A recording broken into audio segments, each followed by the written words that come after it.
Yeah. You know what I mean? Ultimately. Yeah, I went over and I sat in the owner's suite, Mr. Mark Hine, and I want to just say, Mark, you and your whole crew put on a great show. Then he had seats right next to the court. Went down and checked that out as well. So had a lot of fun. Had me some nice Mayomi. I drank some Pinot Noir. You love that night. Mayomi. That's your go-to. I love some Pinot, dog. It was fun, you know. Cool. You had your beautiful wife with you. I had my beautiful wife with me. I bounced around. I was in we were hanging with Danny Frank. We were hanging with Jim Hanley, hanging with Leon Duncan. Poet was there. Poet was there. I saw Poet. Jackie Bradford. We had a really good time. Saw some really good tennis. I got to watch both the 1 seeds. I think you did too. The guy 1 seed, and then the woman 1 seed. The speed and tenacity with which they play tennis is just mind-boggling. It's different. You can see Sabalenka. When she hit the ball, it moved at a different speed.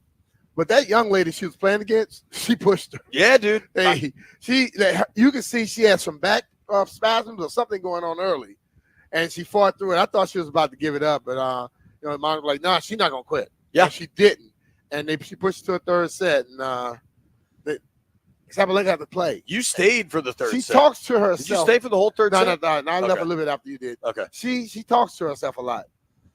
She's a little strange. There seems to be a lot going on upstairs. And, when you get to watch tennis like that up close, and there's not a bad seat in there. If you were in the top upper deck, you're still so close. Damn close. It's like RFK used to be. Yeah, totally. You're real close to the field, to the play of action. But you realize how mental tennis is for these people, and just like how the range of emotions. I also I want to say good morning to the boys in the aquarium before we get underway and just go all training camp for 4 hours. Hello, Jeff. Hello, Professor Landini. How do you do? What's up, fellas? I'm good. What up, son? Now I did just want to make sure you guys saw that picture I dropped of Brian taking the tennis in and the lights reflecting off his dome at the tennis court. People can't hate that I have a great aura around me, man. Look, you can't I hide didn't stars. post the picture. You I can't didn't post it. You can't hide stars, dog. You know, whenever I show up, I shine. That's all. You gotta shine bright all the time. Yeah, shine bright like a diamond. All right, football time, because there's a lot to discuss. Yesterday, when we were on the air, they signed Byron Pringle, right? And in a bubble, we were talking about it, and I kind of think we all thought, all right, they can't be thrilled with what they got at receiver. And this, to me, was about increasing the level of competition at receiver. Well, it ends up they were going to increase the level of competition in a lot of spots. The Commanders ended up releasing 2 guys from the roster. One, Dax Milne, frankly, I think was probably overdue. He didn't give you a heck of a lot of explosion on the field. They also released Demarier Bird, an undrafted guy. They signed Pringle, and they claimed kicker Riley Patterson off waivers from Jacksonville. Mm-hmm. So in 1 day, in 4 moves, they clearly sent a message to the bottom of the receiver room that you guys aren't good enough. And they also added the kicker competition that, frankly, we've all been waiting for. Yeah. It was like sometimes a message was sent to the bottom. The message was sent to one guy. It was 2 guys. But 2 guys got released. Yeah, the kid Bird, I didn't think he was going to make the team anyway. Milne, I don't know why he was on the team this long. Right. So basically, there's 2 guys that you feel they're not competing anyway. Right. I mean, Bird has been in the NFL, bounced around a while, kind of a fringe player. Pringle, I think, helps you possibly on the new kickoff return. But I just think I've been concerned about the bottom of the receiver group for a while. You've got Terry, you've got Jahan, maybe you got Luke. To me, you don't have enough elsewhere there. People will bring up De'Ami Brown to me. De'Ami Brown is a player with great speed. He can attack you vertically, but to make the vertical stuff work and some of those deep crossers he can run, you've got to be firm at the top of your route tree when you are making breaks, and he just hasn't done it for 3 years. It's why he hasn't gotten on the field for 3 years. Maybe that will change, but I'm going to have to see it. Like your thing whenever there's rookies that take off well, and you're like, give me 4 games, see what happens after 4 games. Yeah. Like I need 6 games of De'Ami Yeah, I mean, contributing. he needs some consistency. He would have probably admit he hadn't been consistent. He's shown he could do some things, but they don't use it very often. But the thing about it is right now, I think Crowder does a lot for you. Pringle gives you a lot. The kids, Zacchaeus can play, so they have enough. Like the two dudes they released, that's 12, 13 on the roster. They wouldn't make the team anyway. So I asked Dan Quinn about it because they've made significant roster. They've flipped his roster this offseason, right? And you do wonder if their guys now get the edge. If the guys we drafted, we signed, we scouted, we're going to move them ahead of other guys. And I thought his answer was so real and honest, and he cursed, so we'd have to edit it to play it. But he's like, man, these are NFL ball players. They don't want to be BS'd. Yeah. And I just think, like I've always said, the locker room always knows, right? And the locker room knows when perhaps an undrafted guy gets released so that a drafted guy stays, even when the undrafted guy outperformed him. Yeah. And it's too early to declare that these guys aren't concerned in the self-preservation BS politics that we know exists in 3/4 of NFL offices, but at least they're cognizant that it's a thing. Yeah. And he was asked specifically about Stromberg and Daniels. Those are draft picks from last year, relatively high, that haven't given you anything. And he's like, yeah, we're trying them at different positions, seeing what we got. Yeah, but I think, when you look at it, it's too early for someone to be in self-preservation. Totally. Right now, it's about I'm going to get the best players I can on the football field. And some of these guys that were drafted by Ron them and they didn't get on the field, they can't play. If you draft them and you don't put them on the field, they can't play. Normally, when you draft somebody, you give them a chance and they may prove they can't. But if they can't even get on the field, then obviously they can't play. So they made a mistake, point blank. And I think at this point now, it's about let's get some guys out here. Let's try to put the people we believe will go out and do the things we want to get done. And when that happens, then we'll see. Totally. I think you don't want to make too much out of what are probably normal roster moves, right? Like, let's not make a mountain out of a molehill when, to your point, so they haven't updated the website yet, right? And that's not a surprise. That's not a big thing. Like, if you're going to go through the receiver depth chart, you'd go McLaurin, Dotson, probably McCaffrey, Brown. I'd go Crowder, Zacchaeus, Brown. That's 6. Pringle. Well, I'm saying they hadn't updated it from yesterday. Of the guys that are here, Kaz Allen, they've talked about.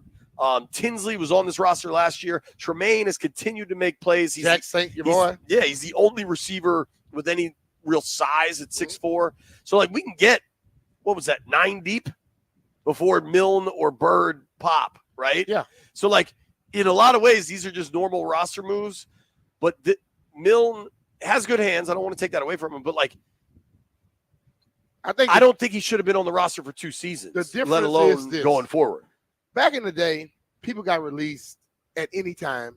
Like, them getting released yesterday wouldn't have been a shock. In this day and age, they have a certain release date. So when you release somebody outside of that, we have to start thinking about this stuff. It's just basically what happened in the past. In the past, you could see a guy show up today, and you be out there practicing with him, and then you go back in the locker room, and his locker's already clean. They just waiting to get the stuff that he had on the field. And you never were shocked when somebody got released. Now we're shocked when they release somebody outside of the actual cut day. So, but hell, they couldn't play. That's the main thing. And, I don't think either one of those guys are, we're going to let them go so they can catch on somewhere else. They could catch on somewhere else. Will they make that team? We don't know. And you know what? Whether they catch on with somebody else or not, who cares? Hey, that's where I'm at with it. I mean, they let 2 guys go that probably weren't going to make the team. That's how life's supposed to go. Do you want to know what I honestly think will be the biggest kind of domino effect from the Dax Milne release? What? The one thing that I actually expect to happen now that Dax Milne has been released, Tress Way wears 15. Like I think that's was that his number before? No, but 10 and 5, 15. Call it a guess. Yeah. think about it this way. You think if Tress wants 10, anybody else can take 10 from Tress? No, but I don't know that he wants 10. He's made clear this isn't his final number. Okay. And there are a lot of people like an odd number. There are a lot of people out there that have way 5 jerseys. So you can just slap a 1 on there. Boom. You still got to weigh. Yeah, you got to slide over a little bit. It look awkward when you slap that 1 with that middle 5. I'm playing a hunch, Brian, that I bet Tress ends up at 15. Maybe he stays at 10. I don't know. I think it's positive movement from the Commanders. I really like DQ's answers today. I asked him when he's expecting to see some level of separation from this receiver group, and he's like, I don't know that answer. I'd love to see it. And he said, he's like, sometimes you love that there isn't separation because everybody's playing at a really high level. That ain't the case. That's probably not the case in most NFL training camps this time of year where you've got everybody playing at a high level. Mm-hmm.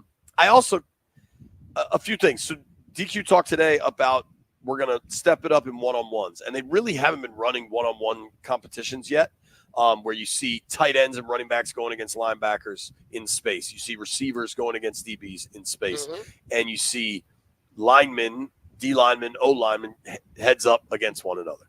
It's incredibly important to point out that the wide receiver DB drill, and even more so the running back linebacker drill, the offense has all of the advantage. There's no rush on the quarterback. There's no safety help. There's no inside leverage. There's no nothing. It's just a receiver that knows where he's going to run and a linebacker that's guessing, right? Like these things are – it doesn't mean you can't win them. But Dan Quinn – and I think Ron did this last year, so I don't only want to credit Quinn on this. The good linebackers, you tell stories. If you're not a damn good route runner and a running back and setup, the linebacker knows exactly what you're running.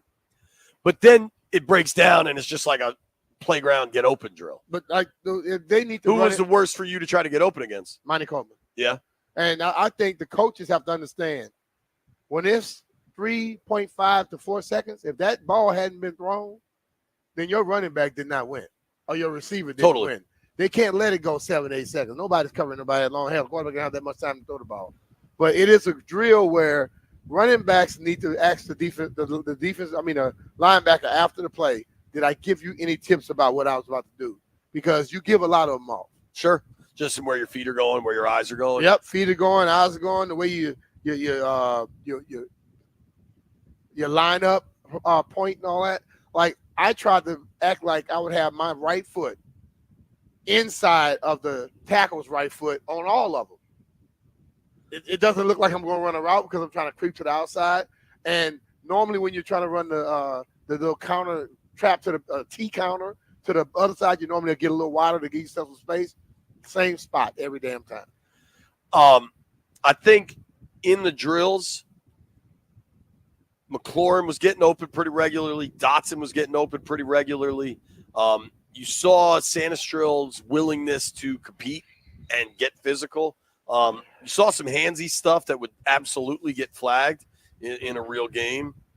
Specifically, Noah I, the corner they signed this offseason, seemed to be quite handsy. Depending which crew you get. Yeah. Some of them let them play. Some good news out there was Benjamin St. Juste back at practice. He had missed some time the other day. On the flip side of that is Cornelius Lucas, not here today. Big Luke has personal reasons, excused absence. Stuff happens. It's real life. It's regular people out here. The lineman that stood out to me watching a little bit of O-line, D-line drills, I like Brandon Coleman, dude. I think they clearly identified that guy to be their left tackle, and I think he's looked good. I think there's no incumbent holding him back from the job, and I think left tackle is saying his job to lose is too much, but it is certainly his job to win. Lucas? No, Coleman. Coleman. Well, the fact that they have been using him sparingly throughout the day and put him in different situations, and when Luke's not here, Coleman get more time. No, Coleman started getting the time when Luke is here. Now, in the 11-on-11s at left tackle. I know that. I'm saying when he's not here, he gets more time. Sure. At that position now, which in essence they want Coleman to be in that position. So Just like my pops always told me, don't let somebody do your job, then you can't take your job. Right. I think the Lucas battle at this point is right tackle with Wiley, and Wiley's missed some work. We are, there's a football game tonight, right? Like, the Commanders will be on the practice field against the Jets in a week. Whatever the Jets have going on, however nuts Rodgers is, whatever you want to say, that's a good football team. They have an absolute stud D-line. They've got maybe the best corner in football.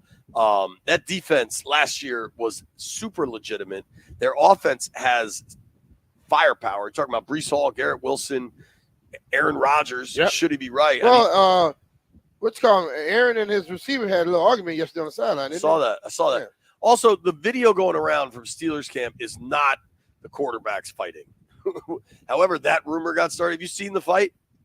No. It's pushing and shoving. It looks like O-line, D-line, maybe some linebackers. Most fights in training camp are pushing and shoving. Right, but hold on. And then they're tied the rest of the damn day. Hold on. I got to show you this.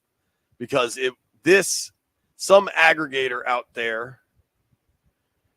Here, I'm going to let B watch it. The NFC North News on Twitter said, breaking, a fight has broken out between Steelers quarterback Justin Fields and Russell Wilson. All right, B, you watch that fight. You tell me if that looks like two quarterbacks are fighting at all. Not to mention the quarterbacks have other colored jerseys than everybody that's involved in the fight. Russell Wilson and Justin, what was his name again? Fields are not even in the They're area. not even in the fight. That's offense fighting defense. Yeah. Like, I assume the Steelers quarterbacks wear red jerseys, but they sure as hell don't wear the same color jerseys as everybody else. It's on X. Yeah. And this is where Elon Musk should just cancel the account when you put out blatant lies like that. Yeah. Yeah, man, I think all right, so maybe the Steelers quarterbacks do just wear the same white as the offense. They're not fighting. Right. They're definitely no, so and if the two quarterbacks are fighting, believe me, the defense is not jumping in. No. So that's just stupid. And if the two quarterbacks are fighting, that thing gets broken up so fast. Unless the coaches are like, fine, let him go. Yeah, whoever wins the fight, they make my quarterback. Right. Just find out who has the quickest left hook. Right. Okay. We have a ton going on today. Brian Robinson's going to address the media. Serious competition going on out here. Some big money getting spent in Tampa. You're going to hear from Ben Sennett today. Peter Rosenberg will join us. John Keim will join us. Nobody go anywhere. Bleep you. Just getting warmed up. We will open the phone lines up for a Bleep You Thursday at 1 o'clock. Hey, it's Brian Mitchell here. Are you tired of those lackluster cooling systems? Well, it's time to switch to Root and feel the difference. Thanks to the IRA Act, you can score up to $2,000 in tax credits on select heat pump systems. And Maryland residents, there's exclusive rebates from Root just for you. Personally, I've upgraded to 3 Root 18-series inverter heat pumps to stay cool at my house. Root keeps me comfortable whether I'm chilling at home or hosting game day parties. So beat the heat this season and visit Root.com. That's RUUD.com to see why they're the MVP of cooling. And remember, if it ain't Root, it ain't right.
B-Mitch and Finley, 1067 The Fan. I'm going to address my man Travis Wigfall. Travis, I appreciate you listening. Travis says, until the Jets go 12-5 or 13-4, you might want to stop saying that they're a good thing until they actually become a good team. I didn't say they're a good team. I said they have a lot of talent. Last year, their star quarterback blew out his Achilles 4 plays into the season. Yeah. So I still think they got a lot of talent. I mean, if you look they got enough talent to where I think it'll be a big damn test for us when we go up and practice against them. I think it's a really good first test. One-on-one. And I think if you think about Quentin Williams, you think about Sauce Gardner, C.J. Mosley, like they got talent. Breece Hall. Yeah. Mike Williams might be – is he practicing? I think he is, right? I think he might have started on PUB.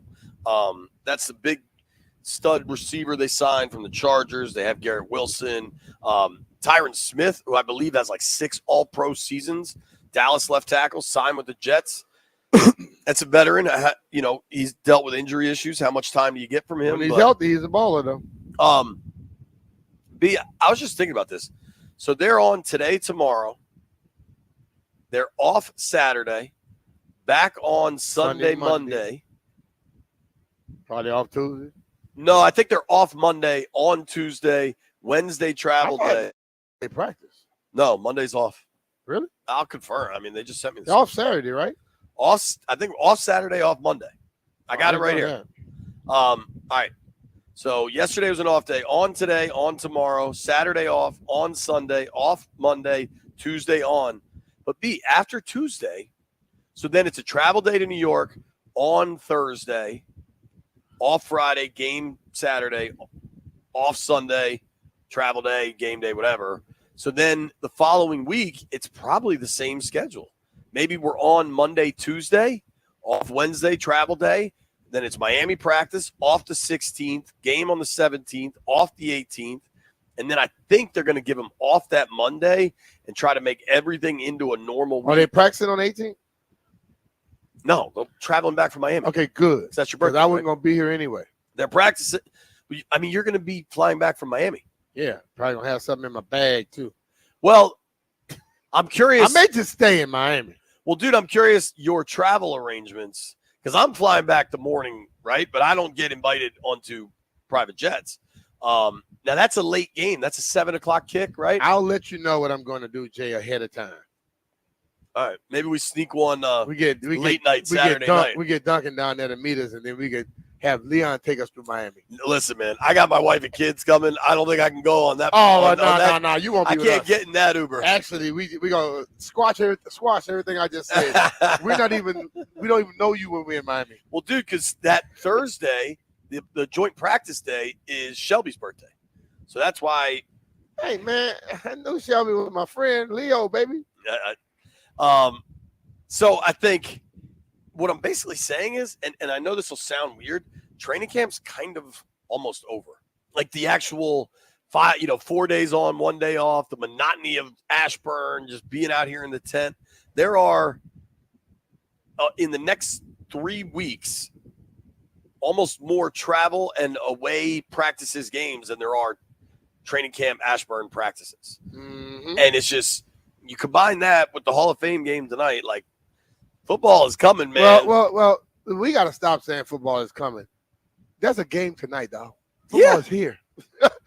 Listen, soon as the first day of training camp opens and you start smelling that fresh cut grass and you hear the sound of the shoulder pads hitting each other, that's when football's back.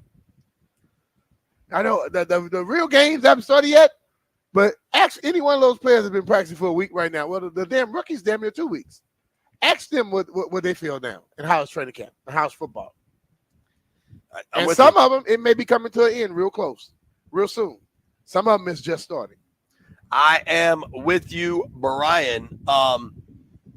When it comes to the position battles they've got going on out here, and they're obviously pushing competition, and I think we're going to see more roster churn throughout August.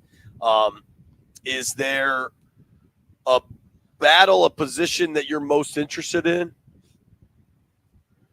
I sit and I watch the guys catching punts, and I know most people don't do this. I watch the guys catching punts, and my whole thing is I don't care what position you play, you need to have a legitimate backup. And I watch all the guys catching punts, and if I were their coaches, only one guy would pass as far as how he catches it and where he's ready to go as soon as the ball is in his hand, and that's Crowder. The rest of them will fail because they're back. They take 2-3 steps back.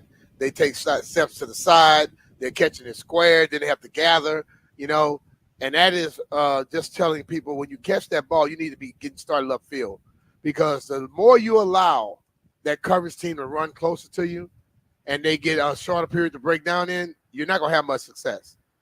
And the rest of the guys, and listen, there are guys, and I'm not going to call out names, I'm watching guys catching balls off the jugs machine, and they can't time the damn ball. If you can't time it off a jugs machine, which is basically like when I went down to Virginia Beach, they had the Nolan Ryan, the little pitching thing at 104 miles per hour. You know what happens to it? It pitches the same every damn pitch. So if you can't catch up to it, you're crazy. That jugs machine is just shooting the ball like it's a pass, and they cannot. A lot of them can't gather for that. That's a person I don't want back there catching punts whatsoever. So I'm watching that position to see who's going to be the second guy. Samerstill, obviously, he's going to be. I haven't seen Mikey back there a lot. How do you balance, like you specifically, because you knew your role on these teams, right? Mm-hmm. And you've talked about like when Santana would go back there and return. A guy like Samerstill who you need defensively. Yeah. But maybe he helps you in the return game. I mean, he mentioned him as a kick returner too. It comes when it's a certain level game. But the ultimate thing is I was drafted because remember Darryl Green in the playoffs where he ripped his rib? Yeah. That's part of the reason why I got drafted later and became a kick return punt returner. Because they didn't want to keep putting him in harm's way. He didn't even get hit on that play. Right. He jumped somebody and ripped it. When I got here, D. Green was the first person to tell me, thank you for being here. After returning my first kickoff, he was like, thank you. You can return punts. I'm thinking to myself, return a damn punt. I'm not returning no punts. But the ultimate thing is you don't want to use Mikey unless you have to. So if you can find somebody like a Crowder who's been doing it, or somebody else that can become that guy and can be very good at both of them, then you don't have to put those other guys in harm's way. Now, if you get in a situation like Andy would do when he would put Tyreek back there, we're in the playoffs, we need a big play. Deshaun Jackson, when the Eagles would do it with Andy again, knowing how to use the best player at the best moment. You do that. But if ultimately you don't want anybody that's going to be having significant playing time starting being your punt returner and kick returner. It's a balance act. And I think one thing I always say about the NFL is that the margins in this league are razor thin. And something like that where you need Samerstill, right? But you also sometimes are going to need a play. Yeah. Sometimes like if you get a 17-yard punt return and all of a sudden your team has 1st and 10 at the opponent's 45, you know how much that changes a game? It changes the game, but I think the times when you want to use those guys, that guy, based off what I'm looking at with Samerstill, I think he's going to be a player. When you want to use him, it's not in the second game of the season in a situation. It's when you get down the stretch at the end of the year, you need somebody to make a play, playoff time. If you were to happen to make it into a Super Bowl, that's when you want to use that guy. But ultimately, I don't think you want to put him like that. Let's do this. They brought Riley Patterson in from Jacksonville to increase the competition at kicker. Sometimes, what does Gordon Gecko say? Greed is good. The kickers went live today from 27, 33, 37, 47, and 53. So that's 5 kicks each for 2 guys, 10 kicks. How many misses you think? Of all 3 of them? Of all 10 of them. 2 guys, 5 kicks.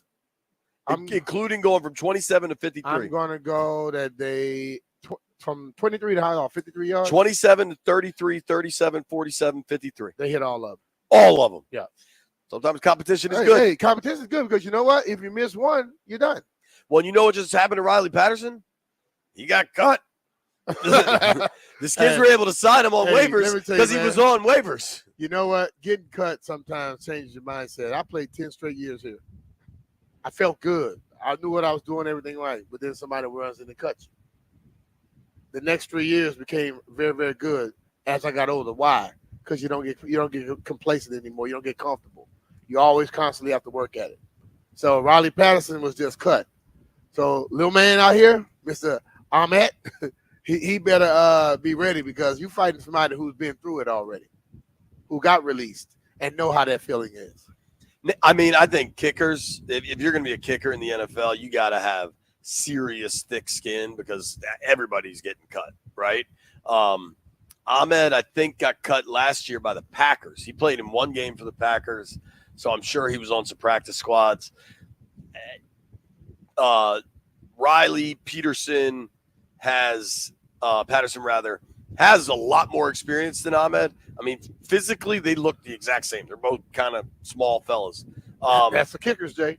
Right. I mean, Patterson has a bigger profile, but you and I said it at 2.5 a week ago. Mm-hmm. The amount of kickers we see come through Ashburn. We're already at 2, and it's August 1st. You know what I mean? So when I took the over, I was right. Right. We both took it. Like it's August 1st, and we're already there. We could be wrong because Raleigh or Ahmed. Well, AHMED. Either one of those two may get the message right now and say, I'm not releasing this. They may pull a David Akers on us.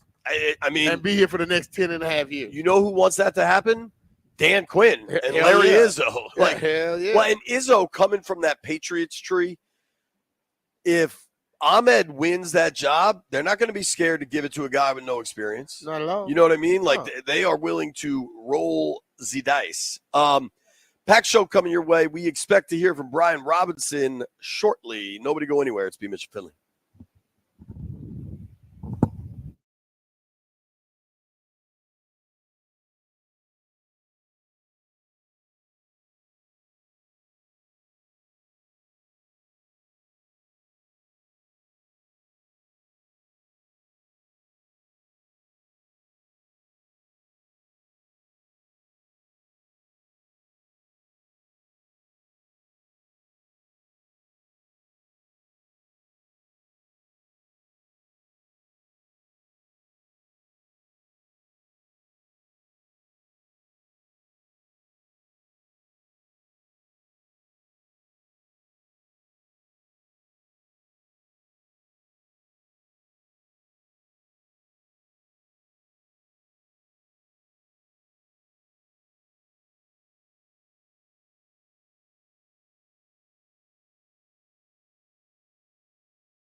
B-Mitch and Finley, 1067 The Fan, coming to you live as we do during training camp, out from training camp here at Ashbourne Park.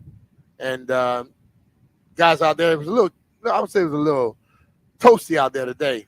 Training camp coverage is brought to you by Paul Henry's Window Installation, paulhenryswindows.com.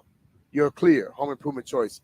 So earlier we were talking a little bit about the punt return and all that type of stuff, and I was just dropping some things from what I'm picking up and recognizing. And I noticed on the chat a lot of the people they liked it and they wanted to hear it and things of that nature. But as I sit here on this radio, I try to entertain and talk about the things at point. But every once in a while, I will go down that rabbit hole and tell you some things about what I know.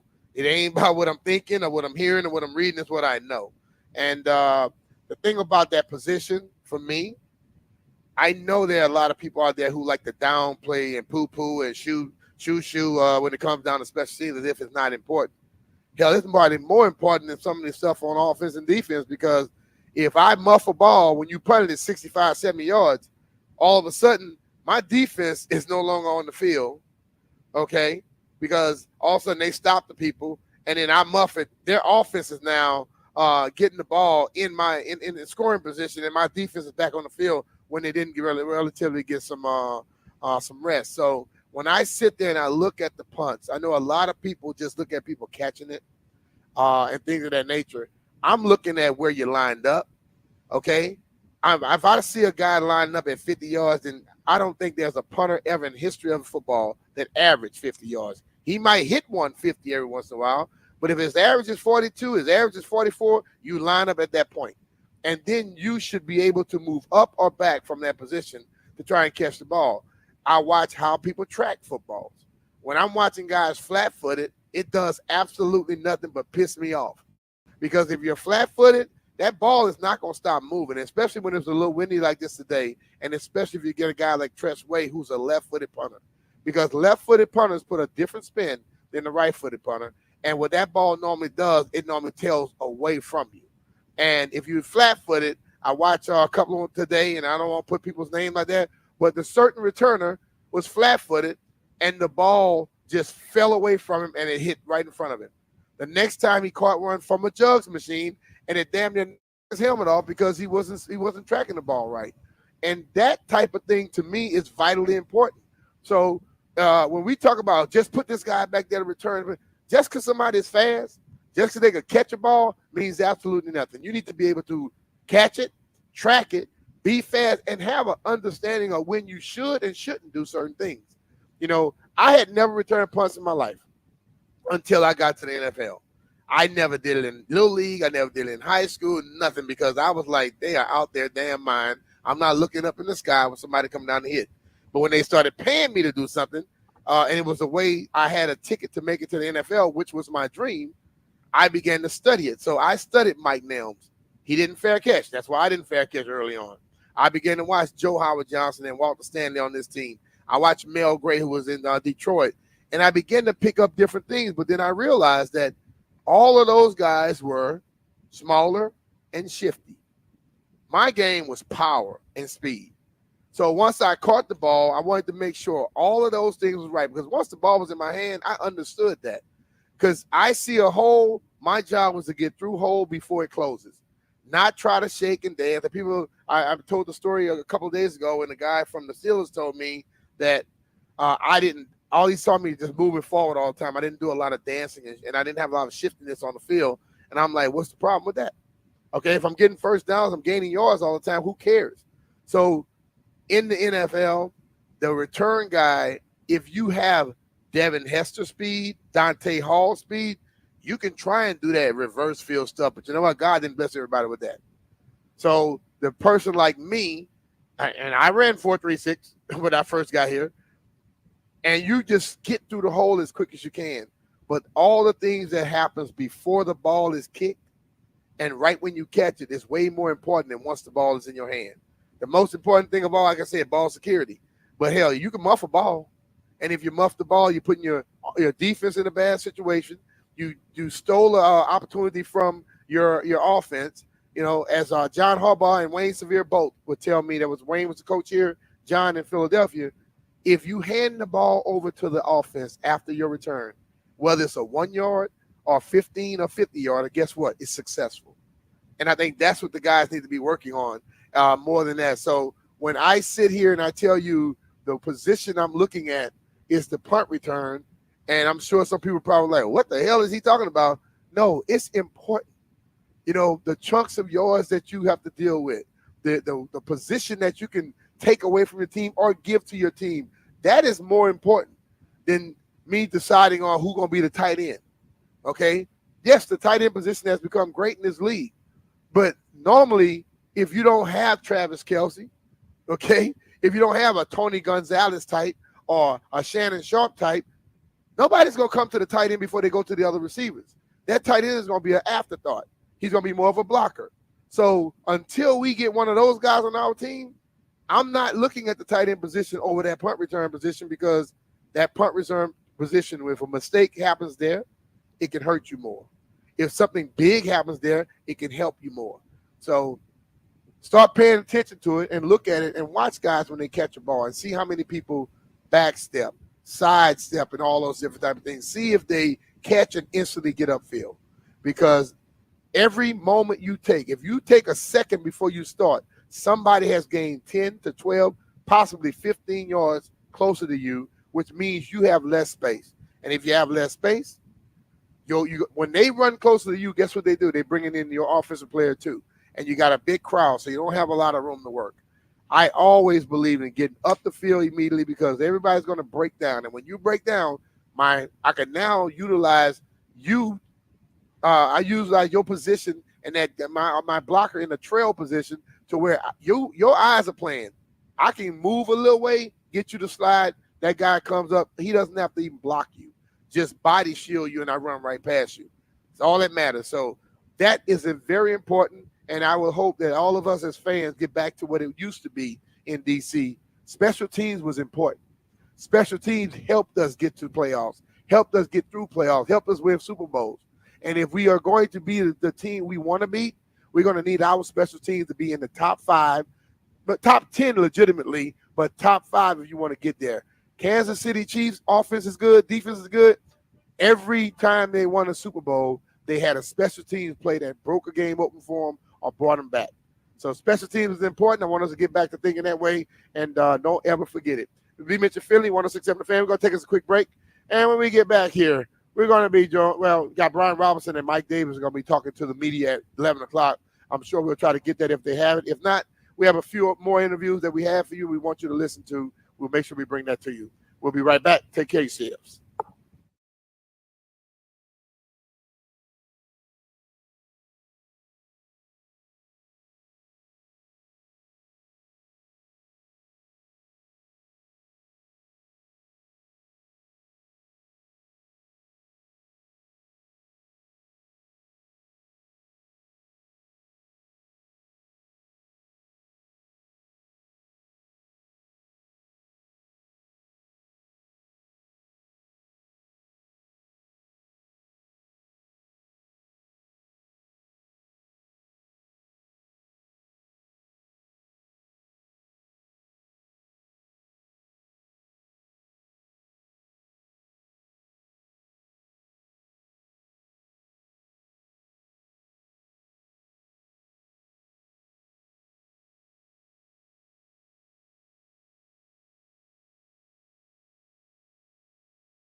B-Mitch Fiddly 1067 The Fan. Look in your eyes. Look in your eyes, baby. B, what are you thinking here? It's 11 a.m. Practice ended about a half hour ago. These guys, they definitely amped things up today. I think one of the most important parts of this offense, I feel like Eckler and B-Rob have had really, really good strong camps. I feel like both those guys are going into a situation where they can excel. And Robinson spoke with the media earlier. Do you want to hear B-Rob and then we can react from it? I'm with that. Let's do that. All right. Here's Brian Robinson speaking to the media after practice. Cam, from your point of view, what do you like about this offense? I feel like this offense is very versatile. We can do many different things. We have several different weapons that can do several different things. We have a versatile-minded head offensive coordinator. He's creative. He try to find ways to get his best players involved. And I'm just excited to see how this offense can, just take this next step over the next week of camp. What have you learned working with Austin Eckler at this point? Like, how can you tell us a little bit about that relationship and how that's developing? Austin, he's a pro's pro. He shows up to work every day. He's locked in. He's focused. He try to find every way to hold the guys around him accountable. I've been learning a few of steps from him. In the passing game, and he's just been a real big help. For me and what I want to do this season. And I expect us to have a great year together. You mentioned Cliff Kingsbury. What's one of the things you like the most about his offense? Maybe it's your usage or whatever you think is the best. The versatility. I guess he plans to make sure we have a balanced offense. He emphasizes that. Just and make sure he balanced the run and the pass, and also keep it versatile. So it's very exciting. It's an exciting offense to be a part of. I'm just excited to see him take that next step. You've often mentioned that you feel like you're just as much of a pass catcher as you are as a runner. Like, how do you feel this offense is going to be able to use your versatility, like you said? I feel like I'll just continue to be able to, elevate my passing game. I had an opportunity to show that, that's still one of my strong suits. And, with Cliff coming in, I have even a bigger opportunity to catch the ball more and, show more of what I can do in the passing game. We've seen a couple big moments from Jaden. I know it's early and you guys aren't full pads or anything, but what have you seen from him as he's developing here early in the preseason? He just been where his feet at. He's poised. He's a hard worker. He comes to work every day. Looking to take that next step and improve. And he's done that every single day. He's came in here. He's gotten better. So we expect him to continue to take those steps. Leading into week one. And I'm very excited for him going into his rookie season. Obviously, the offensive line is not your area of expertise, but you guys are very connected in a lot of ways. Like, what have you seen from that starting group as they kind of try to figure that starting five? I feel like they're getting on the same page. They're finding ways to play alongside each other, and they just got to continue to work on their crafts, and we just not kind of getting a pass cracking. So they just got to emphasize getting off the ball and coming downhill. And I feel like when they're at their best, they do that very, very well. So they just got to kind of keep that in the back of their head and just stay focused on what we want to accomplish. You mentioned Austin. What different things maybe do you guys bring to the backfield, like different skill sets? I feel like we could do all the same things. He's a great runner. I can run any scheme in the game. He's a versatile pass catcher out of the backfield. I can do the same thing as well. So I'm not gonna say he can. We can have two completely similar games. We can kind of do all of the same things. He's a little smaller frame, a little bit more twitchier than I am. I'm just probably more aggressive and physical in the run game than him. But I feel like we carry all the same abilities as a running back. You mentioned pass catching, which you both can do. How do you think that helps a young quarterback like Jaden? I feel like it'll help him tremendously, like just knowing that he always have a option in the running backs. Anytime me or Austin in the game, it shouldn't be a problem for him to find us or check down to us or find us in the passing game just as much as he can find a receiver. We just got to continue to build that confidence in him to trust us, with our pass catching, and I feel like we've been doing a great job with that. lot. I think there really is a lot of versatility, and I think he and Eckler are going to be really interesting. I love B-Rob's attitude, man. Yeah. And in a way, he kind of reminds me of you, dude, because he is a total violent downhill football player. Mhm. He's nasty on the field. Yeah, totally. But off the field, he's kind of a teddy bear. He signs every autograph, takes pictures with You gotta every stop baby. putting people information out But like you that, Jay. see it too. Man, not a teddy bear. But you see it. He's just being nice. He's not a teddy bear. He's nice then. Being considered a teddy bear is not a good thing. Okay. Unless it's your lady calling you that. But you know what I'm saying, No, right? I mean, I love the way he is, but I said the one thing. I've been saying he's a better pass catcher than people gave him credit for. DQ told me that the other day. And a problem with a lot of coaches in the NFL, they basically give you a label and they stick to it. You know what I mean? Like, Brian showed me in his first year he could catch the ball in the backfield. He just never got it a lot. You know? And then when he catches it last year, he showed what he could do with it. But if you got a guy who can run and catch and you utilize both, then the defense doesn't predict your offense even better. You know, like every time AG went in the game, we relatively knew he was going to be running the damn, he's going to be catching the ball at the backfield. Right. And they could play for that. Austin Eckler has proven over the last 7 years or so that I can run it, but I damn sure can catch it out the backfield. And I'm not one or the other. I'm both of them. And I think in this day and age where running backs are losing credibility, they need to be able to use them like that. So when they're on the field, they can begin to get that credibility back. You know, if I'm a running back, I step on the field and you don't know if we run offense, defense, you got to normally play some type of base coverage. Right. And I could come from out the T position or the I or the single back downhill on you and hurt you. But then when you start preparing for that and bringing in a bigger guy and take one of those linebackers or safety off the field, then all of them, boom, I'm going to run a route on you from the same position. Yeah, I'm with you there. I think it'll be really interesting to kind of see how they keep people guessing with B-Rob and Eckler. Mm-hmm. I think it's arguably, the most important thing they can do. And I'll be fascinated on that one, honestly, man. And I think injuries, like anything, will always I hit you with this. Brian Robinson coming in the game. It's 3rd down and 1. What's the first thing a defense thinking? Sure. He's running the ball. Yeah. I'll run it to him, play action pass, hit somebody, or play action pass and let him just continue through the line, run an option route once he goes through the line. Boom. I throw it to him, he may get 10, 15 yards. But everybody came up and thought it was a run. And then that also makes the linebackers creep up, and it opens up space for Terry to work and the tight ends to work behind the linebackers. Okay, coming in another game. It's 1st and 10. I put Austin Eckler in the game. They automatically think it's going to be a pass. Hell, he run a T60 or a T70. He hits the middle of the field. Boom, boom, boom. He running down the field 15, 16 yards. They were confused. That's the type of thing they're capable of doing right now. It's the kind of thing they need to be doing, Yeah. I would say. I think it's going to be really interesting offensively, kind of what they can get done.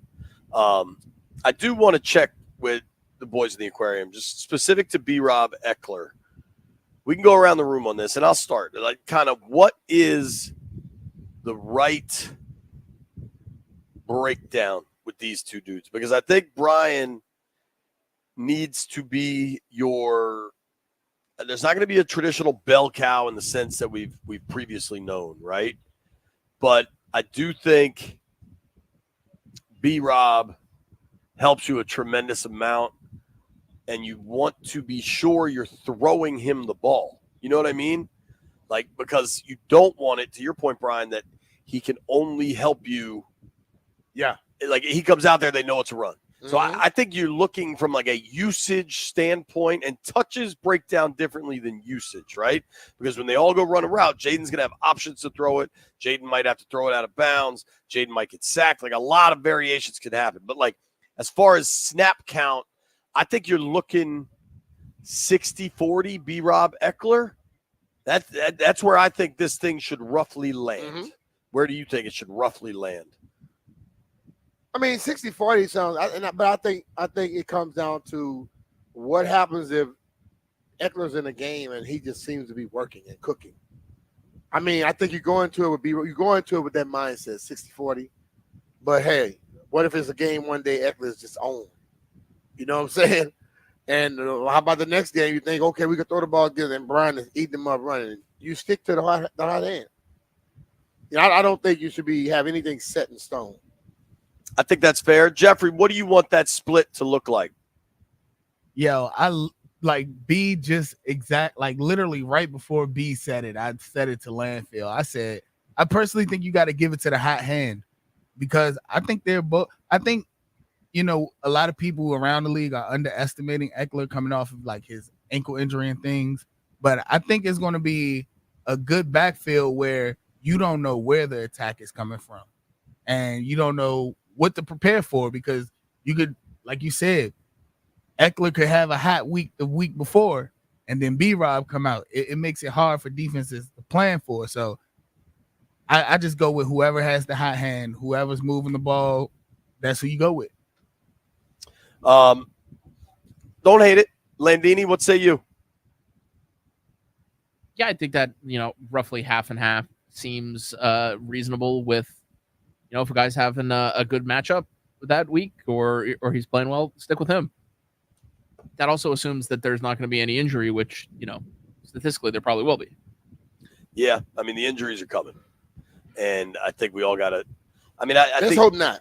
Sure. Certainly hope not. But I think – I mean, I don't want to harp on it too much because I brought it up a bunch. But when Cliff's offense is right, they're going to use multiple backs. And I think I like Antonio Gibson a lot. I think if he ever puts it all together, he has a chance to be really good. But it didn't happen here in 4 seasons. And he was pretty good. I mean, he had multiple 1,000 yards. Damn good running the ball. Yeah. Receiving out the backfield. Right. If he can run more behind his shoulder pass and not go down with the first hit, he'll be a problem. Agreed.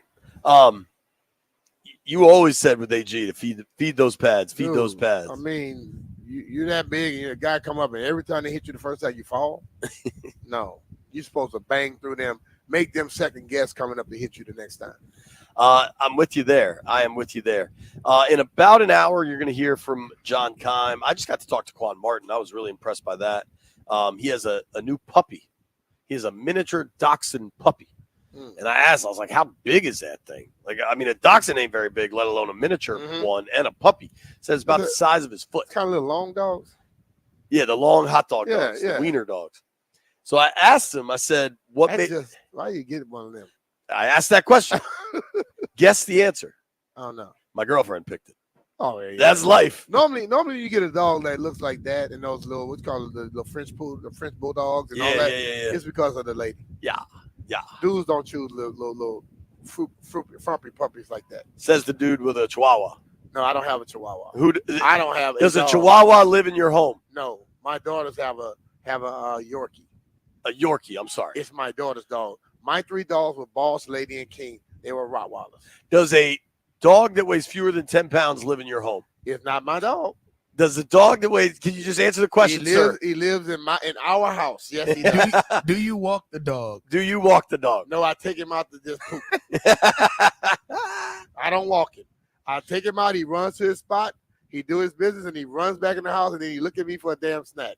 When he goes walking around the neighborhood, he is walking with the girls. What kind of snack do you give him? These little, they call them beggins. So it's made from bacon, but they call it beggin. Beggin. There's a big difference between beggins and biggins. It's called beggin. It's called beggin bacon. Like that, whatever it is. Yellow little bag. The day y'all see me walking Nico, it'll be the last day of y'all lives. I promise you that. I need a photo. Monica, if you're listening, we need a photo of B with Nico. Oh, I didn't show you guys this. I got a dude emailed me a picture of B-Mitch from back in the 90s. I showed you, B. It was a pretty excellent picture. I want to shout my guy out. His email is Mr. James 100, and it's Brian. Where did you get the homemade Skins 30? That wasn't the homemade basketball JP. jersey. That was made by, I think it was made by Reebok back in the day, because we went down to Louisiana and we played a charity basketball game against like former players from my high school.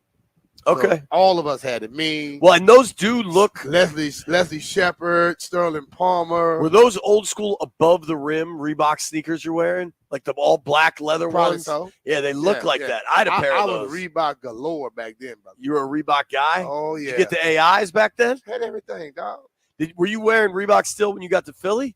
Nah, I went to Nike then. Because the AIs must have been dope in Philly during that time. Hey, man, they gave me $25,000 worth of gear a year. 120,000 of gear? 25,000 worth of gear. Plus, how much gear can you get? Hey, man, everybody in my family wore Reebok. I bet. Birthday presents, Christmas presents, they all got Reebok. Everybody had treadmills, everything. I could use a Reebok treadmill if you got one. I don't have any more of those. They're out. You guys see that picture I sent come through yet? Yeah. Jeff, like, what's her name? How would you describe B-Mitch's Skins 30 jersey, Landfill?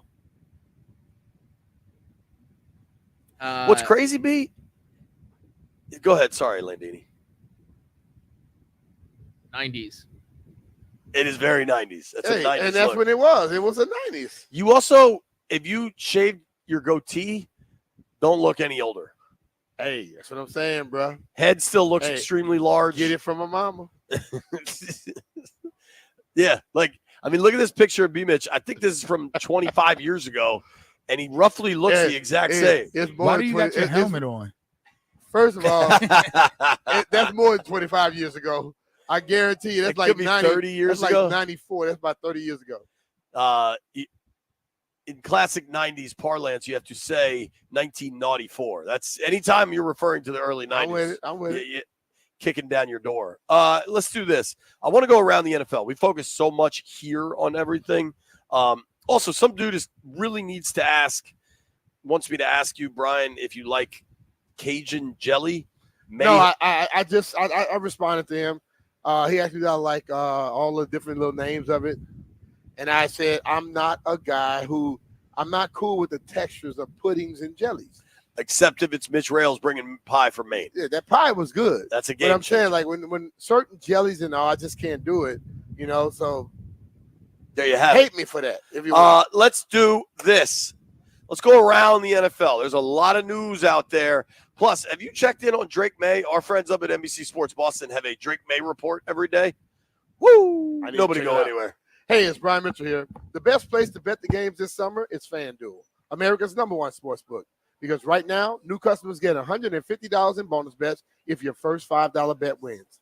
Then you can bet on all your favorite international teams in all your favorite sports, from basketball to badminton and soccer to swimming. We saw what Katie Ledecky did yesterday.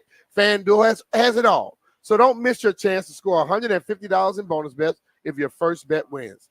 Just visit FanDuel.com/Brian to sign up and start betting the games today. Make every moment more with FanDuel. FanDuel Sportsbook is the official partner, 106.7 The Fan. You have to be 21 years old and present in Virginia. First online real money wager only. $5 first deposit required. Bonus issued as a non-withdrawable bonus bet, which expires 7 days after receipt. Restrictions apply. See terms at sportsbook.fanduel.com. Gambling problem? Call 1-800-GAMBLER.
This sports update is brought to you by thewindowman.com, the educational window company.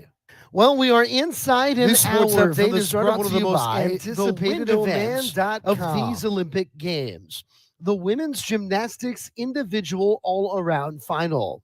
Now, the last two Olympic champions, American Simone Biles and Suni Lee, are the favorites. The competition is scheduled to start at 12:15 our time. Buy two, get two free, 40% off, free installation.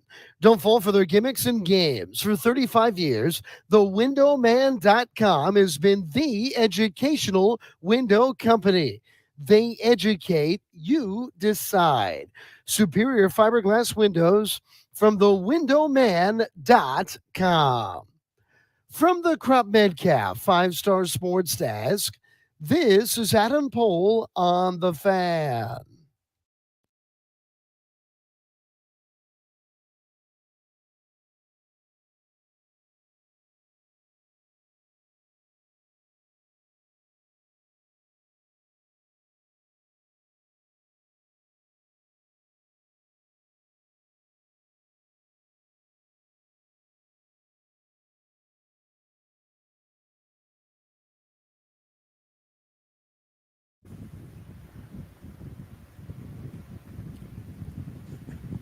All right, we've been so locked in on Ashburn that we forgot there's a whole big NFL out there. Let's start with the big news of the day. A lot of cash for Tristan Wirfs, tackle for the Tampa Bay Bucks. I mean, he's now the highest paid tackle in the NFL. I imagine Trent Williams. That's why Trent went in that camp. Yeah. Wirfs has been great and deserves it, I would say. You know, that's going to be week one. Washington's going to have to deal with that dude. The worst contract, unless somebody cares about, you know, how much money these guys make, which I don't, that's a no-brainer, right? Tackles? Worst particularly. He's been great. Yeah, Wirfs is supposed to get paid. And I think ultimately, listen, if these quarterbacks are getting this type of money, the guy that is considered his personal protector needs to be getting that type of money too. There is an NFL game tonight. You've got the Bears taking on I won't the be Texans. watching that whole game. I'm letting you know that off the bat. I'll just be excited to see football on my television. But it's a assuming I'm home with the wife and kids, it's a up top TV situation. It doesn't get audio and main billing. I'm with you on that. We know that Caleb Williams will not play. Tyson Bagent, pride of Shepherdstown, Shepherd College, gets the start. Did you hear the Bagent bite he dropped, by the way? He has serious pro wrestler vibes at the podium about how hard he's been working. He said he's been grinding his bleeping face off. Kevin, don't do that. Don't do that low. Let's go down to the boot. Should we check in with Louisiana, B? Let's go. Apparently Chase Young is having a really good camp. Really? After, I think he started maybe on PUP and then got activated, but folks are excited by what Chase has been. Listen, I'll be honest with you. He hasn't gotten there, but I would love to see him get there because I think he showed us in his first year what he's capable of. And, hey, let's be real. People get to the NFL and don't realize NFL will swallow you up if you don't have your focus right. I don't believe he had his focus right. I think in hindsight, we can pretty much say that. This is from New Orleans coach Dennis Allen on Chase Young. He's certainly ahead of where we thought he was going to be at this point in time. And so I think the ramp up for him is just every day you're going to see a little bit more. Now, what's a little bit more? Well, it may be a couple more reps each period until finally we're ready to fully incorporate him into the whole deal. I haven't seen any limitations at all out of him, other than it's really kind of been a while since he's really been playing real football. Just trying to get his football legs up under him a little bit, and I like the progress. Cool. I would say he's exceeded my expectations to this point. What are fair expectations for Chase at this point? The same stuff we thought when he came out, because at this point now, yes, he's been through injuries, but he has more experience. He knows what's expected of him. And now it's no longer about what people say and do and whatever. It's what the hell you say and do. How do you attack it now? Because at this point now, Chase should know what the NFL expects and what he can give and how he gets there. If he doesn't, that's his own doing. That's nobody else's. You realize he's still only 25? Yeah. He just turned 25 But in see, April. but for me, it doesn't make a difference about being 25. How many years you been in the league? This is fifth This will year? be his 5th season. So at that point, you should know. How about the guys that graduate at 19, 20 or whatever, coming to the league early like that, and they be 24 going into their 5th year? We expect them to play better. And I think the thing now is like I've said this in a long time when Gilbert Arenas, when people go, oh, he's so young, he was 28 years old. Athletes normally experience a lot more stuff in life than the average person when you're very good at it. So you should have the maturity to do some things. If you don't, then it's on you after a while. And right now, this is on him. He has to make the adjustments and changes to get where he needs to be. What do you know this? What's the most sacks Chase has had in a season? Huh? What's the most sacks Chase has had in a season? 7.5, right? Yep. Yeah. For all the talk, the promise, the potential, in 4 years in the NFL, he has 16.5 sacks. Yeah. I mean, he missed the better part of 2 years. Injuries would make that happen, and also like not the focus, like you said. Focus, and then listen. I'll be honest with you, not having the proper people to develop you can hurt you too. Sure. Jeffrey, as the foremost Ashburn syndrome sufferer, are you rooting for Chase Young? Of course. I'm definitely rooting for Chase. Not just because he was a Commander, but he's from the area. Anybody making it from this area, whether it's sports, whether they're making it academics wise, and if we can relate, I'm rooting for you. I'm upset it didn't work out here, but that doesn't mean I don't want it to work out anywhere else. You got my full support. I am with you. I also got to know him a little bit. He's a good guy. I think his focus did sway. I think the injuries were the far greater factor. Yeah. But I would the fact that he still comes back and does his camp and all that, like I'm rooting for Chase Young. Yeah, I mean, the thing of it, like sometimes it doesn't work here. I mean, and people, they grow a little later in life, and I would love to see it. I love stories of what wasn't happening, then all of a sudden the light bulb went off and the guy got it. I would love to see that. There's nothing in life that requires you to stay the same. Like, you can always change your life. And a lot of times that's up to you, right? Like, that's you to make your own decisions. If you don't have to adjust anything about yourself, you're hanging around the wrong damn people. The people around you should make you always want to elevate. Let's go to Denver. How's their quarterback doing? Sean Payton likes Bo Nix's progress. And what is he doing? Remember, they had Nix, Stidham, and Zach Wilson. Okay.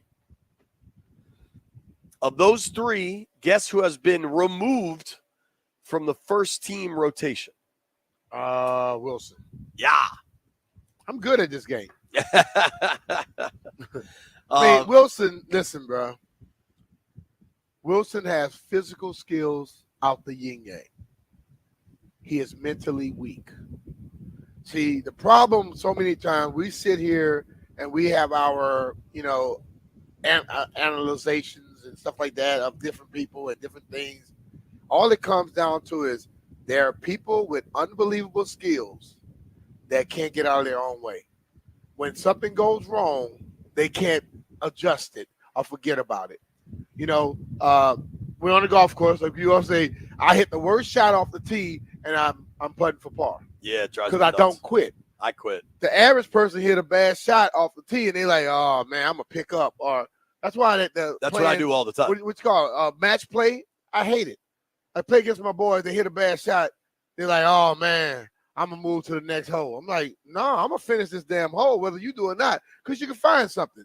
I hit a bad shot and say, "You want to just pick up?" No, I'm gonna beat your ass on this hole, and I will. I prefer match play. No, but that's what I'm saying. Zach Wilson has shown me that he's mentally weak. Yeah. Point blank. I think that's fair. And I think so many times we go out there, we do these little interviews. Some guys are great at interviewing. Some guys are great at telling you everything you want to hear. But as soon as you put them away from you and when the action actually happens, they can't give you them little stock-ass answers anymore because they don't work. But there are guys who cannot interview well, but you put them on a football field, you're like, how does this kid keep overcoming every mistake he makes? Because he's mentally tough. And they don't judge that enough for me. All of the physical stuff on the football field, I want the guy who's mentally ready to be able to forget about the crap and not even get too hyped when it's good. Yeah, I wonder a lot that year with the year where all those quarterbacks came out. I want to say it was 21. Remember, that was a COVID year, and everything was so weird. Nobody was in those locker rooms. Nobody got to talk to those guys. And, like, every week was something bananas. Think about it. Like, Zach Wilson, Trey Lance went 2-3. And I just wonder if there were real scouts on the road, if the standard procedures that really lets the NFL peel the curtain back, if that was in place, if Zach Wilson goes second overall. I don't know if the NFL necessarily can pull a curtain back. I think the NFL in certain situations, they make a lot of assumptions, and in other situations, they over dig on stuff. Sure. So Zach Wilson probably got the benefit of the doubt. Oh, he's at BYU. He's been around. He's played well. Okay, I want to know the level of talent he went against. Okay, when he was in any tough situation, what the hell did he do? How did he come about from it? Did he get smothered? You know, when they came and interviewed me and talked to people around me, I know they talked to all types of teachers and coaches and people in the town that have done the other stuff. They wanted to know how I was working in all aspects. You know what I'm saying? So they couldn't have been asking the right people because let's be real. If they went to BYU and asked the people from BYU and they asked a lot of Zach Wilson people that want to benefit from it, what do they all say? They're going to all promote you in a proper way. But they were asking all kind of people crap about me, and I had a police officer who completely tried to railroad everything because he blamed me for his son not getting a scholarship. Your son sucked. Is that when you punched the horse? No, this is high school coming. This is college. This was my high school receiver who wasn't very good.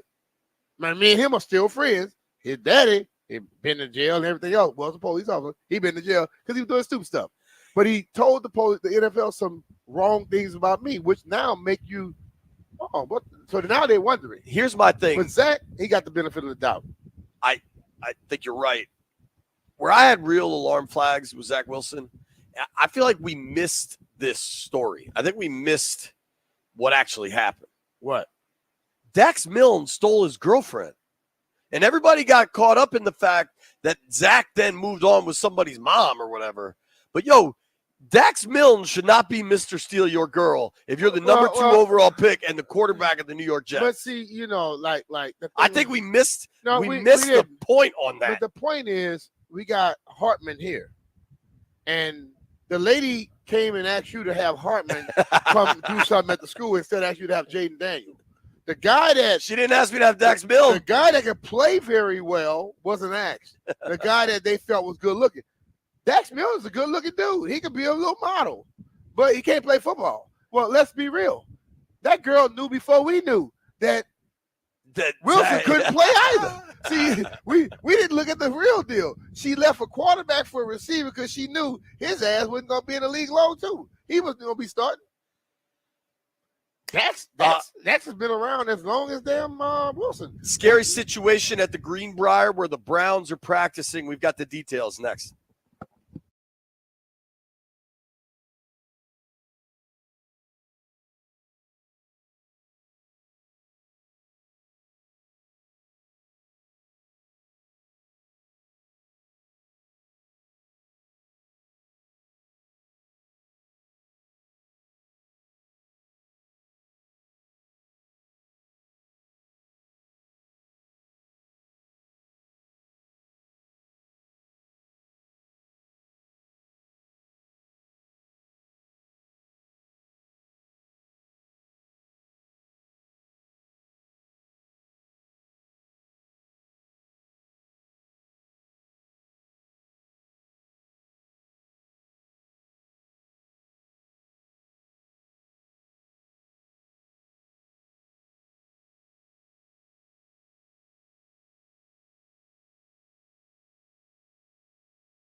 1067 The Fan. Scary situation in West Virginia. Sounds like everything's okay, but I'm just going to read. This is from the Browns, who are taking their training camp at the Greenbrier Resort in West Virginia. I think it's White Sulphur Springs, West Virginia. I like that place. I've heard it's That dope. golf course is good, too. Yeah, they used to have a PGA event. This is from the Browns. During practice today, Browns running back Deontay Foreman sustained a direct blow to the head that resulted in neck pain. The Browns athletic training staff deployed their standard emergency action procedures to immobilize Foreman. He was taken to an ambulance and is being transported via helicopter to a medical center in Roanoke, Virginia, to undergo further medical examination. Foreman had movement in all his extremities. Updates will be provided as more information is received. Yeah. You got to take precaution. Yeah, and the fact that he's got movement in all his hands, all his extremities. Yeah. I think, just a reminder of how serious things could be. You never know. Yeah, I agree. That said, dangerous game, brother. Yeah. That's why you can't think about it. Just do it. Totally. It is it's a constant mental battle out there on the football field. Agreed. So B, we're gonna have Toby join us in a minute. He was out there watching practice, talking with players. The last 2 days, Tuesday, Wednesday was an off day, and then today, the last 2 days are the first time I can definitively say it feels like they're really starting to build. Like Tuesday was their best day, and then today you introduce all the one-on-ones, all that increased competition, a little more increased physicality. I thought the way DQ talked about the next 4 days being vital to prepare them to kind of go have that game-type experience against the Jets next week. Like, there's a plan to all this, and I think they are running so much special teams, and I think there's a plan to that. And I think as things continue to progress, and maybe they've identified who they think their starting O-line is, they figured out how they're going to run their tight end room, like all these things, that's when it turns to, okay, it's just a whole lot of 11 on 11. See, the thing of it is just a whole lot of the offense getting work. These coaches have a delicate mix of things to do. You are trying to get people ready to play so they can compete and you can judge them. But you also are not trying to give everything to them because you're going to have to cut 40-something people. Right. So it's tough. The difference between this day and age and when Coach Gibbs was here, Coach Gibbs went into camp with 80 people with probably already knowing who 49 to 50 other guys were. You go to training camp, you bring extra guys in, knowing you're cutting them. So, and you're running the same stuff anyway that you've been running because your offensive line was so damn good. You didn't care what they learned. In this day and age, you got to go in with 90 people. You're going to get 53 of them out of it, keeping a lot of them here for the practice squad. But you don't want everybody knowing all the stuff you're going to have in for week one. Totally. So the base stuff, cool. Everybody knows that. So you teach them that. But you also have the guys you go, oh, I want to see him do something else. That's the guys that you see that say, hey, I want you to stay after practice a little bit. And they work with little things with them. Or the next day, you saw a left tackle play right guard.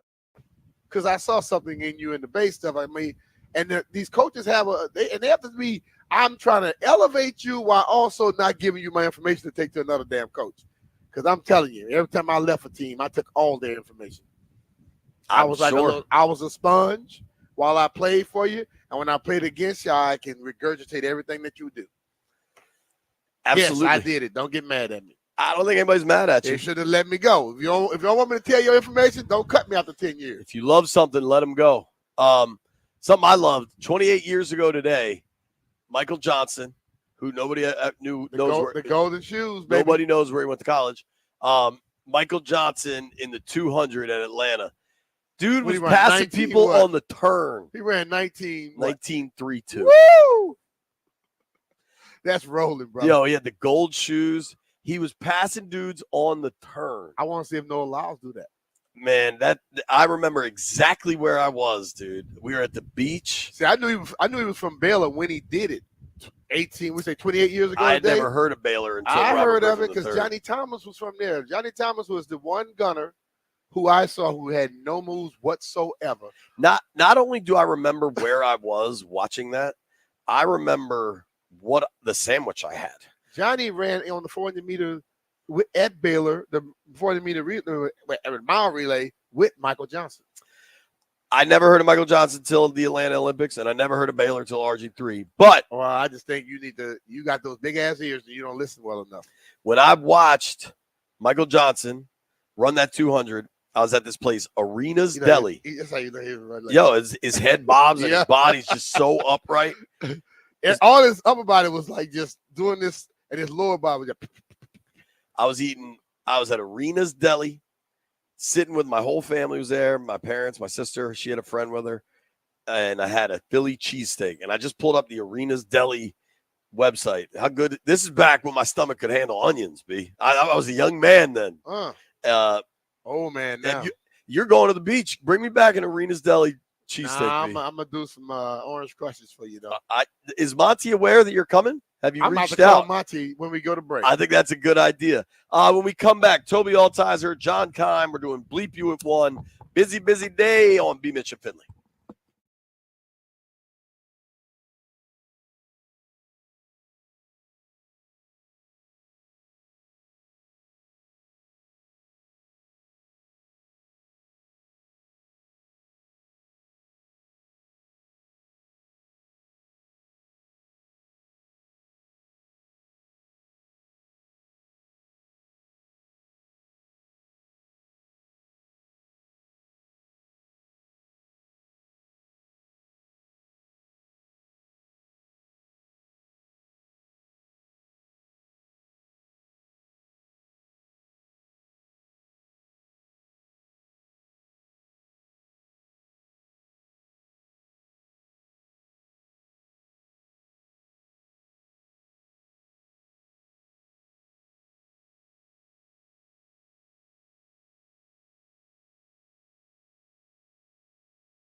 High noon in the District of Columbia, talking a little Olympics in the tent. You know what Ainsley said to me this morning? What? My little 5-year-old girl. She goes, Daddy, the USA won gold in the gymnastics. And she was so excited because we didn't let them stay up late the other night, so they got to watch it on DVR yesterday. They were fired up. Good stuff. Yeah, man. We are fired up now to welcome in Toby Altizer to the tent. What up, Tobo? How do you do? Guys? Doing great. Doing Good, great. What do you think today? What'd you see? Tell us what you're learning. I thought Toby dressed head to toe in USA gear, by the way. Yeah, Now USA it's gear. Ryder Cup, but you're showing your spirit. Absolutely, All right, absolutely. Got attaboy. to sport the red, white, and blue for the boys out in and girls out in Paris. I thought the offense looked sharp today. I thought seeing some of the connections between Jaden and Terry was nice to see. He had one of the first 11 on 11 plays where Jaden kind of had to buy a second of time, and Terry was able to come back on a comeback route and wasn't really that open, but Jaden put it on him, able to make the play there. There was one where it was one-on-one with Forbes, and Terry cooked him off the line. Beautiful ball over the shoulder, easy catch for Terry for a touchdown. Yeah. And the other one was a nice play action that Ertz came across the middle, and Jaden was able to hit him on the outside. It was just a crisp action with Jaden on the field today, and that's nice to see. It's something that I think has stood out the most in camp with Jaden is the ball never seems to be in harm's way, and it's where it should be, and that's more of what we saw today. Yeah, I mean, there's going to be mistakes. You don't want to you don't want to make these incredibly incendiary comments surrounding Jaden, and I saw a few today based on QB warm-ups that I just thought were absurd. But every day there's a play that makes you think this might be the guy. Who were we talking to when they said, Dave Aldridge, right here. He said if he goes through the year and he makes those plays consistently, that every once in a while he make a play and go, that's why they drafted him. You watch him out here sometime. He makes a play and you go, oh, I see why they drafted him. Because I've told Jay before, Toby, when I've seen plays where they missed, but he threw it in the right spot. And I'm like, okay, that's a damn good play. And people are like, well, it was an incomplete pass. Well, his receiver was messing around, didn't get to where he was supposed to get. He didn't throw it to the receiver and give him a chance to get intercepted. He threw it where the receiver's supposed to be. Well, so they were running like a red zone sort of period, and there was one where it was third down. They're trying to get the first down, but there just wasn't anything there. Dotson's in the slot running a bit of a fade route. Nothing there. Jaden just throws it over his head. Like those sorts of things. Like if anyone's going to make a play on it, it's Dotson, but he's not able to make a play. Incomplete pass, field goal. Moving. You can live with that. There was one where he got through his reads. There's nothing there. He throws the check down to Robinson. It's behind him, and you can hear and you could tell that's Jaden frustrated by where the ball placement was. Robinson picks up 5 yards because he gets through his progressions, realizes nothing's there, gets to the check down. That's the impressive stuff for a young guy, that poise to be able to go from 1 to 2 to 3. And that's something compared to other young quarterbacks that have been here and really around the league. Seeing him be able to get through those progressions has been really impressive, as well as everything else. I think when you get him out here, when you heard all of the stuff coming up to the draft, he kept getting thrown into that running quarterback mindset. When you watch him on the football field, he's not that. He can run, but he's a pocket passer with great running ability. Yeah. Not the other way around. 100%. I mean, you see him out here, and if you just saw him and thought, okay, you can tell by the way he looks. But if you're just watching, oh, he's a good pocket passer. He'll take off and run. You're like, oh, he really can scoop. He's fast. But comparing him to even like a Mariota, when Mariota gets out, you can see that he wants to go. He wants to run. He's a better passer now than Mariota is now. 100%. Mariota's 10 years Mariota in. can scoot, though. Well, and you can tell Mariota looks like he still wants to run versus sit in the pocket. Jaden wants to stay in the pocket. And then when everything's gone, then he can take off and run. Dude, it's so early, and you don't want to say crazy things, which people are doing, right? But I think he's the best passer here probably since Alex, right? And maybe even like pre-injury out. Like that's just where he is now, like his floor. Now that's more probably a condemnation on what has been here in the post-Alex era.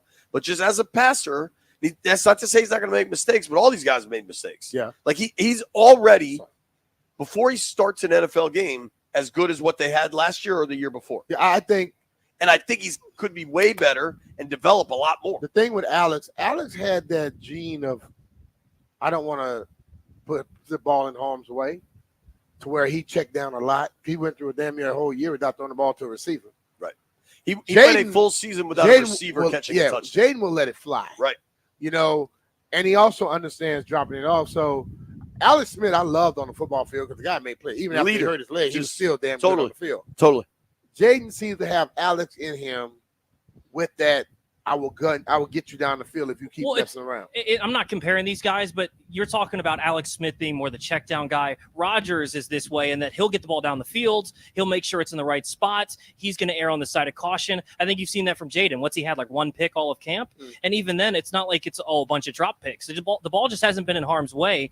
And I think this is why, like you talk about him looking like the best quarterback, this is why this quarterback competition stuff we talked about the other day doesn't matter to me. He's the best quarterback out here. Yeah. So at some point, he's going to win the job. It doesn't matter to me when. He's looked the best. He's thrown the best. When he gets out and runs, he looks the best running. Like he just looks like the guy. So whenever he gets the nod, it doesn't matter. Like if you're worried that Mariota's starting week 1, there's no reason to worry about that. But hold on. Let's pause. To quote the great Jeff Walker, pause. Does anybody actually think Mariota's starting week 1? That's why the whole thing has been. No, he is right. The reason people get so upset because they're thinking about it's a real competition.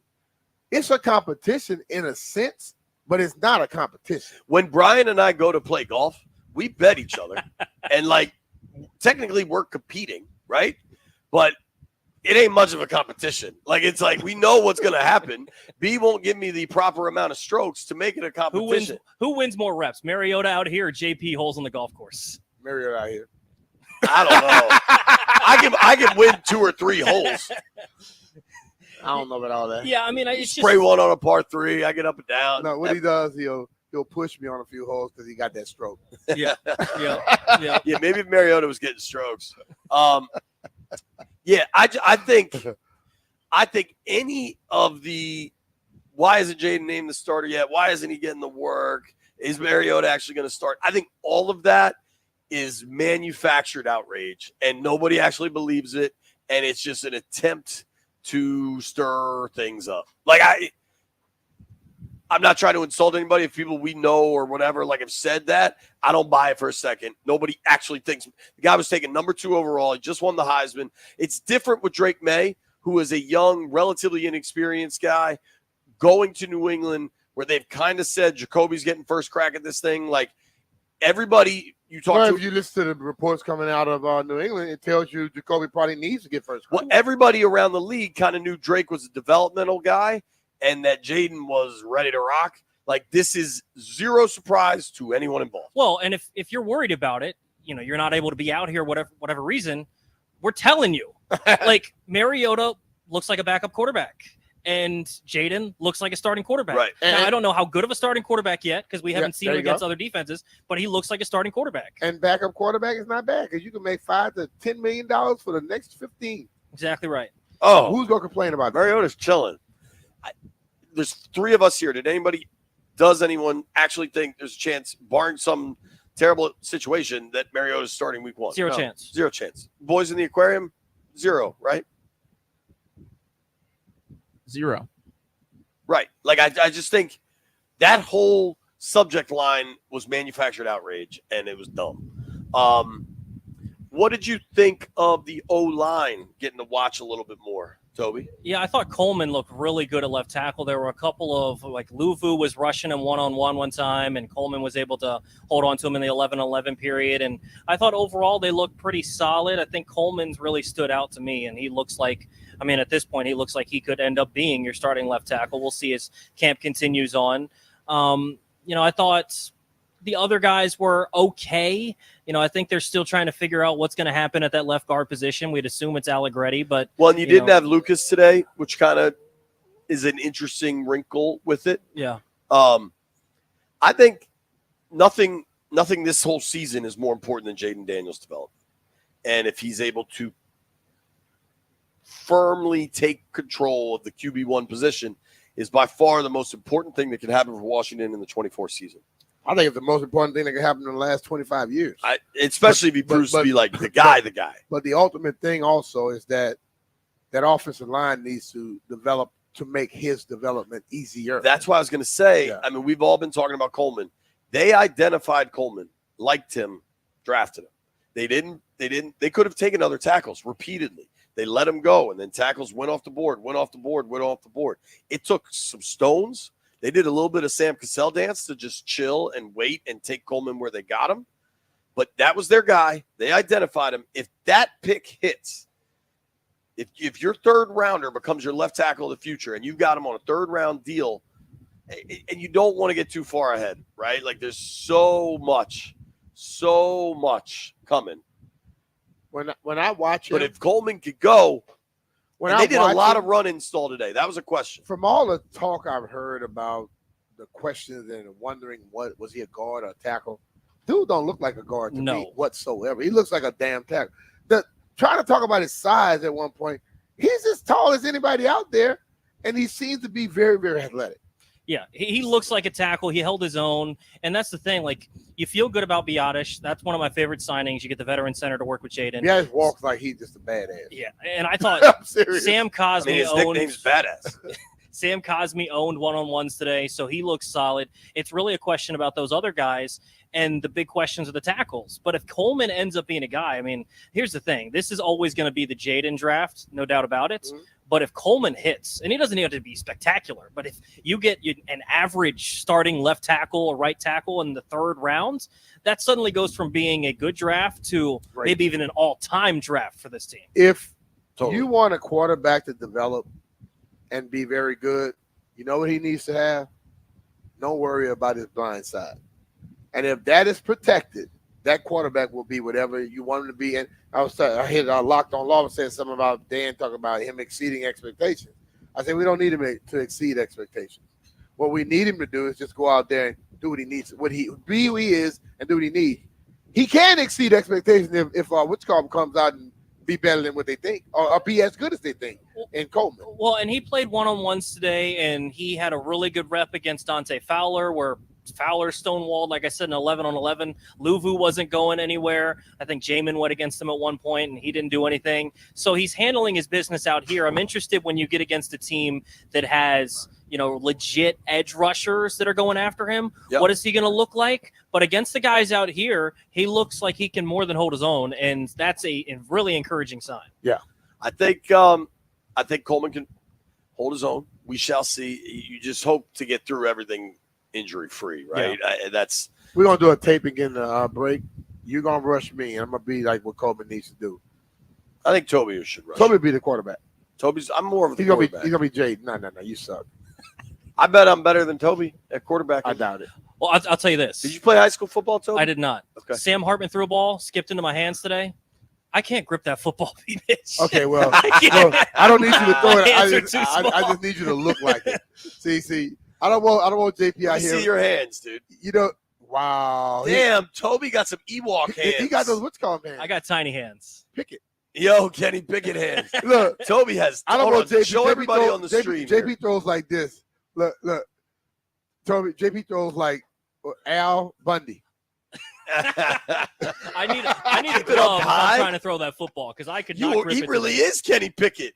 Did you also steal Cody Beck's high school girlfriend?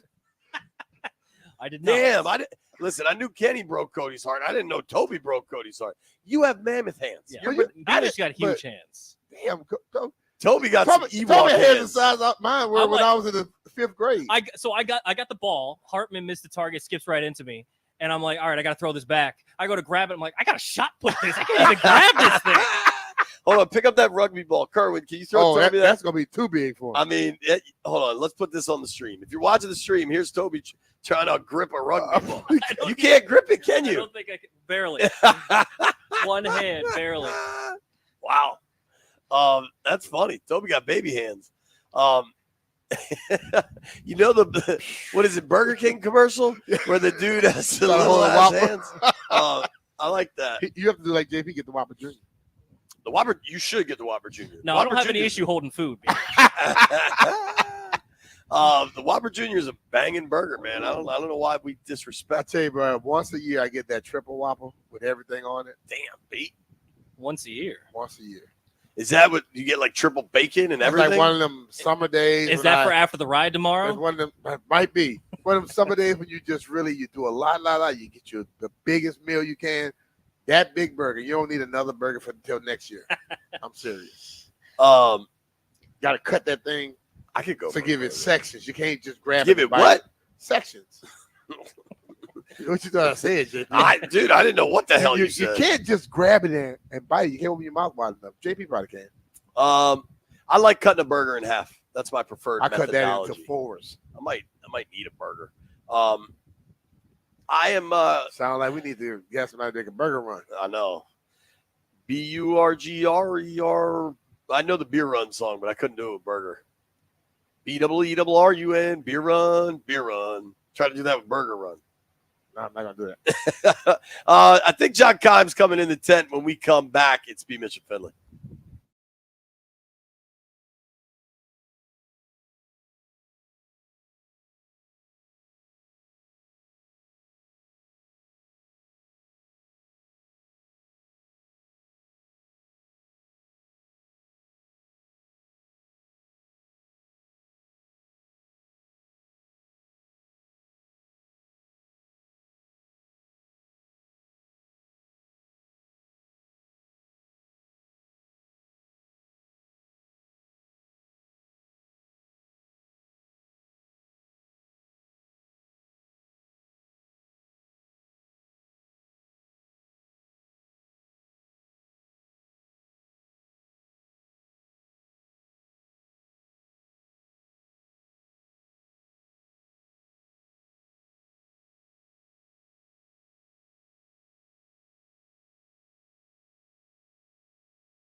B-Mitch Finley, 1067 The Fan.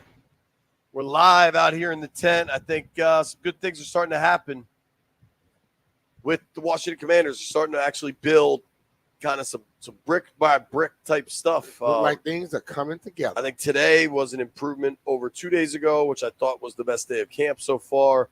I think DQ kind of threw down some gauntlets, made some stuff clear. Kerwin, if you see Keim out there, tell him to get in here. John Keim's supposed to come join us here in the tent, but Nikki Javala is here with her little one. He is stealing the show, even more so than Jaden Daniels has been doing. It's going to be – it's starting to get fun out here. Like, it feels like maybe string some wins together. But I don't know what I was listening to this morning, B. It was I guess a podcast about – oh, here he comes. John Keim, ESPN Commanders Insider, joins us now. You can hear him on the John Keim Report as well. What up, Johnny? What up, fellas? How are you? We're good. We were just kind of saying, I'm curious if you agree. I agree. Perfect. There we go. Let's close up shop. Here come Grant and Danny. The Tuesday practice, I thought was the best one they had so far. Then offensively, especially. Sure. Then they get an off day, and I feel like today built from that. It feels like they're starting to build some momentum from practice to practice. I think Dan Quinn has been very big on ramping things up. That's like a big phrase for him with practices. So it is funny, though, because they're not going exceptionally long, but they are adding short to it. They handling the business, though. Yeah, no, that's what I mean. Like, the intensity goes up daily, but correct. And I don't measure it by how the length of time on all that, but so I do think it's if you're getting your stuff in, which it seems like they're doing. But yes, JP, I agree. Like, they've certainly ramped it up and worked up to this day where it was, first of all, it's hot, but then you get the one-on-ones going, and I think it's a lot more. To be honest, it's a lot more fun for us to watch these kind of days because you get those one-on-ones and it's great. Oh yeah. But I just think that, the way Dan does it, very much so. Joe did it the same way. We didn't practice 2 hours. Right, you don't have to. We were out there hour 45, hour 50 minutes, and it was over with. I'm talking about complete practice. Yeah. And that's stretching included. Well, listen, I mean, and this is a little bit different, but like you said with Joe, but like Bill Walsh was like that too. Back in the day, it was 90 minutes. Yeah. But if you handle your stuff, you're in and out. Now and so I think if you're efficient with it and you're getting your stuff in, and the fact that they can finish early every day, it means that they're picking up stuff. They have understandings of the concept, and they're producing it out there. Because let's be real. Every coach that want to just go out there that quick, if you're not getting your stuff right, they'll keep you out there longer. Oh, for sure. And they'll make you do it again. Yeah. I think the hard part is there are some guys that at the back end of the roster who don't get the same amount of reps that maybe they would in a longer practice. But I think overall they've been efficient. I agree with that. And I think not in when they get to 11s, obviously, when they're doing like full team work, but when they go through drills, especially early on, and I kind of think this will change and like actual 11-on-11 stuff will start to take up more time. But they were often running two versions of the same drills at once. Right. So the one allotment of time, whether it's an 8-minute period, you're doubling the workload. Right. And now we didn't see that today. I mean, we've seen that before. I feel like we've seen that at various times. It was funny. I talked to Cosme last week or whatever, and he's like, "Yeah, man, the only time you get to catch your breath is when we're actually doing 11-on-11 because you get those huddles." Right. And he said that was by design. That's kind of what the staff had told them. It is interesting they've eschewed the one-on-one stuff until today. Right. In previous iterations, we saw a ton of one-on-one, and I don't know that. Listen, the answer over the past 20 years hasn't been correct, so maybe the one-on-one time isn't right. I don't know. It's just something that you notice different. And I think so much of that is competition, right? And but I think, and maybe B-Mitch, maybe you see it more, but I know he's very big on talking about adding competitive drills within the practice, right? Mm-hmm. And because that's what you want, right? It's competition, and sometimes it's the 2-point play. It's this or that. It's non-scripted plays in a late game situation. Yeah. I don't know that we've always seen as much of that before, but it's even little things like you watch the D linemen and they're having competitions, and I don't know if it's every day, but I've seen it where who's first off the ball to hit the bag. And that may be going where all the special teams are going. So I think that's part of it. But obviously you want it one-on-one against the other side of the ball. Oh, yeah. So I thought, I'm curious to see how that evolves here. I don't think we saw it I thought we saw way more of that under Jay Gruden than we did the last couple of years under Ron Rivera. So, I mean, the last couple of years, it seemed like it was like one day and not the next. With Gruden, it was like every day. And it's fun to watch. But yeah, but I think they build in some of those other competitions throughout practice. One thing though, and I was talking with Tischler about this on the podcast.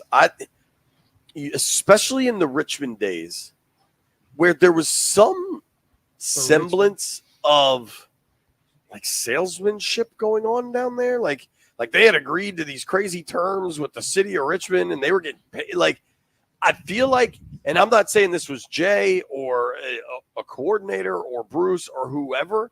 I'm not even saying it's Dan. I like to think Dan had nothing to do with it. But they did a lot more in the Richmond days to get a pop from the fans. Like Robert would do it. He'd run down the sidelines. Like, it seemed like they were there to be an entertainment product, and that is wrong. And like that was everybody. Yeah. Yeah, it wasn't just the players. Everybody was out there for that. These dudes seem to be about their business. Oh, for sure. I mean, they're definitely more about that. And I think you also see that too, the way they handle Jaden Daniels. And in Richmond, you just seen a big banner of Jaden Daniels walking through the door like, hey, buy some season tickets. Here's the hope. Here's Jaden. And he's going to be out there signing autographs all the time. They're going to do this. With this group, it's a lot more muted. Yeah. Like, let him, and Adam Peters said this about the starting job, but let it happen naturally, right? Yeah. Let him become all that naturally. And you don't have to force that. I think what they're trying to do, instead of just selling hope, is like, hey, this product is going to be not just this person or whatever, but you're trying to build a better product overall, not just trying to sell hope. He may ultimately be the most important part, but he's just a part. Yeah. And I think that's what you got to understand. I think that's the way that they go about it. He For is sure. probably more important than anybody out there. His development is. There would have been billboards. But he is just a part of it. And he knows that. And Yeah. like, I think, and here's the funny thing is, he's not coming in here thinking he's like, I've got to save this place. I've got to be this. It's like, I'm coming here to play my role. Now, that role may be to be the face of the franchise, to be the leader, to be this, but it may be to be something else, but he's coming here to do that. He's not coming here. He's saying the right things with it. And I don't think it's just something he says. I think it's something he believes because I think he's been very consistent with that. So I agree. Like, he understands I'm here to play a role, and whatever that role is, that's what I'm going to play. Totally. I totally agree with you. And I think he will pull that off too. I mean, you don't want to get overly optimistic or out over your skis or anything on August 1st, but Brian and I were kicking this around. Hall of Fame. We've seen a lot of bad quarterback play, right? Oh, just a little bit. He's the best today. Jaden, rookie season, 1 week, 9 days, whatever it is, into camp, is the best passer since, I'd say, at least Alex. Yeah, for sure, Alex, right? I mean, and it might be Kirk. It might be Kirk, because I think Alex, even as a passer in this system, was kind of working his way to that.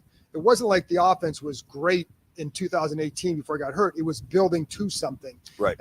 But he knew how to manage the game. I think the one thing to me that impresses me about Daniels, it's not just the results that we see, the completions that we see. It's the stuff you hear behind the scenes. Yep. And I always go back to that, because I think that's how you have to build a quarterback. And it's the stuff like, how is he handling the operation of the offense? Mm-hmm. And I think that's big. The cadences, the play calls, the checks, those things I think are areas where I think they see that behind the scenes, that he's doing well with that. So I think if you want to feel good about where this is going, it's about that, because we see the other stuff. You see the arm, he has good touch, you see the talent, you see the electric running ability. But if you don't hear and see this other stuff, the other stuff is going to only take you so far. That little inside QB even draw when he today. don't complete passes, sometimes he makes the right decision. That's what I'm saying. Yeah. That's my point. And if you do that consistently, like if Jaden Daniels, heaven forbid, if he gets hurt, he can still play in this league because he can pass the ball. And I think he understands how to play quarterback first and foremost, and he happens to be a guy who can really run. Mm-hmm. I'm with you there. I think there's going to be some design runs, and everybody's just got to prepare for that. And this staff wasn't here 12 years ago. What he can do. Right. You'd be nuts not to do it. Robert wasn't hurt on the design run. Right. He was in the pocket. It was in the scrambles. Yeah, the Nada one first. And I think this is where Daniels has to do it too, is knowing when to cut off a play. And, a guy's a competitor and you try to get those extra yards, but sometimes because that's where Robert got hurt, was trying to get that extra yards against Baltimore initially. And Robert did the stuff where he tried to bait guys into hitting him as he was going out of bounds and stuff. Like it was just he was trying to show how tough he was. Just chill, dude. Yeah, just get down, get out of bounds, get to the next play. Where are you concerned still? I mean, they were 4-13 last year. I think we've started a starting, if you will, secondary seems to be emerging.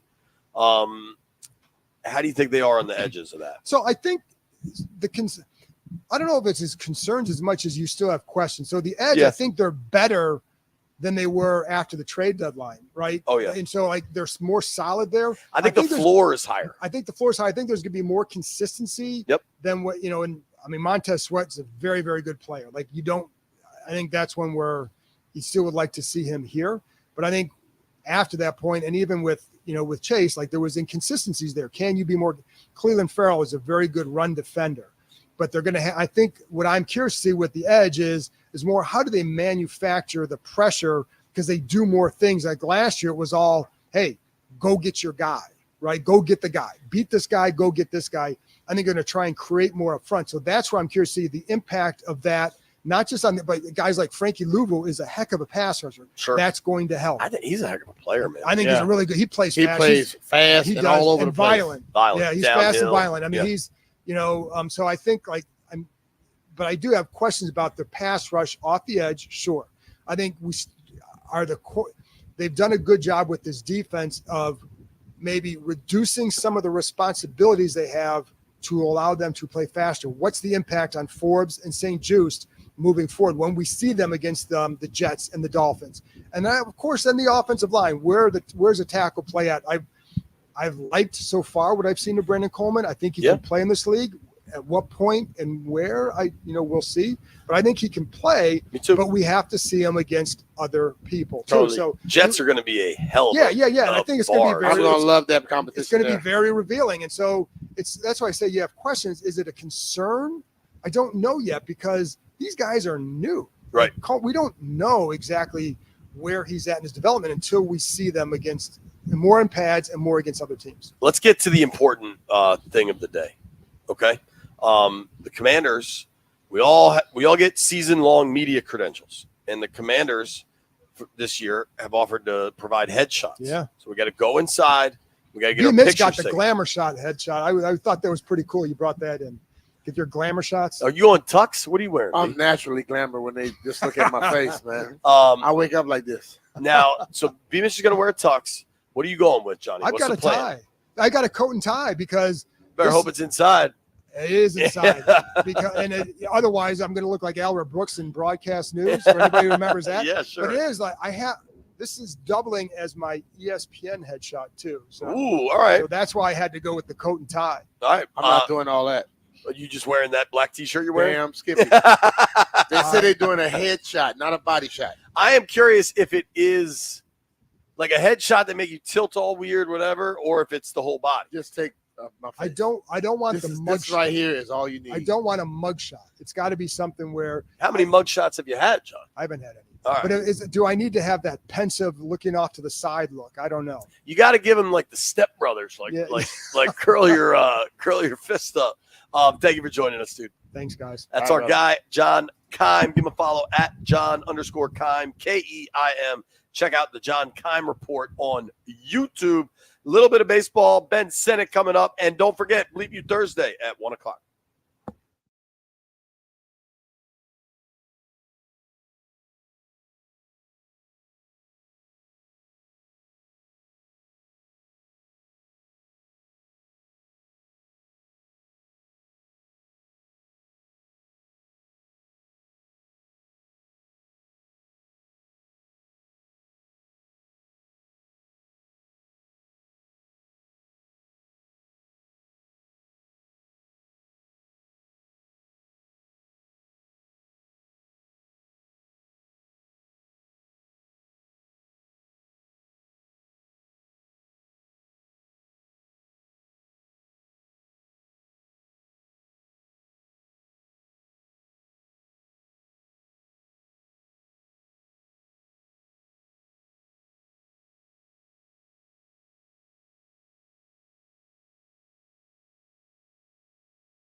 Why, man?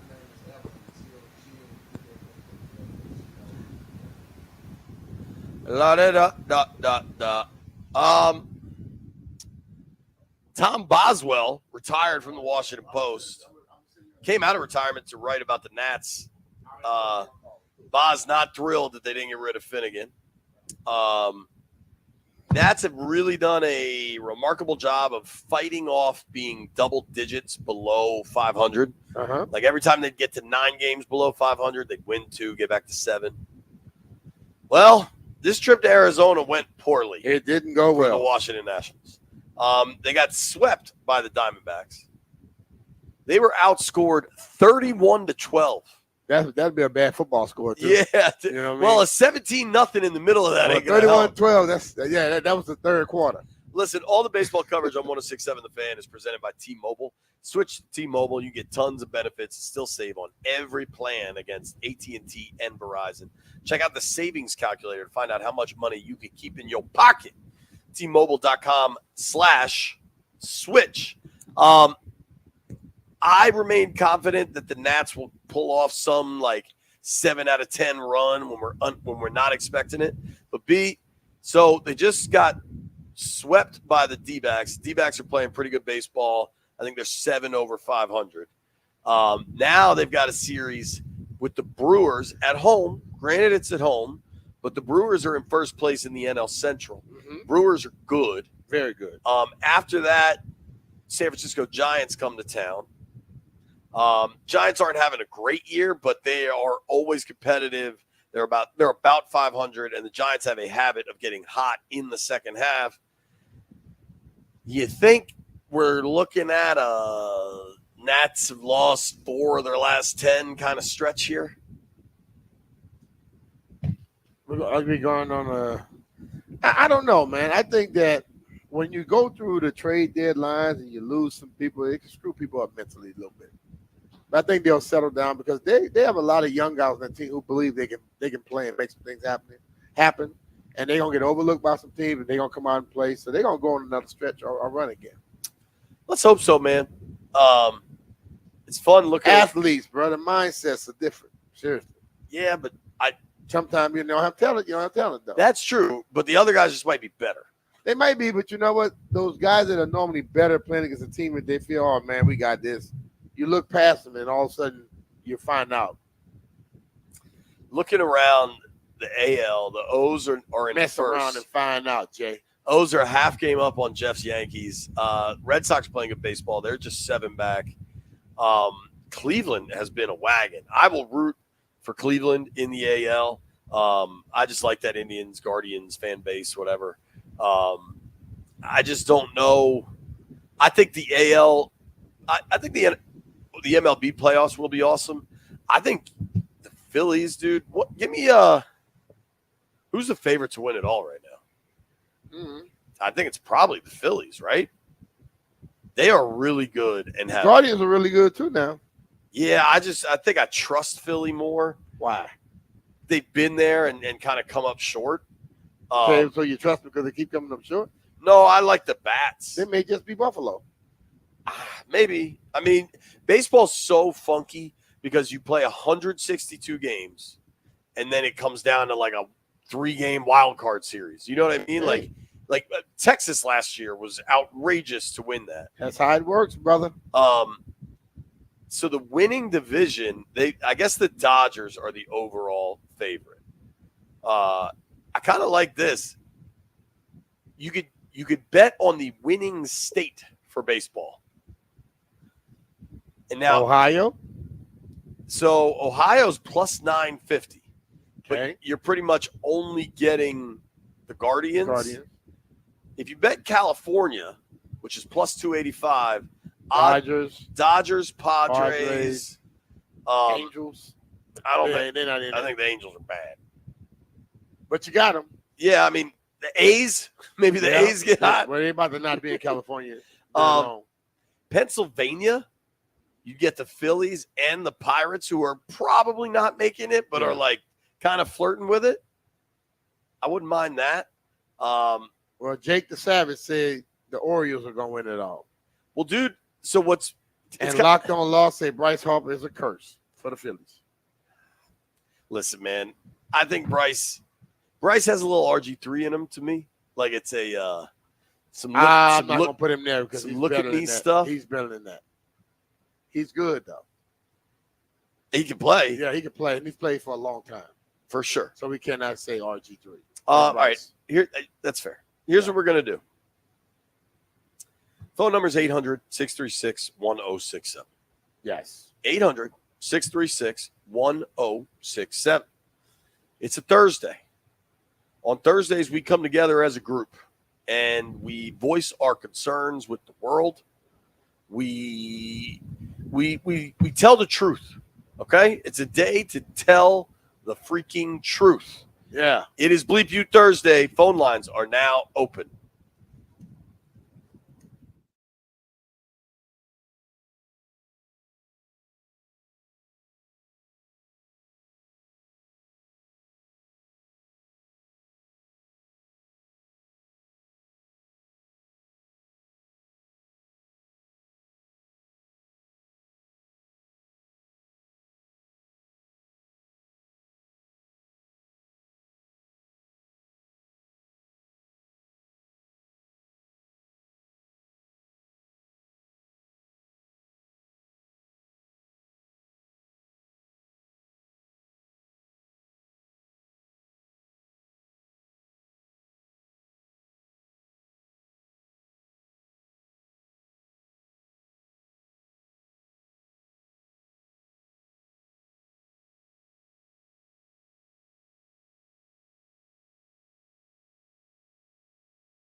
Commanders training camp continues from Commanders Park. John Keim reporting that both kickers went 5 for 5 today from 28, 33, 38, 48, and 53 yards. Ben Standig of The Athletic says Benjamin St. Juste is practicing today after sitting out team drills on the previous day. NFL football tonight, the Hall of Fame game from Canton, Ohio, features the Houston Texans against the Chicago Bears.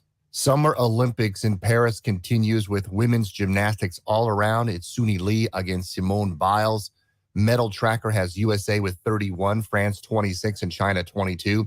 United States has the most silver and bronze medals, combining for 25. Katie Ledecky swimming gold in the 1,500-meter freestyle. Tori Husk silver in 100-meter freestyle. They get gold in the men's 4 final, their first gold in the event since 1960 as they defeat New Zealand. Carlos Alcaraz took to Tommy Paul the final 6-3 and 7-6. Today's schedule, men's 3-on-3 against Lithuania. USA women's basketball versus Belgium at 3. Women's beach volleyball takes on China at 4. Gordon Hayward has announced his retirement from the NBA after 14 seasons. It's a day off for the Washington Nationals after they lost to Arizona 5-4, swept in 3 games by the Diamondbacks. They'll try to turn it around back home tomorrow night when they welcome in the Milwaukee Brewers live here on The Fan. From the Crop Metcalf 5-Star Sports Desk, Byron Kerr on The Fan.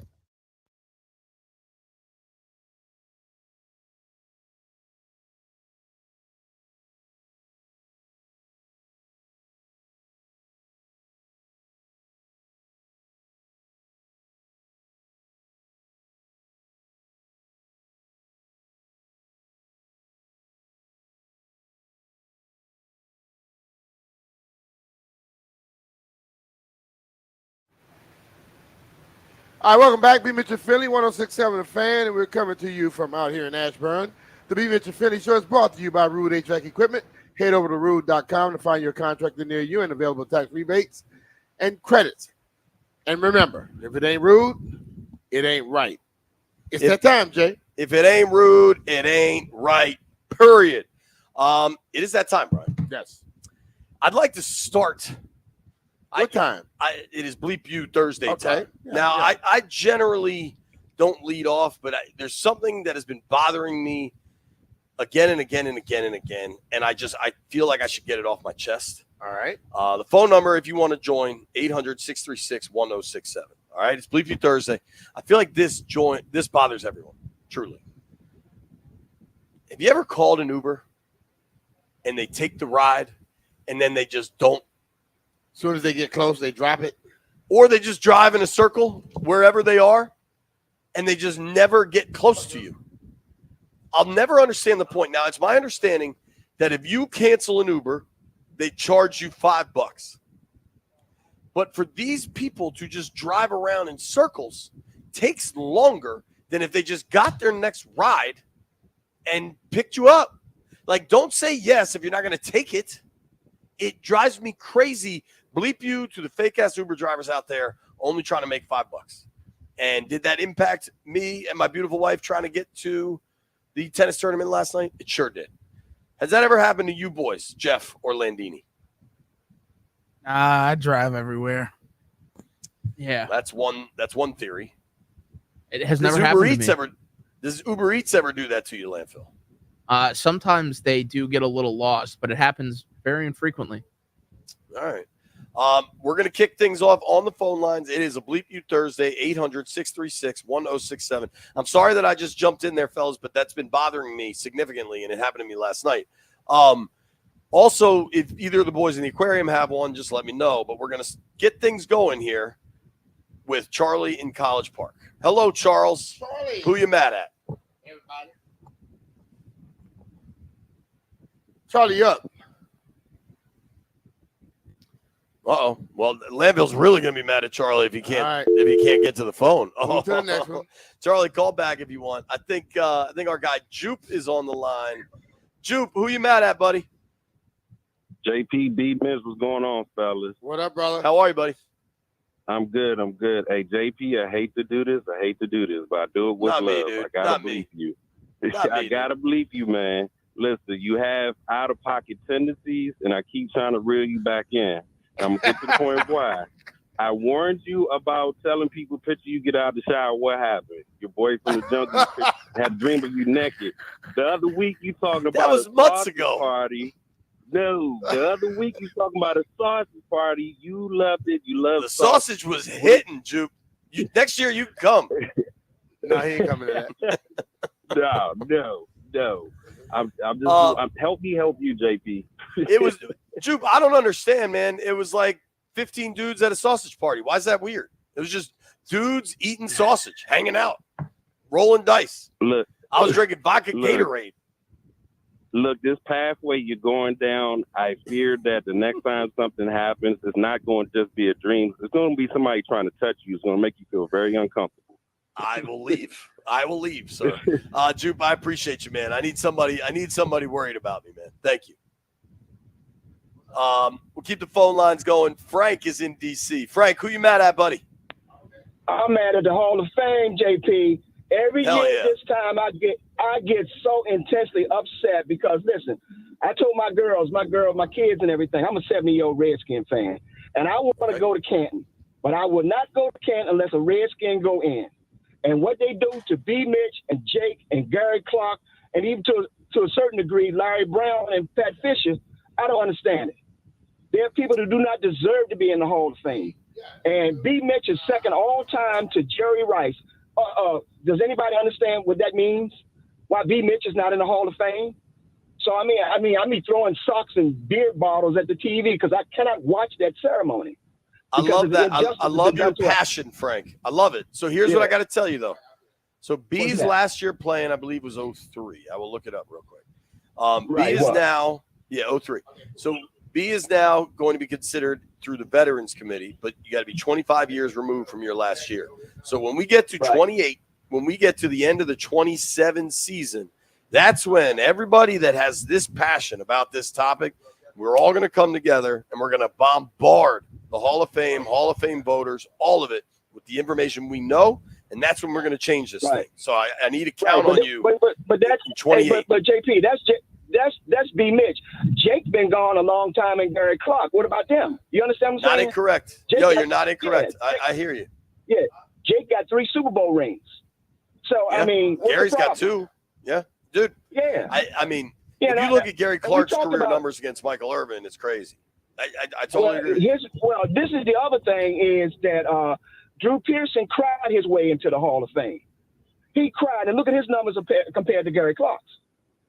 Yeah, that playing for that team in Dallas seems to help too. Yeah. So anyway, I'm with you, man. I'll say this in conclusion. Everybody in this town, especially that radio station over there, should be promoting all our boys, especially B-Mitch. All the time. He's my father's favorite punt returner. I go way back to 64. Ooh. Thank you, bud. Thank you, bro. Appreciate the call. Passionate on a Bleep. I love it. Now, Jeff or Landini, do you guys have anything you need to get off your chest? Yeah, I actually do, JP. What's up, Jeff? Talk to me, man. Dude, I'm just so sick and tired of like the construction people on the road. Like, I know everybody got a job, but why is it that y'all want to work on the road when there's rush hour? Like, there's plenty of times when I'm just driving. There's nobody on the road. There's times that this stuff could be done. Why does it have to be first thing in the morning when everyone's going to work? Dude, I think they got to sleep. The time of construction going on is one of – it's kind of a Bleep you emeritus because it never seems to make sense.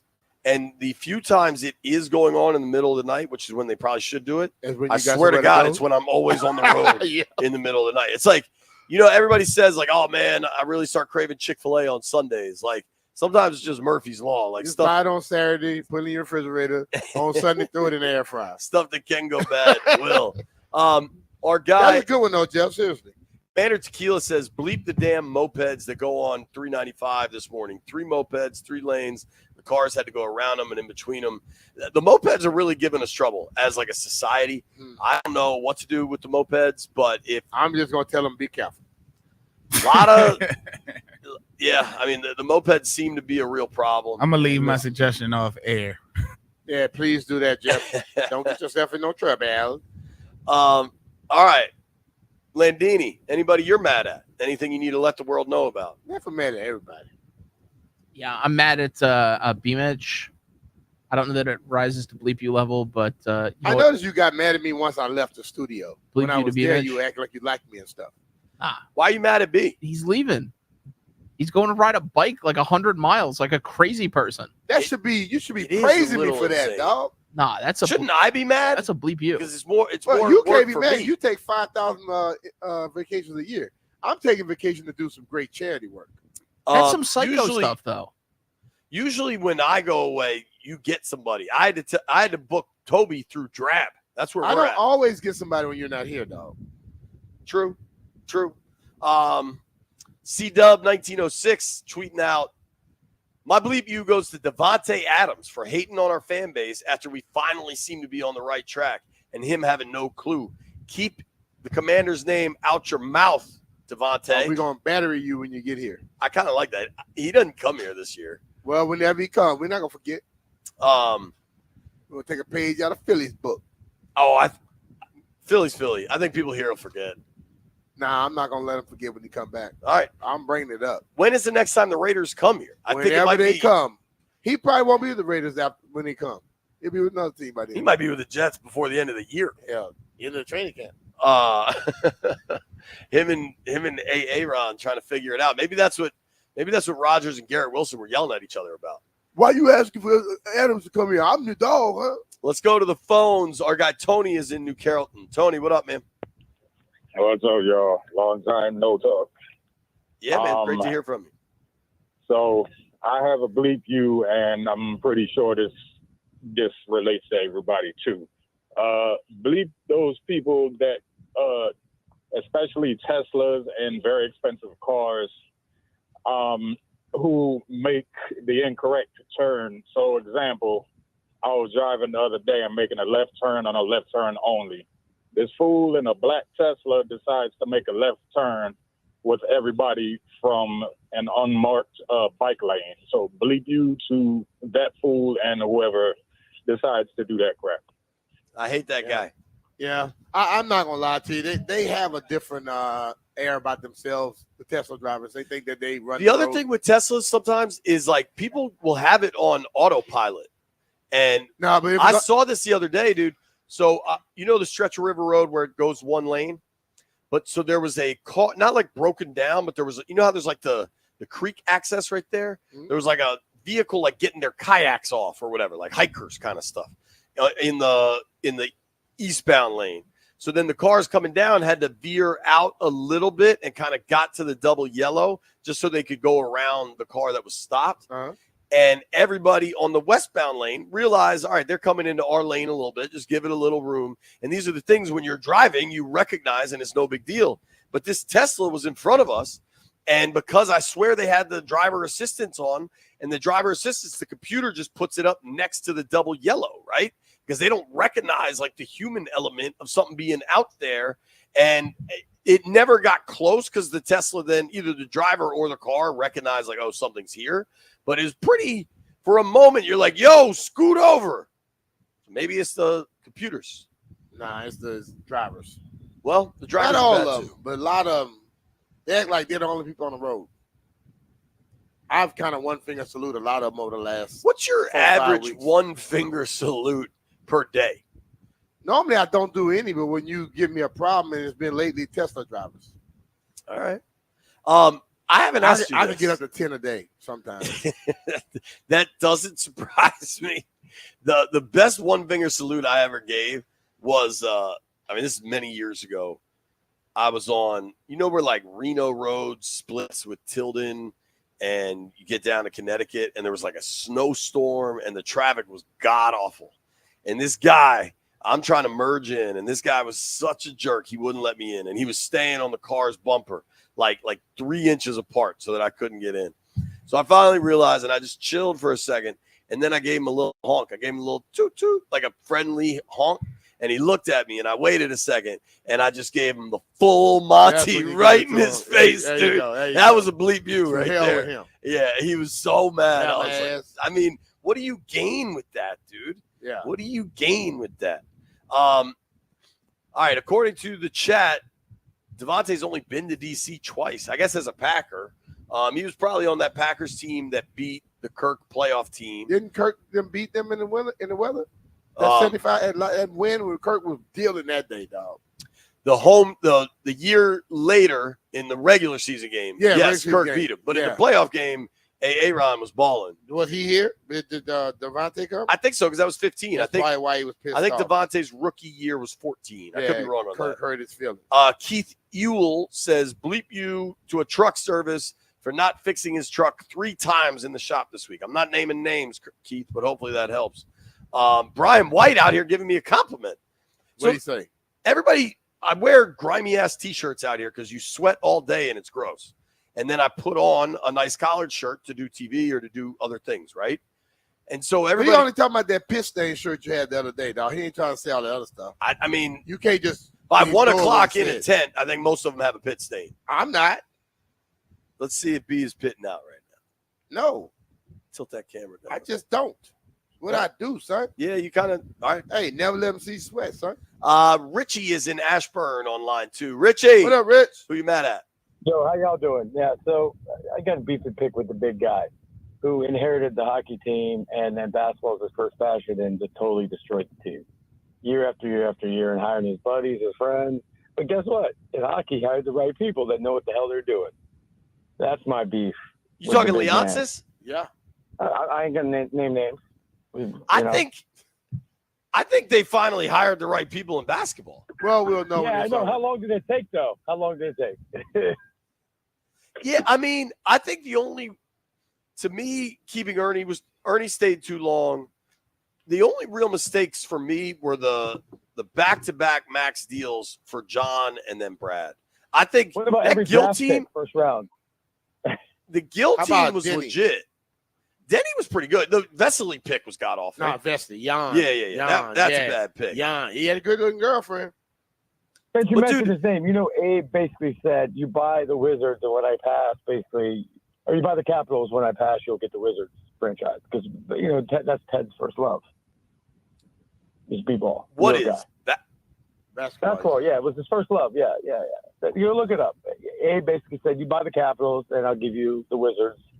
I think he got right at And I'll first go. refusal. Either way, thank you for the call. All the things going on in the world, I didn't expect somebody to be mad about the Wizards on August 1st. Hey, man, whatever they mad at. They mad at. This is your time. You can be mad at the post office for all I care.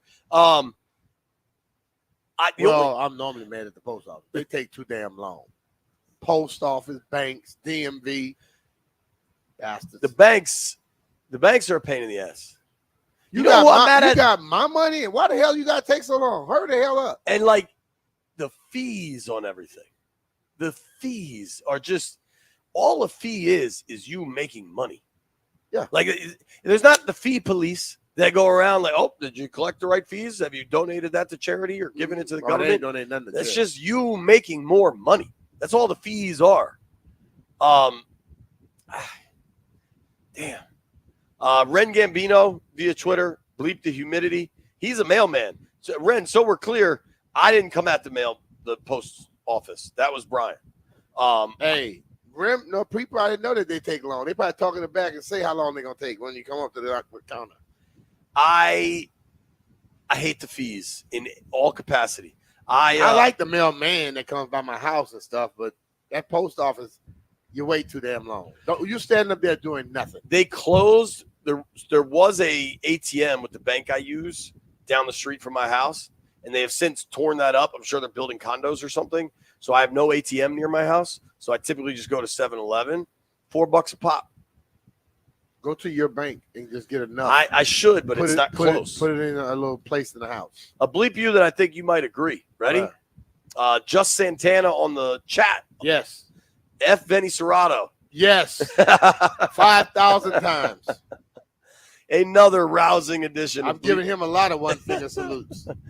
Another rousing edition of Bleep You Thursday in the books. When we come back, Peter Rosenberg joins the program.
Virginia. That's right. We are live at Commanders training camp. All of our Commanders training camp coverage that is brought to you by Paul Henry's Window Installation.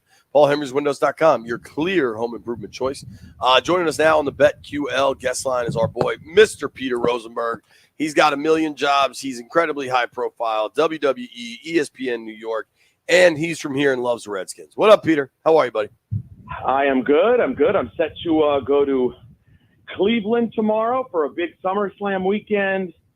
I was just watching some of Dan Quinn's words from earlier today before practice. Happy to be here with you guys. Cool. So DQ, he said it in response to me, but he wasn't like he was saying it at me. But when a coach gives you a couple little curse word pops, does that get you a little fired up for football? Well, what was the context? What did you do, JP? That's the I question. didn't What'd do you anything, for goodness sakes. Oh, he did something. I've had enough coaches curse at me. I know when I've done something versus I asked a good question wrong, that Jay. got him You fired did up. something wrong. No, I asked, you guys have completely flipped this roster over. How do you juggle, all right, we drafted this guy, we scouted this guy, this is our guy, versus a guy that's already here? And he said, you know what? NFL ball players don't want to be BS'd. And I think that was... Did he say BS or he said the word? We can't say what he said, Brian. He said the real word, though. Wow. He said the word. He said the real word. Well, I mean, that's not really a curse word. That's just something a that really baby happened curse. from a bull. As people that all do FM radio, none of us can say it. How about that? Right. That's fair. That's why we just say BS. How much of the little bit of excitement that's kind of brewing here and the videos that emerge, Peter, do you allow yourself to start to enjoy? Well, not very much. Like I said, I'm frankly more interested in hearing DQ talk than I am in seeing, Jaden throw a tight spiral. Listen, B-Mitch could say it way better than I do because he was a pro. Like, these guys are all professionals. I mean, even the rookies we have made it to an elite level to where when I see something you did in practice, it's going to be very hard for me to ever be impressed by that. But I can get impressed by how people carry themselves and how the coach talks and, do we have a different energy? And my good friend, our mutual friend, Jody Rosen, told me he went to camp a couple days ago with his daughter and just said the operation was really good. Like, the actual camp experience for fans was really quality. And just hearing that to me, guys, I mean, you tell me if I sound crazy. To me, hearing that people are having a good experience heading out to camp is more relevant to me than seeing a tight spiral on Instagram, because that's a real thing. And that's the thing that we've struggled with culturally. See, like we talked about it just the other day, people don't post bad things. Right. So you have to learn how to not be swayed by just the post. And they're right, though.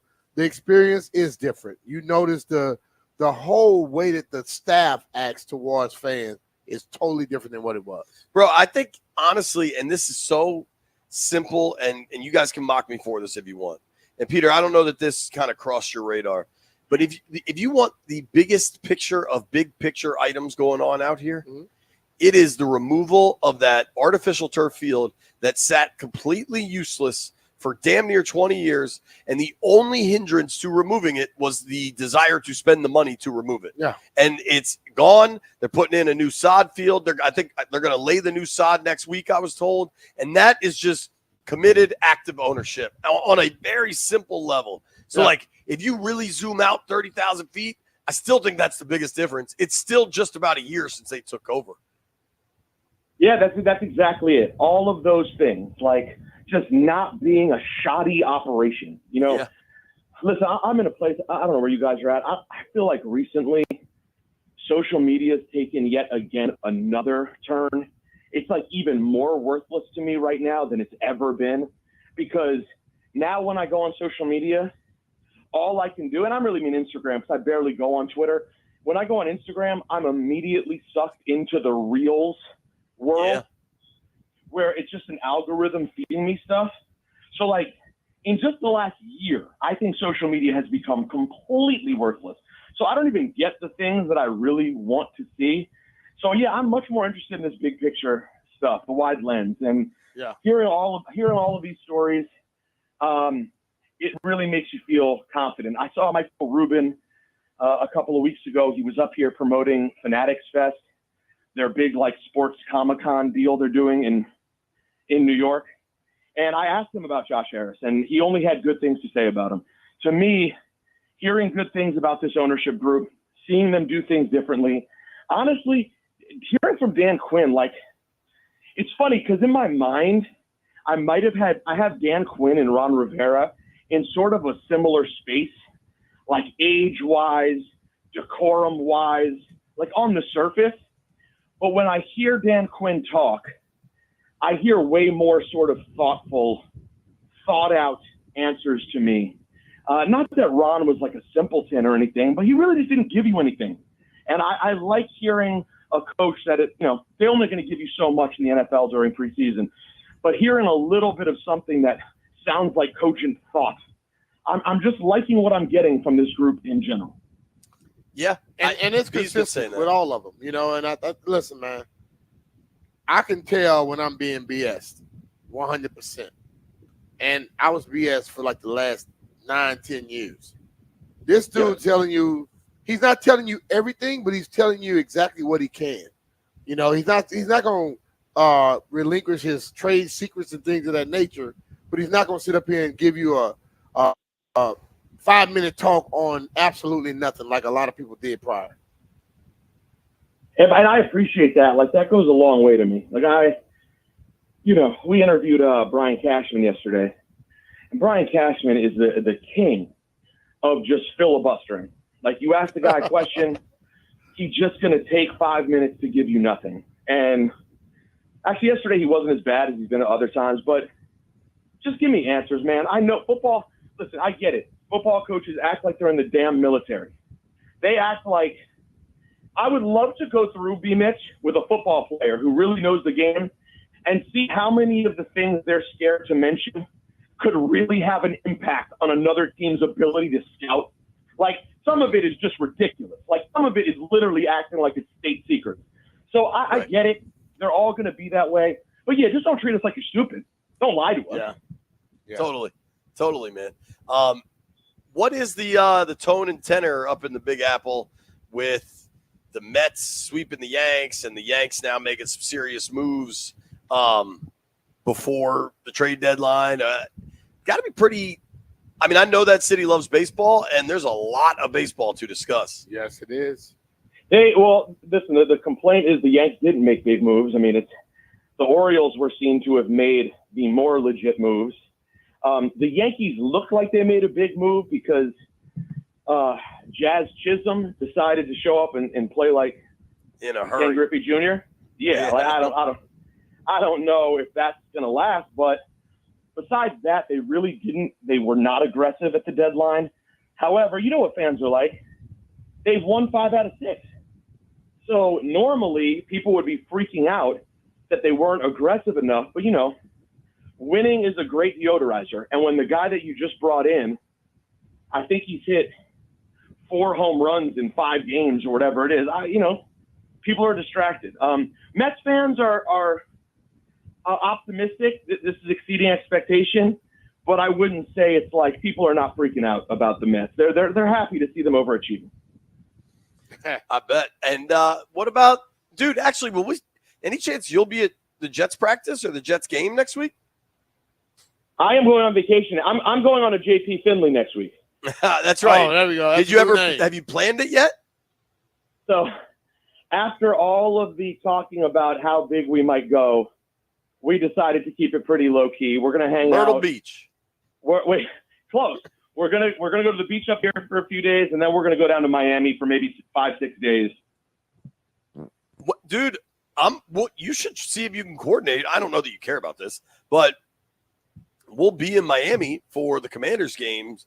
So next Wednesday, I go to Jersey. I'm there till Saturday, driving home. The following Wednesday, fly to Miami. There till Sunday. They have a preseason game Saturday night at Hard Rock, and they have a practice against the Dolphins on the Thursday. Man, I'm literally just going to miss this team everywhere it's going. That's funny.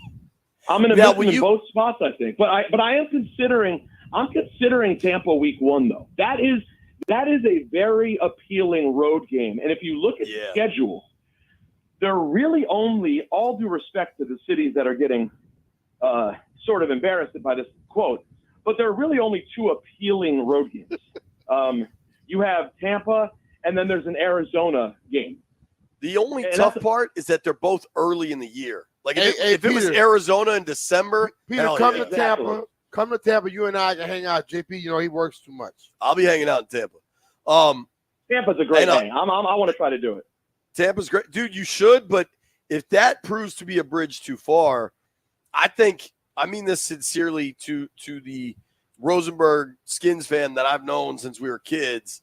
I think that week 2 home debut. So, frankly, I don't think Jaden Daniels is going to play at home because it's not till the 3rd preseason game where they get a home game, and I don't think they're going to play him in the 3rd.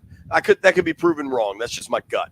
So I don't think Jaden Daniels comes out on the field to a Commander's introduction until week 2 against the Giants, and I think that could be a pretty electric moment. And I think that's a good point. Who knows? But that could be a moment that 20 years from now you want to be like, yeah, man, I was there. You know what?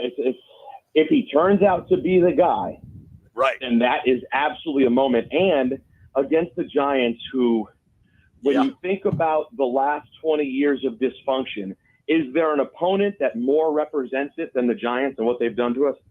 No. They haven't beat them in Giants 2 could be years. horrible, and we'll lose to them. They're 0-3-1 in the last 2 years. It's always something. It's always something. So that would be a big deal to come out strong and have Jaden Daniels play great. Because normally, you can count on the fact that Daniel Jones, for some reason, will throw for 380 and 4 touchdowns against us. With another 100 on the ground. Yeah, dude. I'm with you. Enjoy your vacation. We won't text you or bug you. Listen, if something important happens, you know how to find me. Will do. I'll be sure to send you video of Jaden Daniels warming up. Yeah. Actually, I will appreciate that, though. If anything major happens in Commander's world, please still text. Yeah. What is the baseline for major? Okay. Obviously, an injury to a notable player, God forbid. Okay. I don't know what else there would be besides that. I mean, what else? What about if JP going on another vacation? That's not going to happen. That's new. That would be news. If there's a 3rd in the last month, it can't happen. It can't happen. It's not happening. It's work gonna happen. time now. Thank you, Peter. Appreciate you, buddy. Hi, Pete. Be cool, brother. Take care, guys. Peace. That's our guy, Rosenberg Radio. Peter Rosenberg, NYC, WW. He does everything. Hot 97. Give him a follow at Rosenberg Radio. We got to make some bets.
roasted you, bro. Nobody sounds. B's. Listen, I don't know how to describe B today, but he's got like seriously caffeinated energy, and he's not seriously caffeinated. But I think he's like mentally amping up for tomorrow. I have to. But like, it's been building all day. Hey, bro, listen. It's a ride, bro. It's a long one. It's a long one. What's the longest you've done? 110. When's the last time you did that? Earlier this year. Okay. So here's my thing. There's no doubt in my mind you don't finish. That's just not who you are. You will finish this thing. So I'm trying to figure out if you have nervous energy or excited energy or like a combination of both. Always nervous for any time I'm going to do anything. Well, every football game I've played, stuff like this. But it's not necessarily, it's like I'm scared. It's like, as Patty LaBelle said, when something is important to you and you're not nervous, stop doing it. Right. You know, so that's where I'm at with that. Anytime I'm doing something that's worthwhile, I get that little energy. So sure. Yeah. I think it's going to be fun, dude. So here's a question for everybody. Do we want B's going to call in from the bike ride? Where on the track do we want to hear from B? Mile 20? Like, what time? You're going to start at 4:30 in the morning. Y'all are going to be on till 10, so I started. Like, how far in will you be? I start at 4:30 in the morning, so by the time you get on there at 10, I am hoping to be on the second half, into the second half So of we the should, ride. we should be hearing from you around mile 60 or so? Hopefully, yeah. I'll hit you at 10 and 11. I'll let you know. Here's my request. I want to hear from you at 10 or 11. That's fine. But what time do you hope to be in Dewey? Way before 12. I also want to hear from you at this time tomorrow. I like that, like right before the show ends. I may be sleeping for a little bit before I start. All right, that'd be the smart. other stuff. See, I thought you might just go straight to go see Monty. And Well, I am Starboard. going to do that, but then I may go to sleep after that. All right, if you're awake, that's the I just rode a bike 100 miles. How fast can I drink an Orange Crush, B-Mitch? Oh, that's going to be 5 seconds. All right, let's make some bets.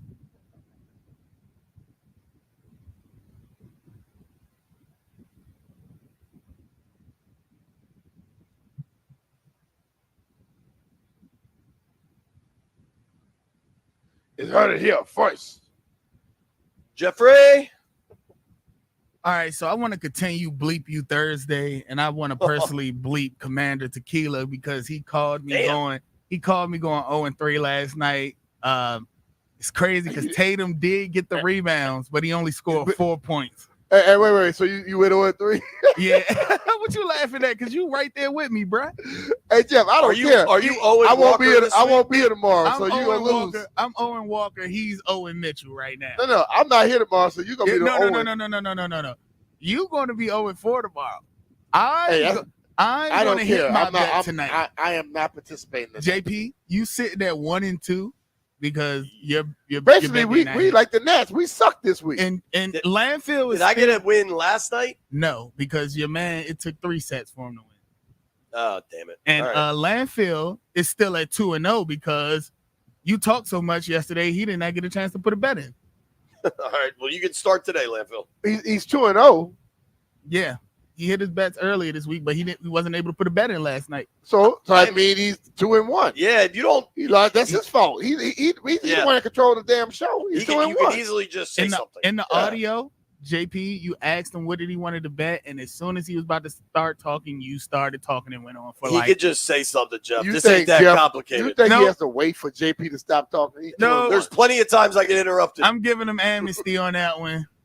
Tonight, I'm taking make some picks. Sabrina Ionescu to make 2 or more 2 threes.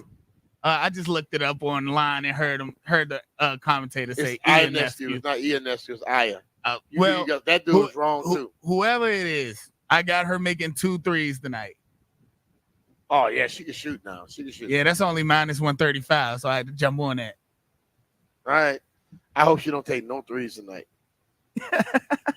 You a hater. I'm just being silent so I don't interrupt anyone. Well, y'all enjoy. JP Petty. Hey, keep playing it. Let it go out. Don't let JP get a bet in. Watch the stream. I'm just rolling my eyes and not talking. You really not gonna put a bet in? I'm taking the U.S. women's basketball team. You can't. I'll take lay them. 100 with them. It starts at 245. Bro. The line for them is minus 4,500. Nobody's taking the money line, Jeff. Oh, I'm laying the 22 and a half. Okay, I get you. Now Hey, you said Jeff, what are you talking about? And Jeff, the chat is saying, when the hell you gonna do your conditioning test? We just said whenever you ready, B, you gonna be the coach. Let's do it. Now I'm not the coach. I'm just gonna be the person that's gonna be at the end to laugh.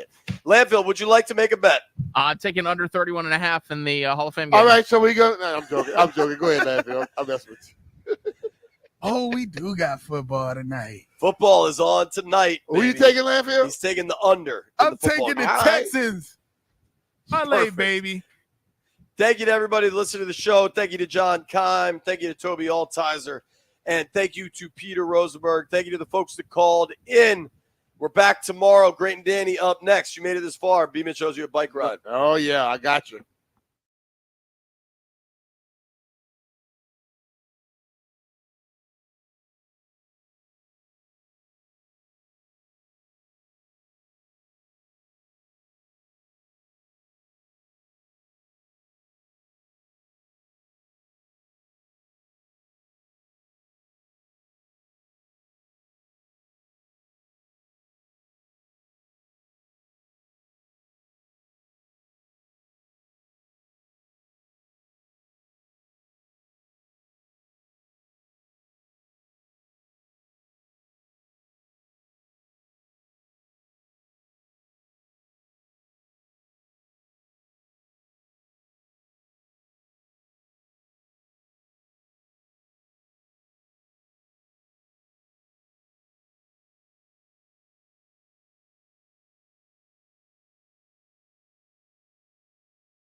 Good Thursday afternoon. Welcome into Grant and Danny. It is August 1st, 2024, and we are happy to be with you live on 106.7 The Fan for what is a full G&D. We are taking you all the way up to 6:30 tonight.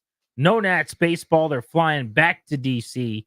from out west. What's up, Danny? How are you? Buddy, I'm having a terrible day. This is a bad day. Thank goodness tomorrow I'm on vacation. I'll be gone Friday to Friday. I will see you guys Monday the 12th. But I'm in a slump today. Nobody made a comment about it, which tells me you guys didn't notice it. Maybe you did and were just too polite to say anything. Before I get to why I was so late coming in today, I'm trimming all the hair off of my face. So I've got my hair cut a couple of days ago, trimming my beard just to be a little bit cooler down the Asian, right? That's just a strategy. And while I'm there, I got the clippers with the guard on it, trimmed my facial hair, shaved my neck, did all the normal stuff. I was like, oh, my eyebrows are a little unwieldy. Why don't I trim my eyebrows? They're getting a little nuts. Look at this. Can you see it? On that side? I don't know how I did it, but I took a chunk out of my eyebrow like I was in prison and like have some kind of scar over my left eye. It looks beyond ridiculous. I did that to myself. Yeah, if it makes you feel any better, it's not noticeable from a normal depth. Normal vantage point? Maybe if somebody's standing nose to nose with you, they'll notice. So if you get fairly close, you'll notice it and go, oh my God, that's so embarrassing. I can, now that you've called attention to it. It's a space. But it just kind of looks like you cleaned up your eyebrow. It's real clean right there, right in the middle. I mean, it's like a landing strip. So I cannot explain to you how I did it. I mean, I had the guard on it. I trimmed everywhere else, just some kind of weird angle. I don't know how I did that. I did it. Then I'm all thrown off about that. And I'm like, there's no evening up. There's no fixing it. I get in the car to come here and I get, maybe 40% of the way. And somehow, like a snap of the fingers, I realize my computer bag's empty. I have my bag, don't have my computer. Turned my ass back around, drove home, got here at like 1:30. I'm a hot mess today. I'm going to give you my best. You got to get outs. It's your day to start. If you're a starting pitcher, your arm feels like crap. The curveball's not curving. The changeup ain't changing. And your fastball's flat. Let's go 5 on a dive here. I got to give you guys 27 outs, and I'm working on it. Let's go. You got 1 foot out the door to vacation. Yeah. That's it. That's pretty much what it is. You guys leave first thing in the morning? Yeah. We're not going to leave as early as I want to tell you that. When would you leave? 5. That's a little aggressive. Because if you're leaving at 5, it means people are waking up at 4:30. Mm-hmm. No one should ever wake up at 4:30. If you leave at 6, the 5:30, 5:45 wake-up call's a little more wieldly, I think. I would pack everything up at night, slap the deodorant on, pour the cup of coffee to go, and say, let's go. Right in the car, let's go. Everybody pee once, brush your teeth, and we're out of here. We're not going to do it that way because there's a lot of moving parts, and we're going to leave way later than I want, but we'll do our What time's best. that plane supposed to take off? I mean, there's been no official. It's like what happens is the 2 dudes. So there's a couple of guys. It's my brother-in-law and I. We're team. We should probably go. Let's go. Let's get on the road. The wives are far more patient, and to them, time is time. Time spent in the car, time spent in traffic is the same as time spent anywhere else, and that's where we just part company. Can you check in anytime, or do you have to wait till 3 or 4 anyway? Oh, until 4, technically, yeah. Then really, what's the rush? To not be in traffic is the most important thing in the world. Very key. It's number 1. And number 2, it's not as if there's nothing to do in the beach community when you're not at the beach. There are plenty of restaurants, coffee shops, toy this, mini golf that. Do whatever the hell we want. I'd rather be down there doing things than just stuck waiting on 395 next to Chris Russell screaming and yelling. Well, I'm excited for you. Thank you, buddy. It's going to be a good vacation week. I'm going to have a bunch of our favorite show folks, I think, at different points next week, maybe come in for a segment or two. Oh, be nice. Maybe Jay Gruden going to stop through. Talk to Logan Paulson out at training camp today. He may come through. I think Jags might even stop in studio. Oh, cool. Sit in with me. So we'll try to make it work next week in Danny's stead. Make them all do impressions or something, just so you feel more comfortable. Should be a good week of radio. But in the meantime, Danny, we got business to tend to today. Your boy was out at training camp for the first time. It's been one of those things where, not to go full Rouye on you, but while you had the no good, very bad, terrible day that they wrote about in the little children's book. In the book, yeah. either my tire, something jacked up, or a kid had an issue. I have not been able to get to training camp. 3 or 4 times I've gone, tomorrow I go. And then it just hasn't happened. Mm-hmm. So I was finally able to get out there today. First of all, I want to say that walking in, I had to walk in to go get my credential basically in the same path, the same way that all the fans do. I parked in the parking lot. So today was a season ticket member only day with gold member, fan, whatever, getting to go. Wasn't open to the public, but open to season ticket holders. And because of that, I'm interacting with a lot of the people that are working out there. All smiling, all very pleasant. Yes. All asking me how I'm doing and showing me where to go and laughing and giggling and seeming like they're enjoying what they're doing out in the heat.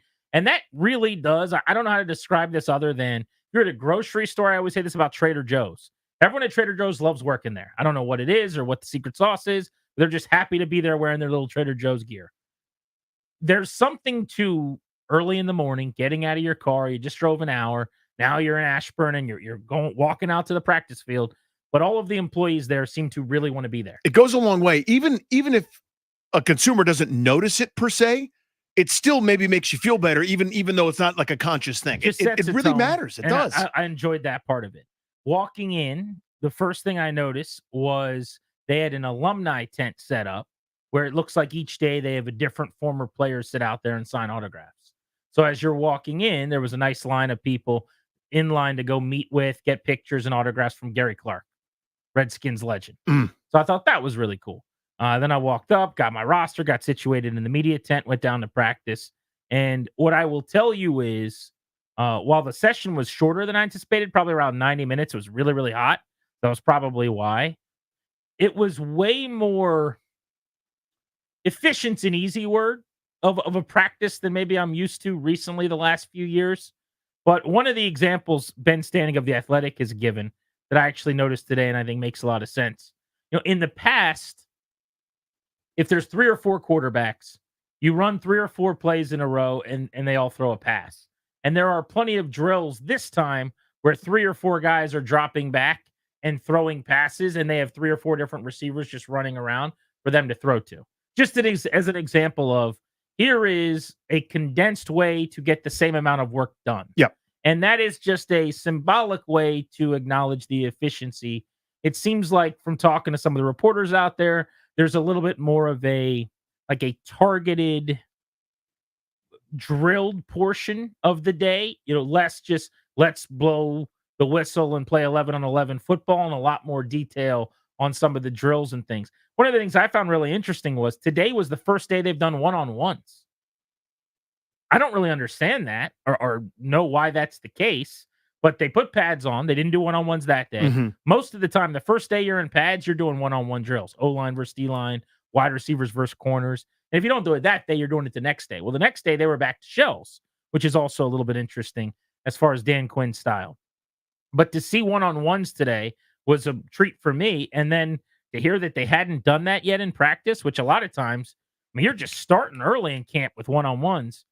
There's a very unique way they're going about this. So psychology may be playing into that too. I have no idea. I haven't talked to anybody about it, but maybe it's one of those things where you're looking forward to it a little extra after there's more anticipation for it. So to give guys something else to be juiced up about as you start to get into the doldrums of training camp practices and the heat and the like. Maybe it's an extra carrot to dangle, because I'm sure guys are fired up about that, right? Like position groups going at it, the cornerbacks are yelling at the receivers and vice versa, D tackles and offensive linemen and such. Maybe that's something to it, but the guys putting their own stamp on it is always interesting. Like we do it this way because of whatever background I have in forming a team. It's interesting. So I thought I could empty out the notebook a little bit here and just give you some thoughts, bounce them off. You see what you think. This was from my first chance to get to watch a training camp practice today. I should also point out to all of the listeners, and there were many of them who said hello today, a bunch of you guys. It's always flattering when you find out like how plugged in people are on the show. Everything from it really is neat. People joning on you not being there, or when's Danny going to leave his house, or how much would you have to pay Danny to come here? Those are the only interactions you had? No, I mean, although there were plenty of those, I will say. It's a good day at training camp. Everyone made fun of Danny the whole time. Like, no, what? It was pretty good. I mean, just the idea of the shtick of like, Danny going to get to a game this year? People that really understand the personality. The answer's no, by the way. I'm not. One guy was telling me if I went over to a certain area where they were selling the food, they had cups of meatballs. But it was just cool catching up with a bunch of listeners. But in addition to good energy from the crowd and people that were excited to be out there, onto the field and between the sidelines, Jayden Daniels was ultra impressive. It was hard for me to not get really excited standing there watching him, I will say. I had to keep reminding myself, this is not authentic to an NFL game. And there are going to be obstacles and challenges ahead of him still that we're not seeing yet. But I will tell you, he was exceptionally accurate. He made some tremendous throws, mostly impressive on lob stuff or touch throws. That's what I really liked because, a lot of times, like even going back to Griffin in 2012, he had zip, he had velocity, he had a big arm. But with a young quarterback, sometimes those touch throws down the field or otherwise over the dropping zoning linebacker, those can be a little tougher. That's what really stood out to me about Jayden Daniels. I would say first thing, accuracy. Second, the ability to put touch on throws. I did not get to see many small window throws. And I'd be curious to know if you're out there every day, how many of those there have been. I was asking around. It seems like some guys said they're just the way that, whatever they're running against the defenses they're getting, there haven't been a lot of put this in that tire swing, basically. Yep. But watching him not just throw the football, but how he interacted with guys on the sidelines after reps as well. He throws this nice touchdown everyone's been talking about to McLaurin. By the way, Terry cooks Emanuel Forbes right off the line of scrimmage. I don't think he got a hand on him. Doesn't touch him. He beats him down the sideline. Jayden sees it and just kind of leads him into the end zone, drops it in the bucket. Right afterwards, they're chopping it up on the sideline, going over the play, what Jayden saw, what Terry saw, why he liked where he threw it and let him. But you saw that occasionally with Daniels. Just everything about the day was exciting and was impressive. Now, I will say this. It was very obvious to me that he has a great feel for what they're doing offensively. Just the command and dictating and pointing things out. I also think, and this is me from the outside looking in, I'm assuming this. I don't know this. I think he also probably has a really good idea right now of what the defense is doing. You get what I'm saying? I do. That's actually an important distinction, by the way. So I think, and which is, I'm not saying this is a negative. I think he's smart and he's now figured out a lot of the things they're doing in practice. And he probably also, he just knows he's got access to that playbook too, right? But I also, I'm watching him and I'm going, I can't wait to see him against a defense he doesn't know. The Jets next week is the example, maybe in the preseason, but certainly in the practices, because I think he has a really good feel for the offense he's running. And it seems to me like the ball's never at risk. He's going to the right guy. I almost wonder if he also knows exactly what's coming defensively. So that is interesting. I mean, it's an important distinction because the best analogy I can come up with just now on the fly is it reminds me of math class in high school, right? Where I'm sitting there, I'm going, okay, I guess I see how those numbers make sense on the board. And okay, you're solving for X, no problem. Then when you get handed the test, if you don't truly understand everything about the material, you go, well, those aren't the same numbers I just saw. Those aren't the same numbers I worked on before and I was doing the problem on the board with the teacher, and I don't know how to apply it, right? You can know on this play, the receiver takes 4 steps and breaks right. Exactly. You can memorize that all you want, but what happens if he's, I don't know, the defender shaded to the outside, or you see a certain thing that you didn't anticipate? What happens then? And that paralysis can absolutely happen if you don't know everything. I was impressed today, immensely impressed. It was really, really cool to see him look like that. But if this would have been a joint practice against the Jets and he looked like that, my confidence you'd go, holy crap, yeah. Spike. I would, one practice does not really tell you anything anyway, but I would feel even more strongly about the fact that he's got a chance to play pretty well early in the season. One of the guys I caught up with today was Brandon Coleman. You'll hear that interview at 3:00. By the way, Danny, I grabbed this interview with Coleman, the rookie offensive lineman they drafted in the 3rd round. The aforementioned Emanuel Forbes, who's in year 2, kind of a make or break season for a former 1st-round pick. You'll hear that at 4:30. And then Nick Allegretti, who we loved having on the show. Awesome. He was former great. Chief, great talker. Really, really had a nice chat with him. You'll hear that at 5:00 today. So Coleman at 3, Forbes at 4:30, Allegretti at 5, if you want to hear those chats. But speaking of Coleman, I thought he was one of the stars of the day. I really liked what I saw. He is massive, first of all. Yep. Really, really big guy. His body is built more like a guard. He's kind of got that thick, you see tackles now. There's not much of a gut to them. They're almost like tight ends in a way. They're just big, long, like lanky, long-armed athletes. He's got more of a guard build, and maybe that changes over time. I don't know if he's going to play guard or tackle, but he moves better than I thought. He played exclusively today at left tackle. He played with the first team. He's kind of got that traditional tackle length, despite the guard frame or the body that I talk about. And I came away feeling a lot better about him. Like watching him at left tackle, he looked like he belonged. There wasn't a time one-on-ones he was good, but even in 11-on-11s where I thought, oh, he just got cooked. Now, they don't really have an edge player that is either scary to practice against either, I don't think. Like it's a lot of Cleveland Farrell who's a run stuffer, or maybe some Dante Fowler is the one speed guy coming off the edge. But between that and the fact that the guy signed autograph for 45 minutes after practice, longer than anybody else, like he was just notable, and I noticed and just observed him really start to finish. And we've called him an X factor. We've thrown. I think that even understates it. Yeah. This idea that if he is a good left tackle, this draft class could potentially be a franchise-altering group. And from what I saw today, and again, I'm not going to make a big observation on if he can play left tackle or not, but he was doing that in practice, and he looked the part. Absolutely, That's really encouraging. From a weak link, really encouraging. I mean, listen.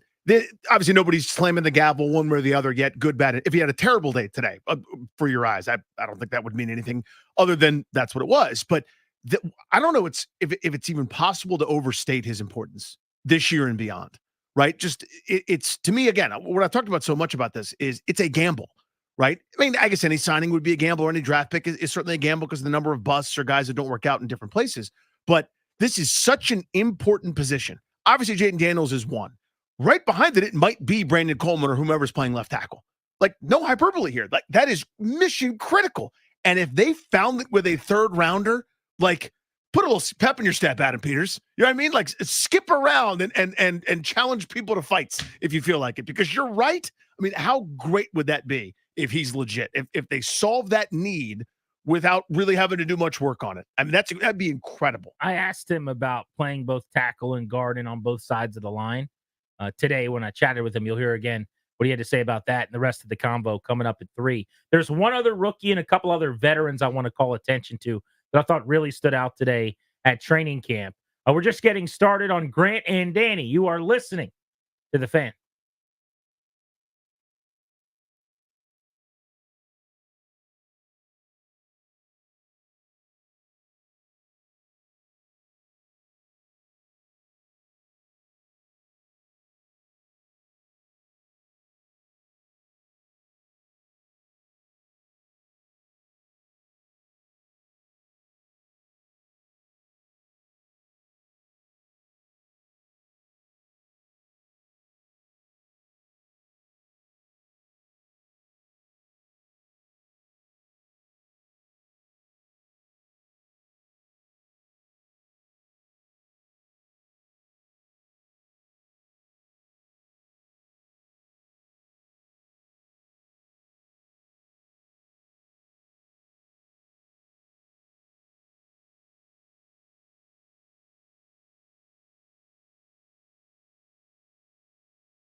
Welcome back to Grant and Danny on the Fan. We are live all over the DMV on 106.7, wherever you take us in your little cell phone there in your pocket on the Odyssey app. And, of course, you can watch the show on YouTube on the 106.7 The Fan YouTube stream as well. Danny, in studio yesterday, the Orioles were playing a day game. We were watching it as we were discussing DC Sports Matters, and Jackson Holliday hit a grand slam. Holliday, who went 2 for 34 in the big leagues, got sent back down, had to earn his way back to the show at AAA, and it was his first game back up. He's the number 2 prospect in all of baseball, according to Baseball America. The number 1 guy is some guy named James Wood, I think. James Wood, I think. Not overly familiar with his work. But Jackson Holliday hit a grand slam to Utah Street, 439 feet, way past the flag court. Ball was touched. So I'm sitting here watching, and people are going nuts trying to get the ball because it's Jackson Holliday's first home run ball, and there's a big, crew of people running around madhouse. I get a text about a half hour later. My cousin and his son got the baseball. Unreal. My first cousin, like my mom's brother is his dad. He got the baseball with his 5-year-old kid. Since then, virally, you've probably seen them on the Orioles social accounts and all over the place on the internet yesterday. But they had a meeting with Jackson Holliday in the clubhouse where he brought it back to little Wyatt and signed some autographs, and they gave him his ball back. But we should get him on the show for the double play today. That is cool. At 3:45. But yeah, how wacky is that? I'm sitting here watching that in studio, and then I get in my car, and we were even talking about it. Like, someone just got Jackson Holliday's first home run ball. I know someone. And then it was my cousin. And now Jackson Holliday has it back. He gave him the ball back. That is neat. Which I think is the right thing to do. I know your team get money. Yeah, I mean, I don't know that there's a wrong answer. I mean, I know some people might say holding out for money is the wrong answer. I think it's what's it worth to you? Like I'd be just as happy to keep it. It's a cool keepsake for me too. What a great experience. But so I've obviously been fortunate enough to be able to meet a couple of these guys, and over the years I've never met Jackson Holliday. But like, I don't know. If I was like friends with the guy in the big leagues, I'd probably just like if I caught Ryan Zimmerman's 300th ball or something like that, I'd give it back to him or something because we've met and know each other. But in general, yeah, I mean, it's a once in a lifetime chance. Maybe if you catch McGuire's 500th or something like that, words like auction come to mind. How jealous is Zach Campbell right now? That's what I was thinking, by the way. All of the Orioles fans. It's so great it's not him. We're just happy that it wasn't that ball hawk Jack you-know-what from the New York Yankees. Because he lives at Camden Yards part-time and anywhere on the East Coast, the Mid-Atlantic. And he somehow, I don't know how he does it. You can't say it's not a skill. I mean, you could hate the guy if you want to, but he's really good at it. Nobody gets more balls than that guy. I've been to thousands of baseball games. I have never once gotten an actual ball in game. I guess technically that was rolling around. It wasn't caught, although we'll have to ask for the story from my cousin Tim. But yeah, Zach Campbell routinely just glove in the air like you Scotty Smalls. Benny the Jet just hits it right into his glove. Yeah, I got my hand on one Wilson Ramos pop foul that was spinning so much that it basically, caused a minor fracture in my finger as it pinched between that and the chair. Still a win though for you. You've touched I've touched one in the air. I mean, you're in an elite group, I would say. Yeah, that's a nice. It sounds like a lot of people because every night there's 100. Somebody balls, does it, yeah. But grand percentage of people in baseball. Small fraction. Pretty rare. Mm-hmm. I mean, occasionally a fly ball is coming right at you for a home run and you turn around and you stick your ass at the ball. Yeah, you show the ball your butt, which is a very weird move. I completely forgot about that. And then Ryan and I made eye contact and Ryan's face was as red as an apple. And he was making a really weird face where it's like for some reason lips were pursed and like the reaction I had in my head was, why is Ryan acting so weird? And then I was like, oh, wait. A few weeks ago, Wilson Contreras hit a ball right at him, and he just turned around on television and mooned the baseball. Yeah, for some he was reason. like the beginning of when guys used to celebrate. They stopped doing this now. Now they just put on like novelty hats or like drink water or something like that. But remember the flying butt celebration where like you and me are like excited about each other. So we're taking like a few steps. We jump and we kind of turn, like tap butt cheeks. Yeah, so it's like we do I called it the flying butt. Maybe there was a different name for it, but Ryan did that without the jump. Like he sees the ball coming and he's like, I'm going to catch it. I'm going to catch it. No, I'm not. I'm going to do a standing flying butt. I'm just going to do a big turn where I throw my right butt cheek right at that baseball. That'll teach it. The only thing that doesn't make a lot of sense to me about that is that afterwards he didn't acknowledge, I panicked. Sorry, I botched. You just say that. Here's my big butt. Well, you ain't kidding about That's that. true. That quote came to fruition. Darius, what did Ryan say to the baseball? Here's my big butt. That's what he said. What are the chances of that? We've been playing that clip for 3 years, and all along it was just one big build-up, one big tease. So that we could find out what Ryan said as a baseball soared right at him. Here's my big butt. There's different ways to do it. Different ways. My cousin Tim wins a wrestling match and jumps on the baseball on Utah Street, goes and meets Jackson Holiday. Clary just rams the baseball with his ass cheek. Here's my big butt. Attaboy. It's actually not as big a butt as it was when you said that.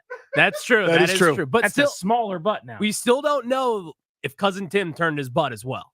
We still don't know that for a fact. Well, We'll find out. I We'll will find ask out. him at 3:45. We'll find out. But since he got the baseball, I would assume that he used these two things God gave him to grab baseballs, Maybe. Those opposable thumbs. and he probably made a play or What two. if he did? What if he did a flying butt and just landed in his pocket what or if something? that's what he tells us? He's like, you guys aren't going to believe this, but I just stuck my butt out, and somehow the ball bounced right off of it and into my hand. He's a guy, a Little League coach, who was like, don't use your hands, don't pretend. What you do is you turn away from the ball and show it your butt, and maybe it just goes in.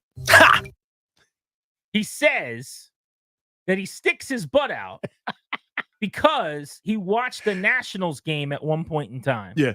When the Nats were playing against the Cubs. No, it wasn't the Cubs. Who was it? Cardinals? Cardinals. And he saw a guy do it in the crowd. He thought it looked awesome. It looks so cool. So he said, I want to try that. And it actually got him the Jackson Holiday I thought it looked so cool. home run ball. Here's my big butt. All right, next thing that I noticed at practice that I really like. Mikey Sanristil made some plays. There was a specific play where he beat Ben Sinnott, who tried to block him, the rookie tight end, on a screen to McLaurin pretty handily, blew up the play in the backfield. You could just tell instinctually and with twitch and his physicality, that dude will be an assassin against screens. He's that kind of dude. Love that. Like one of those guys that's just going on a kamikaze mission where it's him and McLaurin, and it's a heat-seeking missile. He's going to go find the screener. So he was the only guy that they drafted who didn't have one of those like obviously he's a world-class athlete, he's an NFL football player, but didn't have those like off-the-charts athletic measurables. Remember that? All the Spark scores and all the different size, strength, weight, quickness, agility things that they measure where they clearly had a type, right? Like for your size, how well do you move? He was the guy that kind of stood out as kind of the green thumb because he was a little bit different than everyone else. And I think it's that. I think they said, you know what? That stuff matters a little bit less. This is a football player at the risk of over Scott McClooning. It was basically the instincts, the toughness, the physicality, the attitude, the mindset, the whole 9 yards, where we can make an exception here. They were drafting athletes. They drafted athletes everywhere. That was their thing, except for Sanristil, who might end up being as impactful as anybody as a rookie. I just think that championship pedigree Michigan, offensive side of the ball acumen when he played receiver, instincts, the ability to kind of be shifty and fluid athletically and physicality, it's a starter kit that you love. I don't know about the person other than the one conversation we had on the phones. They rave about that. Yeah. So if they're right about that and all the other stuff checks out, how wouldn't he be a particularly good player? Frankie Louvu, I just think that guy is going to be very helpful. What can't he do? I guess rhetorically would be my question. He can rush the quarterback. We've seen it. You can stand him up over the center. You could stand him up off the edge like Carolina did. You could have him roam the linebacking core. Plenty of opportunities in practice where he and Wagner are kind of the two off-ball linebackers. I think, I jokingly said after they signed him, and I went back and watched the Panthers, like I just wanted the season to start. He's that kind of player when you watch how hard he plays. The phrase now is he's a dog. That's the definition. Mm-hmm. Like we always ask guys, who you taking with you in the dark alley? You got to come out fighting 20 guys alive or whatever. Frankie Louvu just seems like one of those dudes. I am a big, big believer in the way he plays, and he practices the same way. I love the versatility. I love the different things that he can do. And you get the sense, and again, it's too early to tell. I frankly thought this about Jack Del Rio a few years ago. So grain of salt here. We're in the honeymoon phase of new coordinators using tough language and talking about attacking and dogs and aggressiveness, and we're going to dictate to offenses and so on and so forth. But I remember thinking, this guy could do an awful lot of things. And I want a defensive coordinator and defensive staff to utilize those things instead of saying, this is what our off-ball linebacker does, or this is what our Mike does on certain plays. Find things that are game-changing, that are drive-altering, that are disruptive, and allow a guy with that skill set to do it sometimes. Even if it means you might give up more things on occasion, right? To me, this is the league. It's the push and pull of keep everything in front of us versus total disruption, and he's a disruptor that I hope they utilize. This is not going to surprise anyone, and you could kind of just say, oh, a great one, detective, and we could move along. Terry McLaurin was excellent today.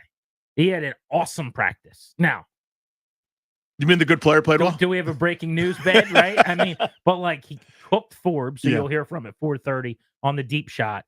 There was one play, I think, also against Forbes, where Forbes had really good coverage. It was like I didn't really get to see the route concept from the jump, but it seemed more like almost like a comeback, or he ran down the field, was coming back toward the sideline a little bit, and he was covered. Basically, Forbes was draped on his back, and Daniels made a really good throw right at the letters, and he just boxed him out and made a catch. But just prototypical Terry McLaurin stuff. And I mentioned earlier when he and Jaden were getting to the bottom of something on the sideline, they're just talking to each other about what they saw. Like, he's just a pro in every regard. Comes over to the sidelines, fans chanting his name. He's doing the I can't hear you, like hyping him up, going and signing autographs.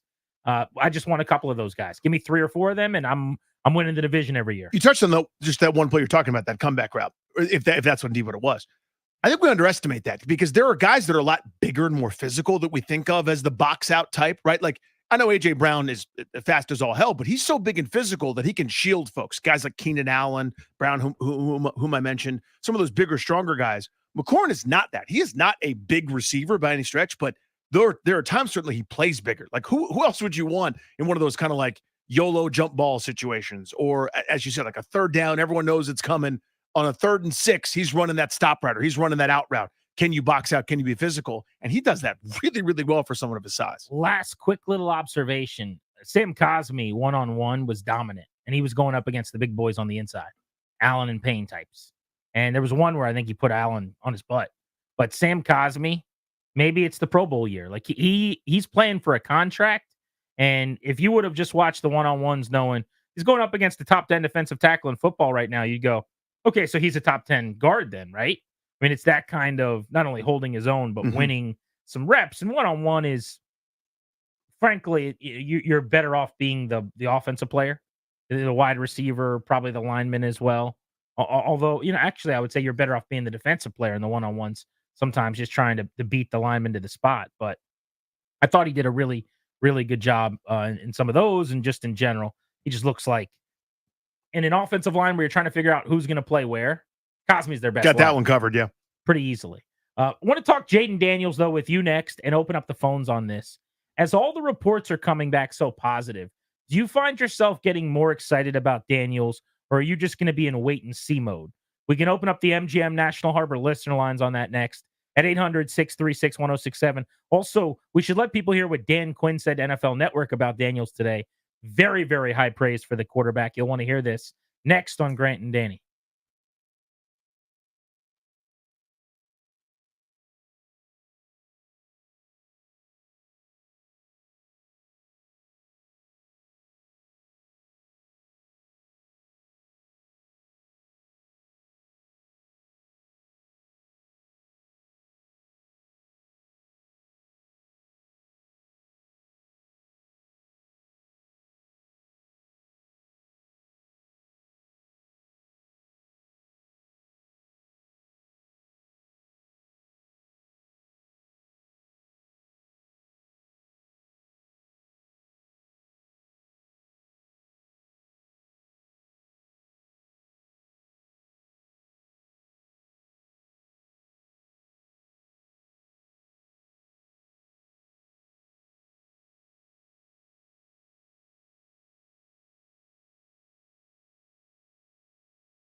G&D on the Fan.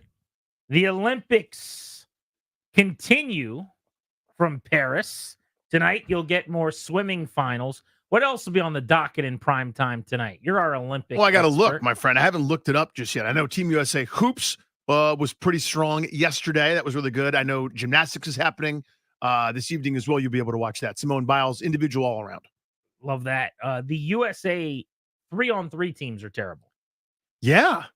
Which I think we went with college players on the girls' side. 0-3 in 3-on-3 play. They lost to Australia today. And then on the men's side, we went with guys who played in college a long, long time ago, like Jimmer Fredette.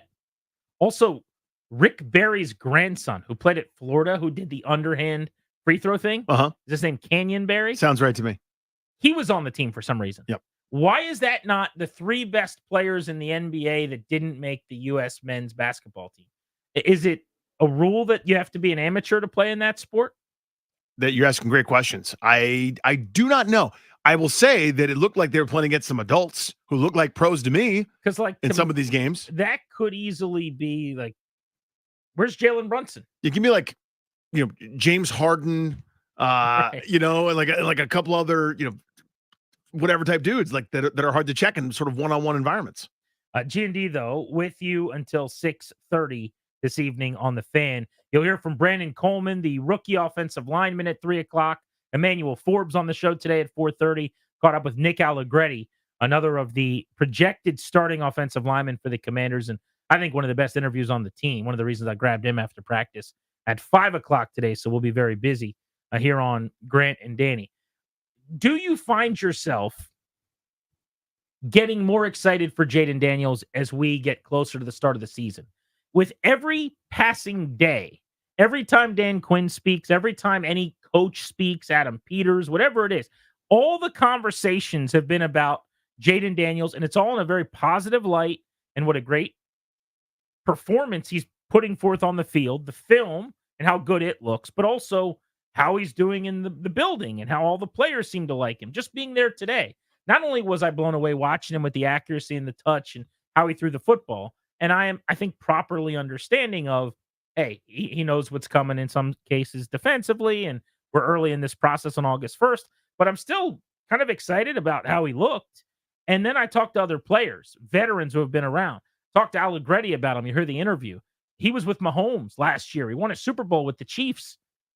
And he's raving about like how impressed he is by the kid. I just think it's hard not to get excited. This was Dan Quinn today on NFL Network right after practice. He's off to a remarkable start. He's got an ideal blend of confidence and humility.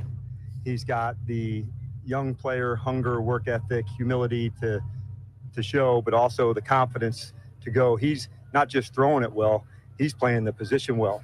In and out of a check, change of protection, good decisions, for the open pass versus the shot, or not just throwing, but playing the position. And so I had high expectations for him coming in. Adam and his staff and myself, we've done so much work on the quarterback. So we knew Jaden really well coming in here.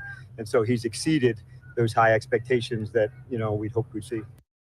Dan Quinn on NFL Network.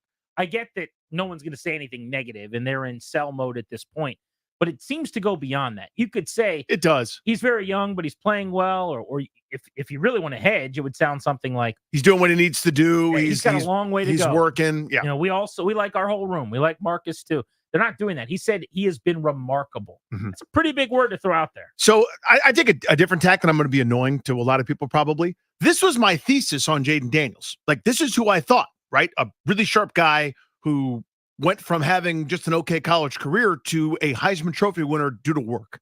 Like, the attitude is right. The mentality is right. The preparation is right. The effort is correct. Like, this is who I thought they were getting.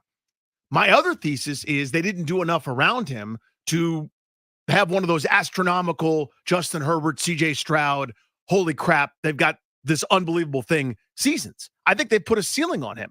Like, this is who I thought they were getting all along. Right. Does that make sense? Yes. And you're going to be annoyed by me. But if we could, for one day, separate the you're annoyed they don't have receivers thing. Right. And just talk like your level of excitement for him, just specifically based on how it's being covered or what people are saying. So and that's fine if the answer is no, you were already excited. But like to me, I find myself thinking so far on August 1st, and this Yeah. isn't worth anything, but Right. for what it's worth, this is going really well. Going swimmingly, yeah. And probably better than I anticipated. That's all. Yeah, which I totally get. And again, I guess I'm sort of restating the same thing. Like, this is what I thought. So I don't want to say I expected to hear this because you never know. I mean, I've been excited before and been dead wrong, and I've been pessimistic before and been wrong. I mean, again, and what does this prove? This is August 1st, as you said. We're still going up against ourselves. But my thesis going in was this is who Jaden Daniels is, and these are the types of remarks that I thought. So I don't know that I would say that I'm more excited. I've been excited kind of throughout. Yeah. I find myself more hopeful and more anxious to see him against the Jets. Where were you draft night and where are you now? Yeah, I mean, the skill set's incredible. Yeah. I mean, so I've always, like, if he maxes out, the ceiling for him has always been you got Lamar Jackson or you got a superstar. You got a guy who could win an MVP and the elusive piece, Mhm. right? I was very skeptical that he'll get there, and I guess I still have, like, nothing's been proven yet of some of my skepticism in that we haven't seen him have to avoid a pass rush. Of course. And avoid some of the sacks, and he hasn't taken any of the hits that I think could be a problem with his frame and those types of things. You know, even today, they weren't throwing in the middle of the field a whole lot. They did it a little bit, but for the most part, it was outside the numbers, which is where he's more comfortable. So there's still a lot TBD. And maybe the point is, this is the part he was always going to do really well. Like you're playing practice games. You're letting your athleticism take over. You're at practice. You know the offense well. You know what the defense has. But I just find myself like way more urgently waiting now to see him in the preseason because I am, I guess, to answer the question succinctly, I am getting more excited. I mean, he threw it really well today. Yeah. You know, he really, he was more accurate than I was kind of anticipating going out there. It was a really good day of practice. Brandon Coleman's one of those linemen on that line you addressed as needing to be able to help him elevate his game. You'll hear from the rookie about his camp so far as we continue next on Grant and Danny here on The Fan.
Grant and Danny, welcoming you back on 106.7 The Fan.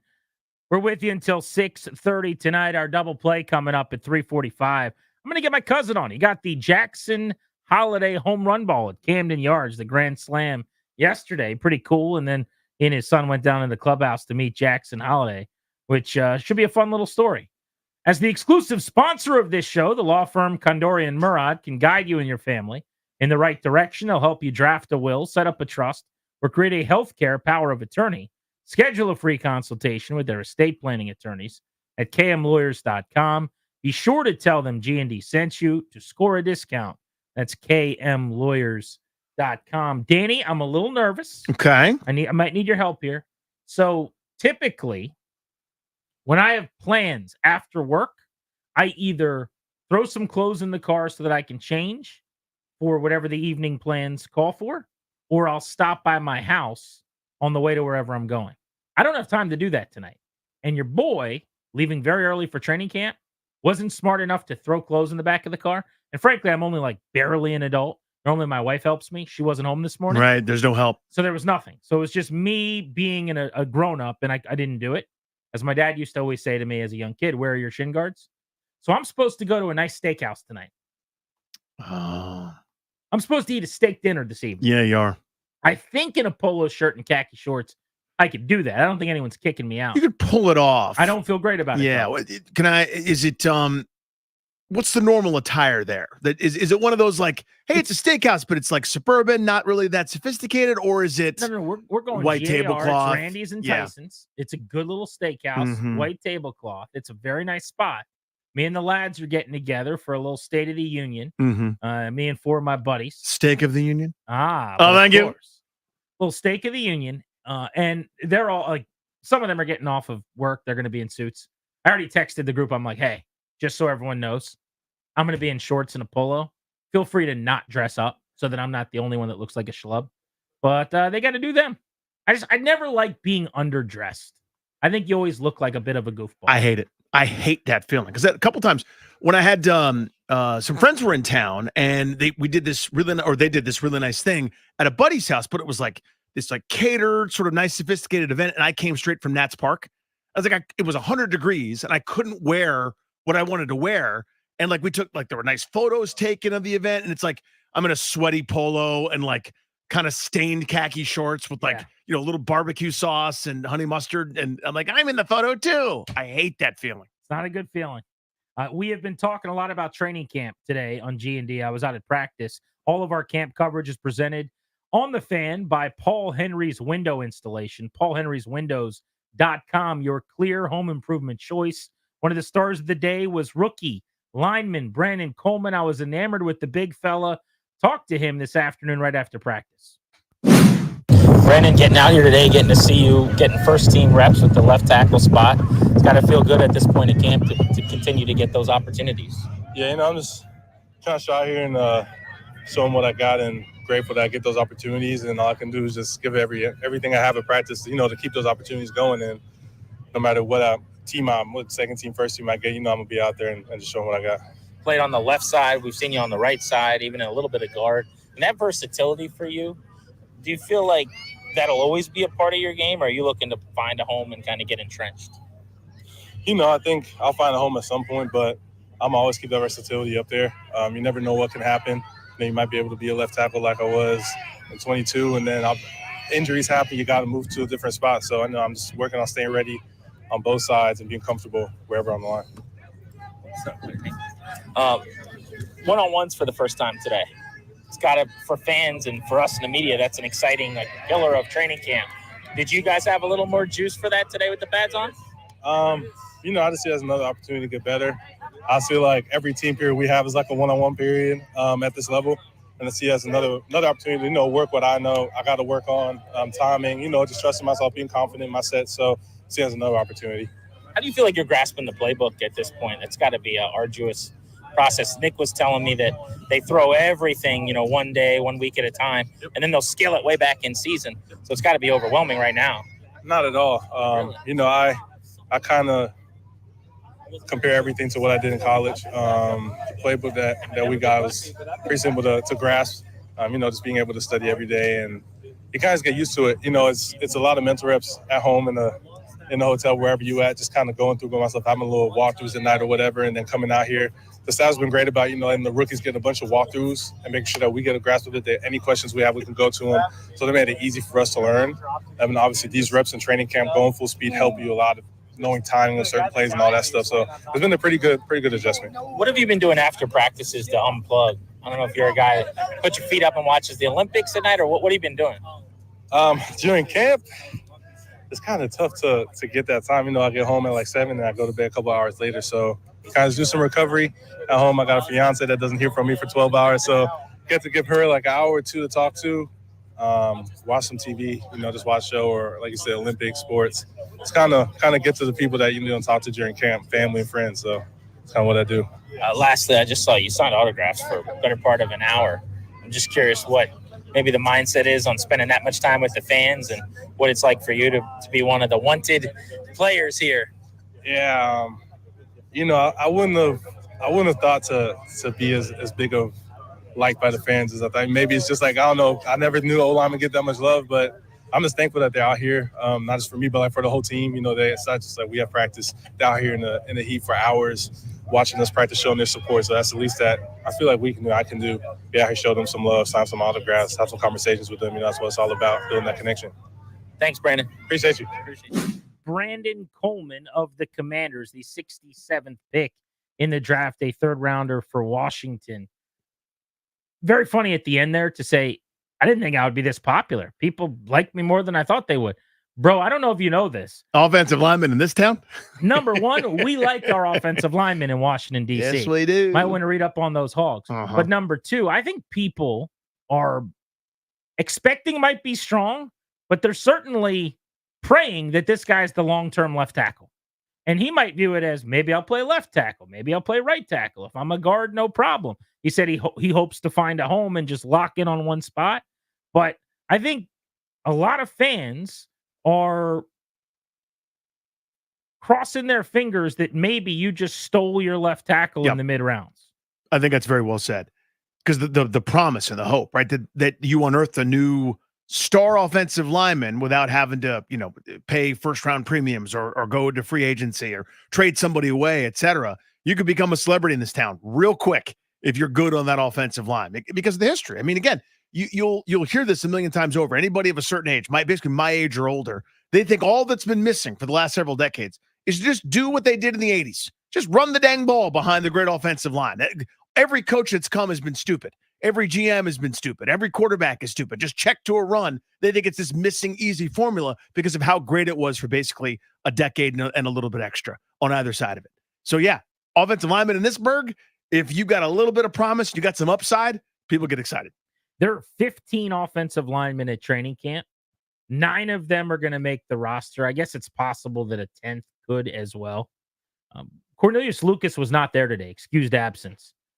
Didn't get to watch him work. So Coleman took the left team reps. The starting offensive line today was kind of what you'd expect. Brandon Coleman at left tackle, 3rd round pick. Nick Allegretti, who they signed from Kansas City, who you'll hear on the show at 5 o'clock today. The former Chief Super Bowl champion last year. He was the guy that got a lot of attention for playing basically for the entire Super Bowl with a broken bone. Allegretti's going to be the left guard. Tyler Biotish, $10 million man in free agency. Center who came over from Dallas, Dan Quinn, and the Cowboys brass really targeted that came over here on the coaching staff.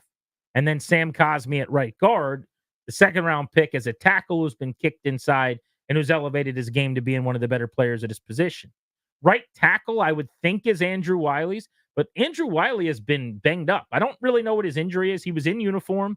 He had his helmet on at different points. He went through some parts of individual drills, didn't really do much of the team stuff today. It's been vague, hasn't it? Some of the reports, like tightness, soreness, things like that. Yeah, I don't know if he's banged up is what I heard, in a knee or something. I don't really know, but I don't think he's seriously hurt, but he's hurt enough that he can't do a lot of practice stuff. So I would think because of what he makes, because he played well at the end of last season, that they will give him the first crack at right tackle. Today it was Trent Scott, who's got some starts in his career, the former Pittsburgh Steeler. But other names, remember, Ricky Stromberg was a 3rd round pick under Ron Rivera's regime. Yep. he's in trouble maybe. I mean, there's nothing saying he makes the team. Is he as good as he was before a pretty serious injury? Chris Paul's been a mainstay the last couple of years, 7th-round pick. He's far from a lock to make this roster. They signed a guy named Michael Dieter from Houston who can play center and guard. I think he would absolutely make the team. He was kind of handpicked by this group. Does Braden Daniels, the 4th-round pick by Rivera's group, a tackle last year, now a guard, does he make the roster? So there's a lot of competition. And I'll say one theme you're going to notice, not just on the O-line, but in general around this roster is, I think a lot of the Rivera draft picks are in big trouble. I think the writing's on the wall in a lot of cases. Like if Rivera's still here, you're not cutting guys because it looks bad. But what does Adam Peters care about what the Marty Party evaluated you as 2 years ago? Yeah, hypothetically, let's say they were 10-7 last year and Ron just retired and this new regime came in, it might look a little different. Well, I just like my guy's better. When you were 4-13 and bad on both sides of the ball and frankly unacceptable in a number of positions, and they went out and signed 25 free agents in the first 90 minutes that you could sign people, yeah, some dudes are in trouble. Like the guys that were stars last year at training camp. Remember Mason Brooks, or we swooned over Chris Paul's good reps in a preseason game. Daniels was a long-term project. Maybe not. Maybe there's no long-term. Maybe it's someone else's project, right? He might still be a long-term project. For another but team. His time here is a short-term stay. Yeah, for a different franchise, right? I mean, not to be flippant about it, but there's nothing, like if you've produced and you've been consistent, there's nothing to worry about. If you haven't, there's no benefit of the doubt because the current regime is the one that drafted you. You know what I mean? Like this is the nature of the turnover, of the change. And this is frankly why you do it. You bring in expert eyes that aren't just going to say, well, I picked them and I'd like to be right. You know what I mean? You take that ego element out of it. So a few weeks ago, we talked about X factors on this roster. Like I call them pendulum swingers. If this guy ends up being whatever the best version of him is, this is what it looks like. But if he doesn't do that, if he disappoints or underachieves, or he's just a mediocre version of what we're hoping for, then the sight lines change a little bit. You just heard my interview there that I did after practice, Danny, with Brandon Coleman. There is a legitimate case to be made. Non-Jaden Daniels, because quarterback in this league is just different. Right. He is the biggest X factor on this team. I think he is, yeah. As far as if he's awesome at the best position for him, if he's a above average left tackle this year, the sight line for the team changes pretty considerably. Now, if he ends up at guard or he's a backup for 11 weeks and he plays at the very end of the year, it's just a different thing altogether. Now you're counting on Cornelius Lucas or maybe some Trent Scott.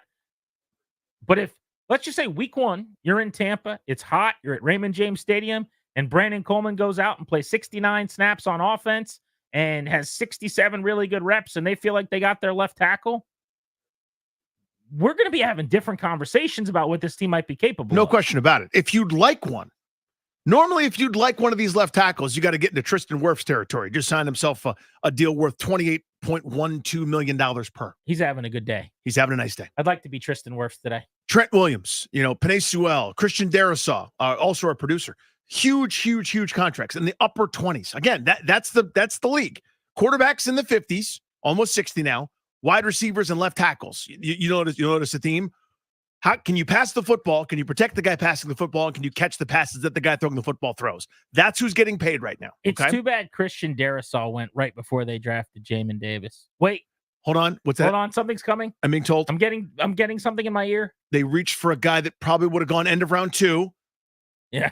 Wait, there's more coming. Darrisaw went after Jamin. And he went several picks after. Okay. That's always great. He was available to Washington. It's great. Always. It's so fun, though. Isn't it fun to look back?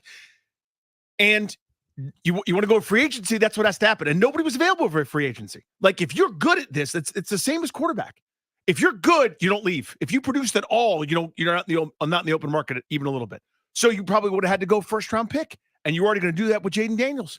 If they find a solution to this critical position through a third rounder that they did by maneuvering around the board and adding picks here and there, unbelievable. What a coup for the team. Well, think about this. If Coleman's their left tackle long-term and Daniels is their answer at quarterback, and they solve that in the same class in years 1 and 3, and they're both on rookie deals together, making no money at positions where really good players make 50 and 30 respectively, or actually 55 and 30 respectively. I mean, the sky's the limit now. I mean, the whole world opens up to you. And honestly, if Coleman can play left tackle at a high level, we'll see. very early and nobody knows anything, and he may end up being a guard. We'll find that out. But if you hit on him and you hit on Daniels, Sanders still looks like the real deal.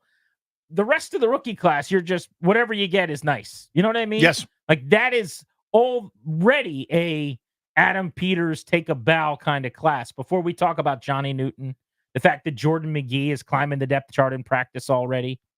For what it's worth, and it's not much early, Luke McCaffrey didn't really pop to me much today at all. And I don't know that he has a whole lot during camp talking to people, which is not to say he's been bad, but there's nothing that stood out where you go, okay, I really like that, or this looks different. And same thing about Ben Sinnott. Project is probably too strong of a word. I think Sinnott early on helps them more as a blocker, is what I'm noticing. You're going to have Zach Ertz, if he's healthy, probably being the guy catching passes, and John Bates will be in line. And I think Sinnott does both. Like you've got your receiver, Ertz, you've got your blocker, Bates, and then I think Sinnott does both. But I'll bet you he's way more involved blocking than getting targets in the first part of the year. I mean, it can take a little bit for tight ends, too. I mean, obviously, you're matriculating from college to pros. There's a big adjustment for everybody. But you've seen sometimes tight ends that don't come from pro-style systems all that often can have a little bit of a funky adjustment to be able to do both in terms of route running and some of the things he was asked to do. So it'll be interesting. I mean, to me, the opportunity was going to be there because I'm not a big Zach Ertz renaissance believer, but if he's still got something in the tank, then all of a sudden his target share or his offensive opportunities might go down. So let's take Daniels out of the equation. If Brandon Coleman is an X factor, because if it goes really well, he raises and elevates what this team's capable of substantially. Maybe he's the leader in the clubhouse in that conversation. Who else would you put in that category of X factor? If it goes really well, maybe they're a couple of wins better and the outlook moving forward changes considerably. We can open up the MGM National Harbor listener lines next at 800-636-1067. That's 800-636-1067. Also, one of the best quarterbacks in the NFL is hurt, and his status is in question going into the start of the season. We'll give you an update next on Grant and Danny.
He's Danny. I'm Grant. This is The Fan. We've been talking about Commanders training camp.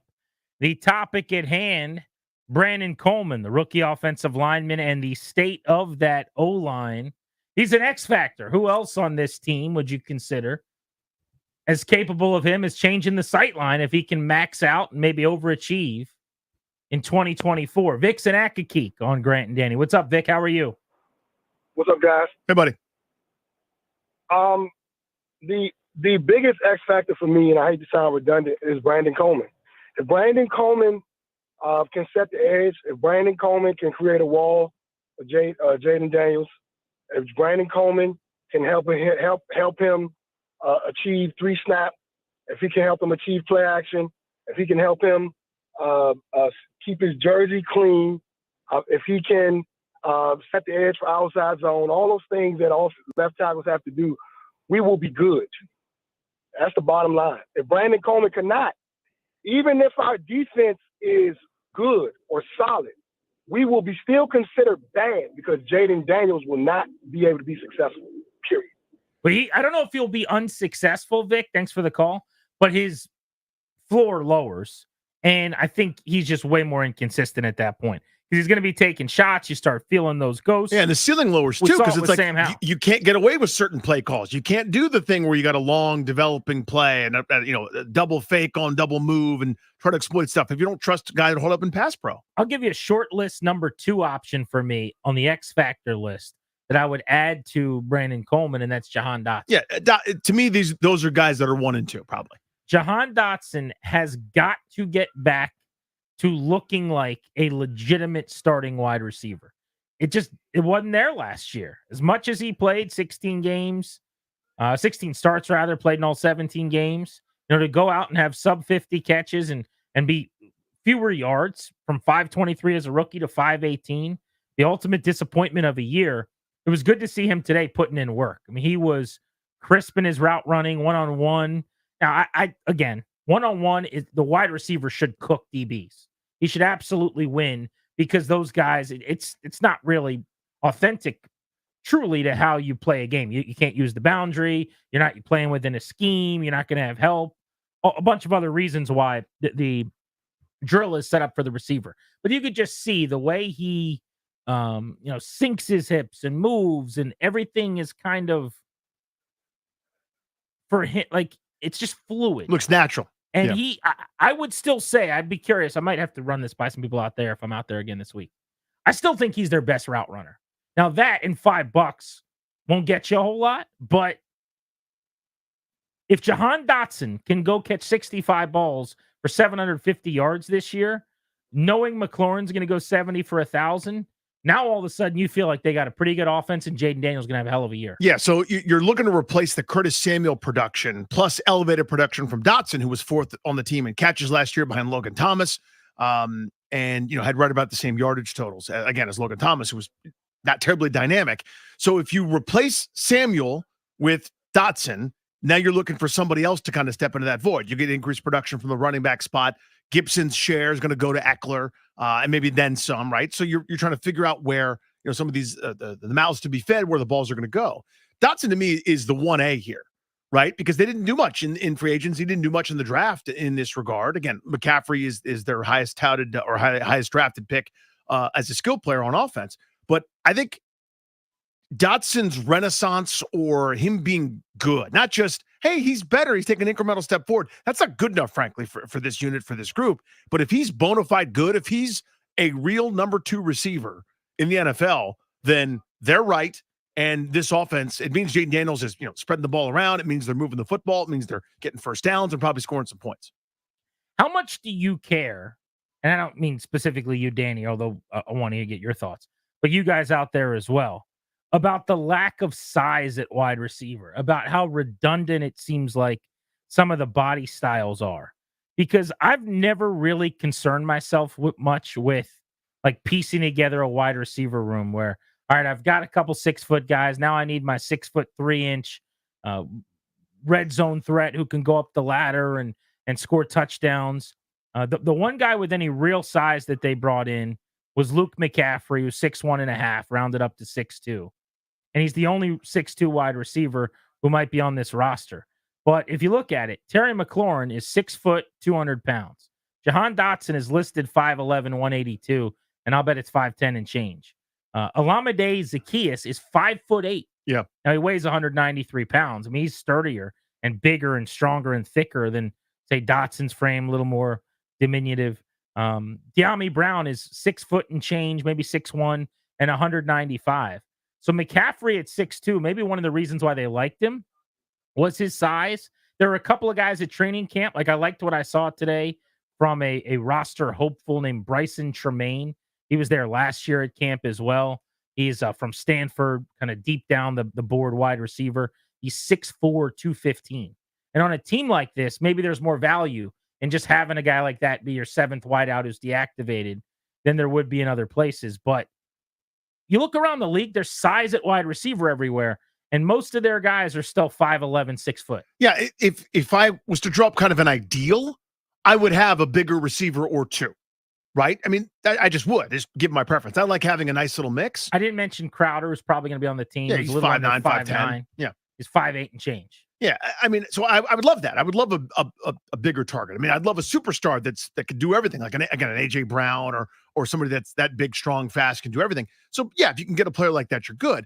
Doesn't mean you can't complete a forward pass though. It's not like Miami's receivers are huge, but so it's one of those things where you'd rather have the best players possible that are available to you. If they don't happen to be the 6'4" jump ball winners, okay, we got to design something else. So it really puts the onus on Kingsbury and company to get those guys open, to scheme them open, because you're not going to have as many, maybe, 50-50 balls or YOLO balls or, God forbid, Jay Gruden style fade routes every time you get inside the 10-yard line. So yeah, it limits you in certain ways, but it also should be exciting in others, right? The emphasis has already been yards after the catch. You want more of that, and presumably guys that are smaller and quicker could be capable of it. Yeah, so I've been thinking a lot about this because I've never cared about needing a big wide receiver to go along with the guys that are a little more normal sized or 5'11", 6 foot, maybe even undersized by today's standards at some spots. But their tight end room is huge. And I wonder if that's their answer in a way, right? Like, you think about what they've got right now at tight end. Ertz is 6'5". Ben Sinnott was way bigger than I thought. He's 6'4" and change. John Bates is 6'5". If you think Cole Turner's got a chance to make the roster if they keep 4, he made a couple really athletic plays today. He's got a huge catch radius. Just doesn't block that well. But he's 6'6". Armani Rogers, who was on the team, if not for injury last year, is 6'5". So as much as you'd say they're wide receivers, it's a smaller group. Their tight ends are huge. And I wonder if that is part of the design. When you've got to go up the ladder and make a contested catch, or you're running a fade ball, let's make the defense think we're going to bunch everything up in tight, jumbo look, 3 tight ends, whatever. And then maybe we can motion a Cole Turner or a Zach Ertz or send it out or something and run the fade or the back shoulder to them. There were a couple. The only real contested, like, up the ladder balls I saw in practice today were in the middle of the field to tight ends. And maybe that's how you combat that. That's a reasonable theory. I mean, again, I think if everyone had their druthers, they would have a bigger receiver as well, right? But you don't just do it for the sake of doing it. You don't just go get someone because they're 6'4" and they can't play. You know what I mean? Like, there's a trade-off there, certainly. But maybe that's the answer. Maybe that's how they solve that, right? If we don't have any big receivers that we like at the time or that weren't available to us, then this is kind of our solution to it. Your jump balls, your close to the goal line, your box out type plays, and we'd rather have our tight ends doing that anyhow. There's something to that. Monty says, speaking of tight ends, we really need a tight end to step up. Hopefully Cole Turner was just not being used correctly. It has become a weapon for Daniels. This offense will take off. Big X factor. I think that's fair. It's not going to be Turner if they have their way. I mean, they drafted Ben Sinnott to help in that area, and they signed Zach Ertz. I think Bates is, you want to find John Bates, look at the line of scrimmage. He's going to be blocking for the most part. But early on, if healthy, Ertz will get those chances. And if it doesn't work out, that's when you probably turn to Ben Sinnott. My guess is a guy like Cole Turner, maybe, if you could stash him, would be on the practice squad. And if something were to happen with Ertz, maybe he'd get a shot as the year went on. In terms of Sinnott's a guy I'm fascinated by, because I'm not a huge believer in, as I keep calling it, the Ertz Renaissance, this like third act where he's dynamic again. I can't remember who it was. I apologize for not being able to attribute it properly. Somebody called him a catch and fall tight end, which is kind of what he was his last year while healthy in Arizona. That doesn't interest me all that much. If you're such a tremendous blocker that you can afford to have that as part of your, your sort of total delivery, okay, I can deal with it. But that's not what he's known for. He's a receiving tight end who blocks fine. I don't really want that. I mean, to me, so I thought Sinnott would have a path to be effective, whether it's as an H-back in certain plays or an inline tight end or kind of doing everything under the sun, that versatility. Because when you invoke Kyle Juszczyk and George Kittle, which Adam Peters did, it's hard for me not to have some giddiness and excitement there about what his role might be as the season progresses. I teased this, so I want to get to this. Justin Herbert is dealing with plantar fascia in his foot, and he is going to miss several weeks. The Chargers are hopeful that he will be back for week 1. That's what they're saying today. Oof. But they don't know. And with these injuries, there's really no way to know right now. Apparently, it's really painful. They're going to get him off his feet. He's not going to be involved, obviously, in any practices. And I'd imagine if that's the case, he won't be coming down to the practice field. But the 26-year-old, who's already been paid, going into year 5 now, one of the best pure passers in the National Football League, is going to miss out, you'd imagine, in a new offense with Jim Harbaugh at quarterback, at head coach rather, and a new coordinator with Greg Roman, new scheme. He's got everything's new. Gus Edwards and J.K. Dobbins in the backfield. His receiver room is basically completely reworked. DJ Chark, Ladd McConkey, among the guys they brought in to start. He's got a new right tackle and Joe Alt. All of the changes they've made. This is a really big blow to the Chargers, I think, that you're going to miss the entire ramp-up process. And they're hoping basically they could just get him back right in time for the season. But it's not like you're just running your 4th year in an offense. So this is a dagger for a team that had some outside hopes, I think, of maybe surprising and being a wild card team. But all the more reason in year 1 for Harbaugh why it's going to be pretty tough for them, I think. Yeah, that is a bummer. I mean, you know how I feel about him. I mean, he is so exceptional. Just some of those throws, you just kind of, you throw your notebook up in the air. You go, are you kidding me? Like, how did you even see that? How would you have the chutzpah to make that throw? And there are only a couple guys on the planet who can deliver it like he can. That is a blow. If this was last year and he'd been in the same offense for a couple seasons, I go, fine, keep him on ice anyway. But to your point, I think it's a really good one. This is all sort of new. They're running that ground and pound 9 tight end, jumbo line of scrimmage stuff with some play action. He needs the reps. Easton Stick, who finished last year when Herbert, I think he broke a finger. He did. Yeah, missed the last 5 games or so. And then Max Duggan, who played in the national championship. They got destroyed. He probably wishes they came in second there. He wouldn't have by Georgia. But Max Duggan of Texas Christian, 7th-round pick last year, 2nd and 3rd on that Chargers depth chart at quarterback, in case you're curious. We're Grant and Danny. Ever gone to a game because a player was getting called up or making a debut, hoping you'd see something cool, and then they hit a home run and you get the ball? Happened to my cousin yesterday. We're going to have him on as part of our double play. You're listening to The Fan.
Moments from now on Grant and Danny will get you a double play driven to you by your local Washington area Honda dealer. Stop in for a great deal on the rugged and capable Honda Pilot. Contact your local Washington area Honda dealers today.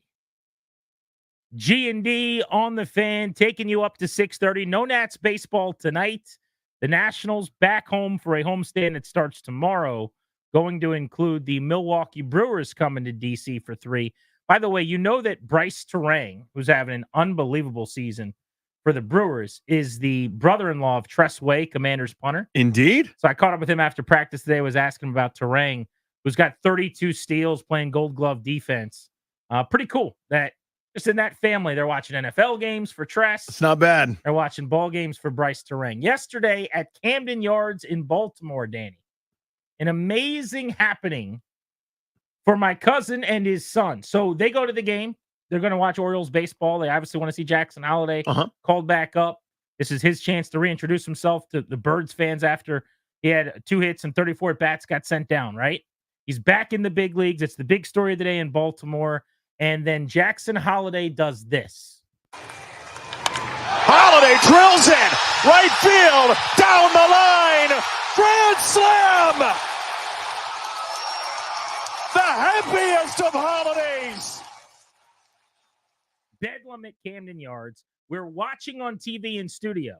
And I'm like, that's so cool. Good for Jackson Holliday, good for the fans. This is a long time coming. And then we see the madhouse scramble to get the baseball. And about 90 minutes later, I find out that my cousin Tim, my first cousin, won the scramble. Janine's brothers, Jerry's kids, Tim. I've spent Christmas parties with him for years. My cousin and his son Wyatt got the baseball on Utah Street. So, Danny Rouillet, I present to you Cousin Tim. Cousin Tim. Thank you, guys. Dude, what a day for the Sartwells. Here. Whoa. What a day, man. What a day. So take me through how this happened. So are you guys like doing the running back and forth depending on if the hitter's left and right to get a ball bit, or like what was going on? Not at all. Not at all. So, starting at the beginning, I travel a lot for work. And so I try to set aside times for Dad and Wyatt days, right? Like I just want to have time with him and I. I know I'm gone a lot, on the road. So we do things together on Dad and Wyatt days, whatever that may be. And we wanted to go to the Orioles game. It was a 12:30 start. It's a great time for a 5-year-old. We knew it'd be hot, but it'd be fun. So him and I went online and found 2 tickets. I let him pick the 2 he wanted to. We were section 24, row 16, seats 1 and 2, right up on top of the O's dugout.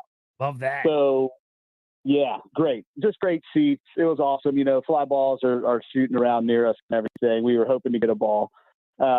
But as we walk into the stadium, we're walking down to our seats, and Wyatt's nose just starts bleeding, just gushing blood, man. Like, he gets nosebleeds when it gets super hot and he's outside and it's humid. It's just typical DC, DMV, Baltimore summer weather. Sure.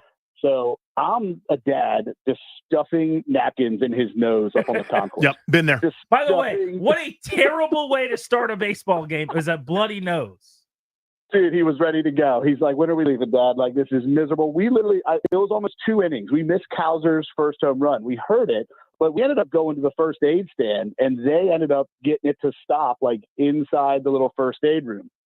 So we get back to the seats. It's tough start. The kid's got blood on his shirt. Yep. If you see some of the photos, there's some blood on his shirt. Poor little guy. And it's hot, so we're sitting there. We're at the seats. We see Gunner's triple, and then O'Hearn knocks him in. And then we're through the next inning where I think Barger hits like the ground rule double. And I can just tell he's just not having a great day. And so I'm like, wow, let's just go get a Rita's, man. Like, let's just go get a Rita's and cool down, get out of the sun for a minute. It was hot. And, of course, we're walking down the concourse. And the Rivas line is full. It's kids' day there, right? So it's kids' camp day. And it's just, the line is astronomical. And he's just like, no, I don't want to do that. Yeah, no other kids are going to want Rita's on a hot day. Exactly, right? They've got one stand on the first base side, and it's just full of people. So I'm like, hey, man, they're giving away free ice. They're around the corner. They just got tubs of ice they're giving to people to stay cool. And he's like, all right, let's just go get some ice. And so we walk over and grab 2 cups of ice, and we look up. So this is on Utah Street now, coming down towards Boog's Barbecue out there in front of the warehouse. And we see Jackson Holiday up. And we're like, I know Wyatt loves watching from the Utah deck when we've gone to games. We go to a lot of games. And so we walk over there, and we're like, let's just go watch him. And, man, as soon as I turn the corner onto the deck, I hear the crack of the bat. And he smokes it, right? Like, that was an amazing hit. And so I see the crowd of people start running back towards me, and I start backing up. And the great dad that I am, I find the ball and just track it, right? And so, like in the air, you're seeing it, coming your way. For sure. Beautiful blue sky. The ball is traveling fast and high and out towards us on the deck. Notice Clary, he did not just stick his butt toward the ball. Our producer had a chance to catch a home run ball earlier in the air, and he just stuck his ass toward it and turned around. No. So you did not do that. No. I mean, this was literally right place, right time. We got so incredibly lucky. So we turn the corner onto the deck. Jackson hits it. The ball smashes into Utah Street, bounces off something else. I don't know if it was the warehouse, a light pole, one of the things out there, and just bounces right to me. And I just dive on it. Like, I just dive on the ball. So then, did you get skinned up or anything? Like, did you get any floor burn? For sure. Yeah. Yeah, I've got my knees all bruised up and cut up. My elbows all cut up. I dove on That's what it takes. That's what it takes. So, but let me ask you this, Tim. I mean, is that at that point, like, bottom of a pile, who comes out with the football on a fumble? Are people trying to get it? Or was it clear that it was yours at that point? Absolute chaos. People are grabbing at it. People are jumping on top of me. Absolute chaos. But luckily, the Baltimore security guards came over pretty quick and like leaned on me and put their hands on me and started yelling, "He's got it! He's got it! He's got it!" And so they're like trying to push people off. Well, at this point, I'm trying to get up off the ground. I realize Wyatt's not with me anymore. Like, I am surrounded by this horde of people. And I'm just like, oh my God, where's my son? And I just start pushing through the crowd. And luckily he was right like next to me. I just couldn't see him in that split second. That's because scary. Everyone was just on top of me. Right. And I just picked him up and held him. So here's what I've always wondered. From that moment, Tim, to like when someone approaches you from the team and says, because if it's a normal, just his 11th home run of his career or his second for that matter, that you just get the ball and nobody really does anything. But because it was his first, they want that thing back. How soon was it before someone with the team was like, hey, we want you guys come with me to meet Jackson and to give him the ball back? Yep, his name was Kevin, and he was there within minutes. So, but like, did you go back to your seats, or you just kind of standing there with, just hanging out? Like, how did they know how to find you? Yeah. Well, they found me in the horde of people that were around. I mean, literally, Gotcha. I would hate to be a celebrity. I mean, I know Grant and Danny are big celebrities in Huge. the DC area. Major I don't know celebrities, how you yes. guys, major celebrities. Not like, I easy don't know being how you us. guys do it. I know it. But man, just like the people, like this, it's a hot day. They're on top of me. They're the cameras out. Let me see it. Let me see it. Let me take a picture. Let me touch it. And I'm like, it's getting choked out. So I'm like grabbing Wyatt and holding him. And then luckily, I was like, give me some air. And luckily security pulled us over. There's some picnic tables out there. And they sat us down and kept some people away from us. And as soon as within a minute of us sitting there, the rep from the team, Kevin, came over and grabbed us and took us inside the warehouse. So got us in some cool air and was like, obviously the team wants to get this ball back for Jackson. Let's talk about it. So then you guys go down, and I'm sure people have seen the video that went viral and the picture. I thought it was very classy of you to give him the ball back. And a lot of people enjoyed you. You had mentioned, you would want someone to give Wyatt the ball back, which I think Orioles fans really liked. Everyone was just happy. I think it wasn't Zach Hampel also, the Yankees ball hawk who gets just a win there. And just a giant win that it's a couple of people in Orioles gear. But before we let you go, what did you get out of the deal? I saw a signed bat, and I know you said maybe that Wyatt's going to get a chance to meet his favorite player, right?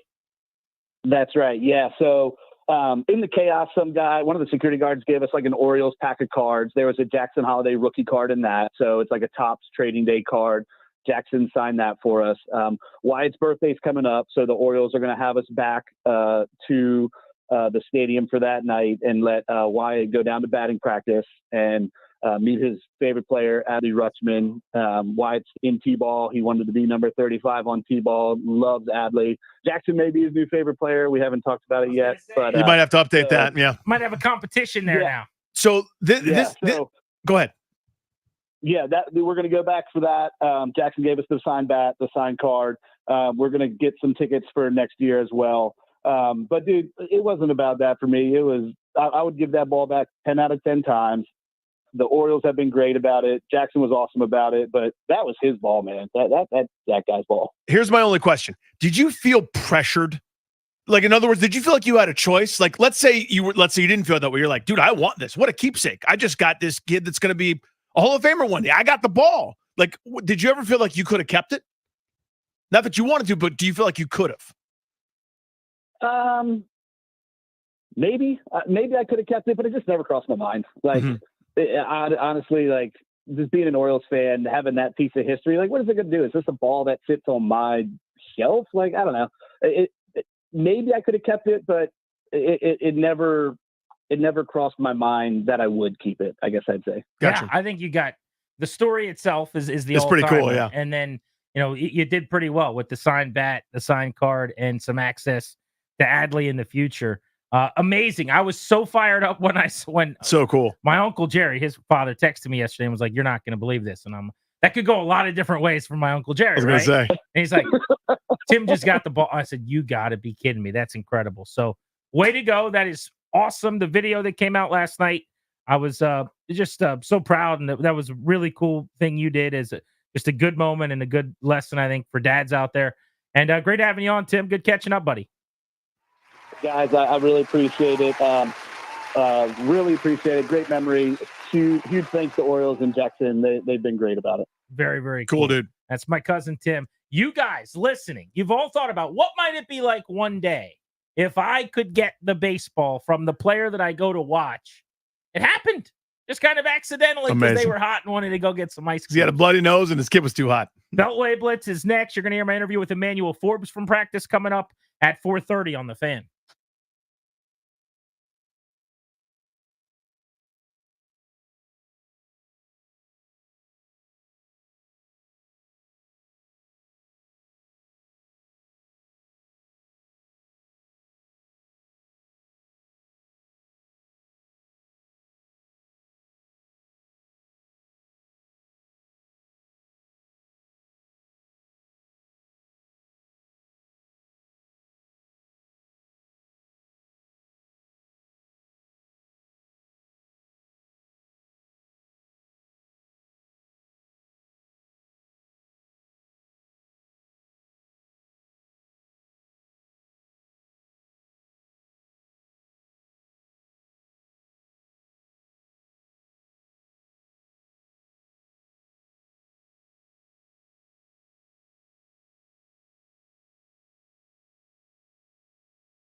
as the exclusive sponsor of Grant and Danny, the law firm Condori and Murad's going to guide you and your family in the right direction. They'll help you draft a will, set up a trust, and if need be, create a healthcare power of attorney. Schedule a free consultation with their estate planning attorneys at kmlawyers.com. Sent my parents there. They will take good care of you like they took care of them. Be sure to tell them that we sent you. They will get you a discount. kmlawyers.com. We've been talking about the Olympics off and on today. Our Olympic coverage on the Fan, presented by T-Mobile. Switch to T-Mobile and you can get tons of benefits and still save on every plan against AT&T and Verizon. Use their savings calculator to find out how at T-Mobile.com/switch. One of the events tonight when people watch the primetime coverage of the Olympics that you'll see is the 4x200 meter freestyle relay, yeah, final for the women. And I bring this up to tell you, I just think this is unbelievable. 2 of the 4 members of that relay team, in fact, the 3rd and 4th leg, anchoring the relay, both went to Stone Ridge School of the Sacred Heart in Bethesda. Think about how insane that is. That's nuts. Barry Sferluga pointed out that Phoebe Bacon, the top qualifier in the 200 back, also went to that school.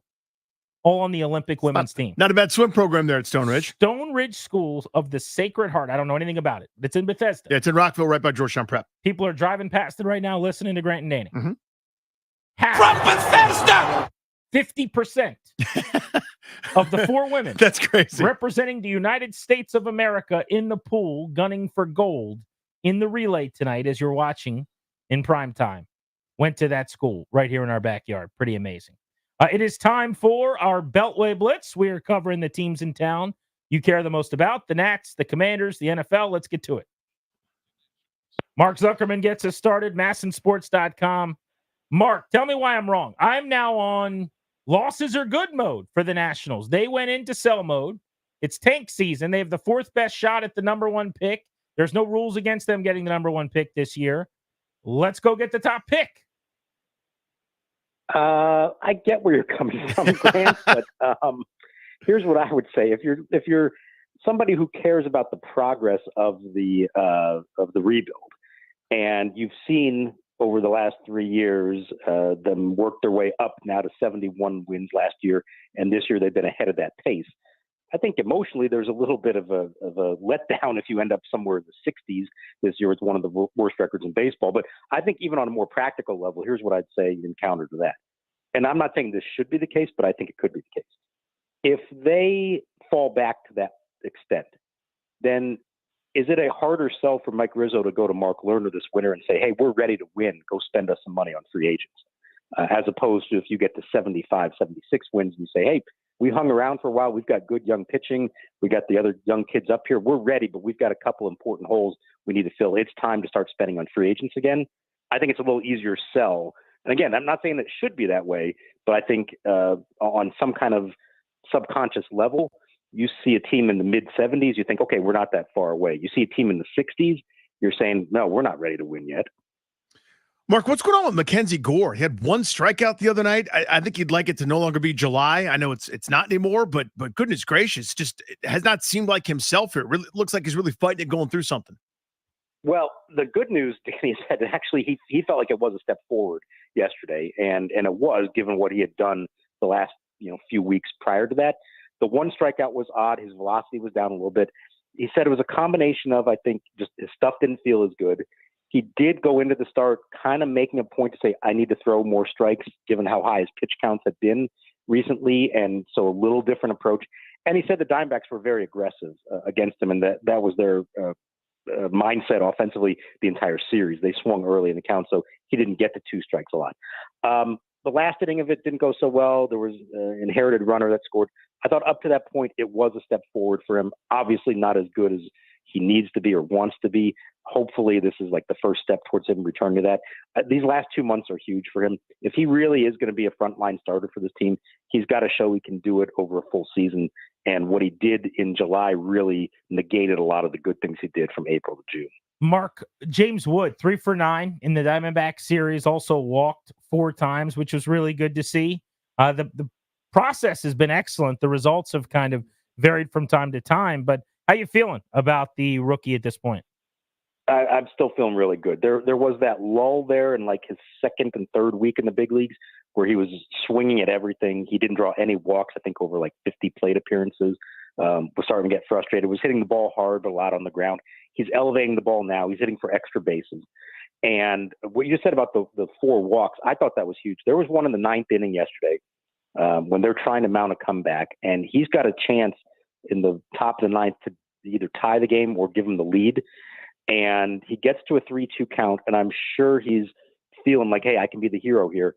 And instead, he got a pitch off the plate, and he took it for ball 4, and he brought up the next batter. Now, the next batter, I think it was Harold Ramirez, struck out, so it didn't work out. But from his individual standpoint, that's what you want to see. If you get the right pitch to swing out, go for it. He didn't take your walk. I think that's an important lesson for a 21-year-old, and I've seen more patience from him over the last week or so to go along with hitting the ball hard when he does get it over the plate. Mark, something that it's easy for me as just a bloviating jerk to talk about trading guys or sell this guy or cut this guy, et cetera. But you're on the front lines. You're in the locker room. You talk to these guys. You build your relationships as you've done for so many years. What was the mood post trade deadline of the guys in the clubhouse? It wasn't great. I'll be honest. It was pretty down. Now, also didn't help that they lost that game 17-0. So sure, yeah. What kind of mood you're going to be in, anyways. But I think they understood the Winker and Floro trades, that these guys were brought in on 1-year deals. They did well. You flip them to get something in return. I think the Lane Thomas one hurt them. Legitimately, they looked at him as an important player and leader on the team and somebody who they believe could be part of a team that's trying to win next year. Now, I understand the reasons why they made the move, and if Dylan Cruz is everything he's supposed to be, he's going to take that spot anyway, so it made sense from a baseball standpoint. But I do think they didn't love it. Now, they were glad that Finnegan wasn't traded. For sure, there was a sigh of relief there. If he had gone too, you would have had a lot of disappointed people in there. But I think more than anything, the guys who've now been around for a few cycles of this, and Finnegan's at the top of the list because he's actually been here since 2020, this is 4 straight years they've been sellers. They don't want to be in this position anymore. They're sick of it. Finnegan's sick of having his name come up every July, even though he ultimately has been retained. They really want a year from now to be on the other side of the equation and be in a position where the front office is trying to add players instead of subtract them. Obviously, it's up to them to perform, but this one, I think even more so than the previous years, felt like are we still in this position? We're still selling guys off, especially guys who have another year of control. So they understood the reasons why, but I think emotionally it was a tough one for them. Mark, great as always. Thank you for the info. All right. Thank you, guys. All right, enjoy the homestand. Be good. Let's talk football. Our buddy Nate Davis of USA Today Sports. Nate, let's start with the big news out of Chargers camp. Justin Herbert is dealing with plantar fascia, and he's week to week. Now his status in question ahead of week 1. Just how big of a setback is this, considering it's a new staff, a lot of new players in that offense for the Chargers? Yeah, I mean, it's a little bit of a setback. I don't think his status for week 1 is really in question at this point. I mean, it sounds like he'll be in a boot for 2 weeks just to kind of be extra careful with it. But you want your starting quarterback taking reps in training camp, as you said, new staff, and then certainly in his case, he's working with a remade receiver core. But I don't think this is a 3-alarm fire just yet. Nate, read your piece in USA Today, playoff teams that sort of ranking them in order of groups that might not make it back to the postseason. Every year there's a big turnover in that regard. The league thrives on it. Who are some of the teams that you think are most at risk of not making the postseason again? Yeah, I think probably I'm a little bit in the minority with Houston. I think people kind of forget that they won the division on the last day of the regular season last year, finished just a game ahead of the Jags and the Colts, who were both, dealing with some fairly serious injuries last year. So I like those 2 teams, I think, a little better based on schedule and some other things. And then the Texans, might be fine. I think there's also a certain, aspect of this where the AFC is just so deep. There are so many good quarterbacks over there that you're probably going to have 1 or 2 teams that miss the playoffs in the AFC that probably would be Super Bowl contenders in the NFC. But Houston is one. Miami's another. I think they've had big second half fades the last couple of years. You look at their schedule; they're kind of set up for another one. And obviously, with Aaron Rodgers back, the division looks a little tougher. So those are two examples that pull out there. Tristan Wirfs got a massive contract today, the tackle for the Tampa Bay Bucks. First, your reaction to how much money he got in that market at left tackle, what that could mean for Trent Williams. Also, an NFC South thought from you. Yeah, not surprised. I mean, I think Tristan Wirfs has earned that contract as the makes him the highest paid offensive lineman. Given his age, given what he's done his first couple of years, protecting Tom Brady. I mean, I think he's kind of that guy. I think it probably helps Trent Williams, who wants a little sweetener out of his deal. He formerly had the highest contract. He's also 36, so I don't know if the 49ers, particularly given the other things they're facing, are necessarily going to bump him back up there. But I think it does kind of give context to that market that Trent Williams has sat atop for so long. And then you said NFC South thought, Grant? Yeah, just the division and State of the Union. I mean, are the Bucs, in your opinion, as good as the Falcons on paper? The Bucs have continuity. I mean, to me, it's kind of the same as what it has been. You've got the Bucs, the Falcons, and the Saints, all kind of in that. You're looking like they're in that 8, 9, or 10 win category, and they're probably all going to get a little fat off of the Panthers. I think it's kind of remarkable. People do forget the Bucs haven't missed a playoff since 2019. That being said, they're also 18-19 over the last 2 seasons, and then that's obviously hugely a function of being in that division. But yeah, I'm going with the Falcons to win it. I mean, I think they've got more upside.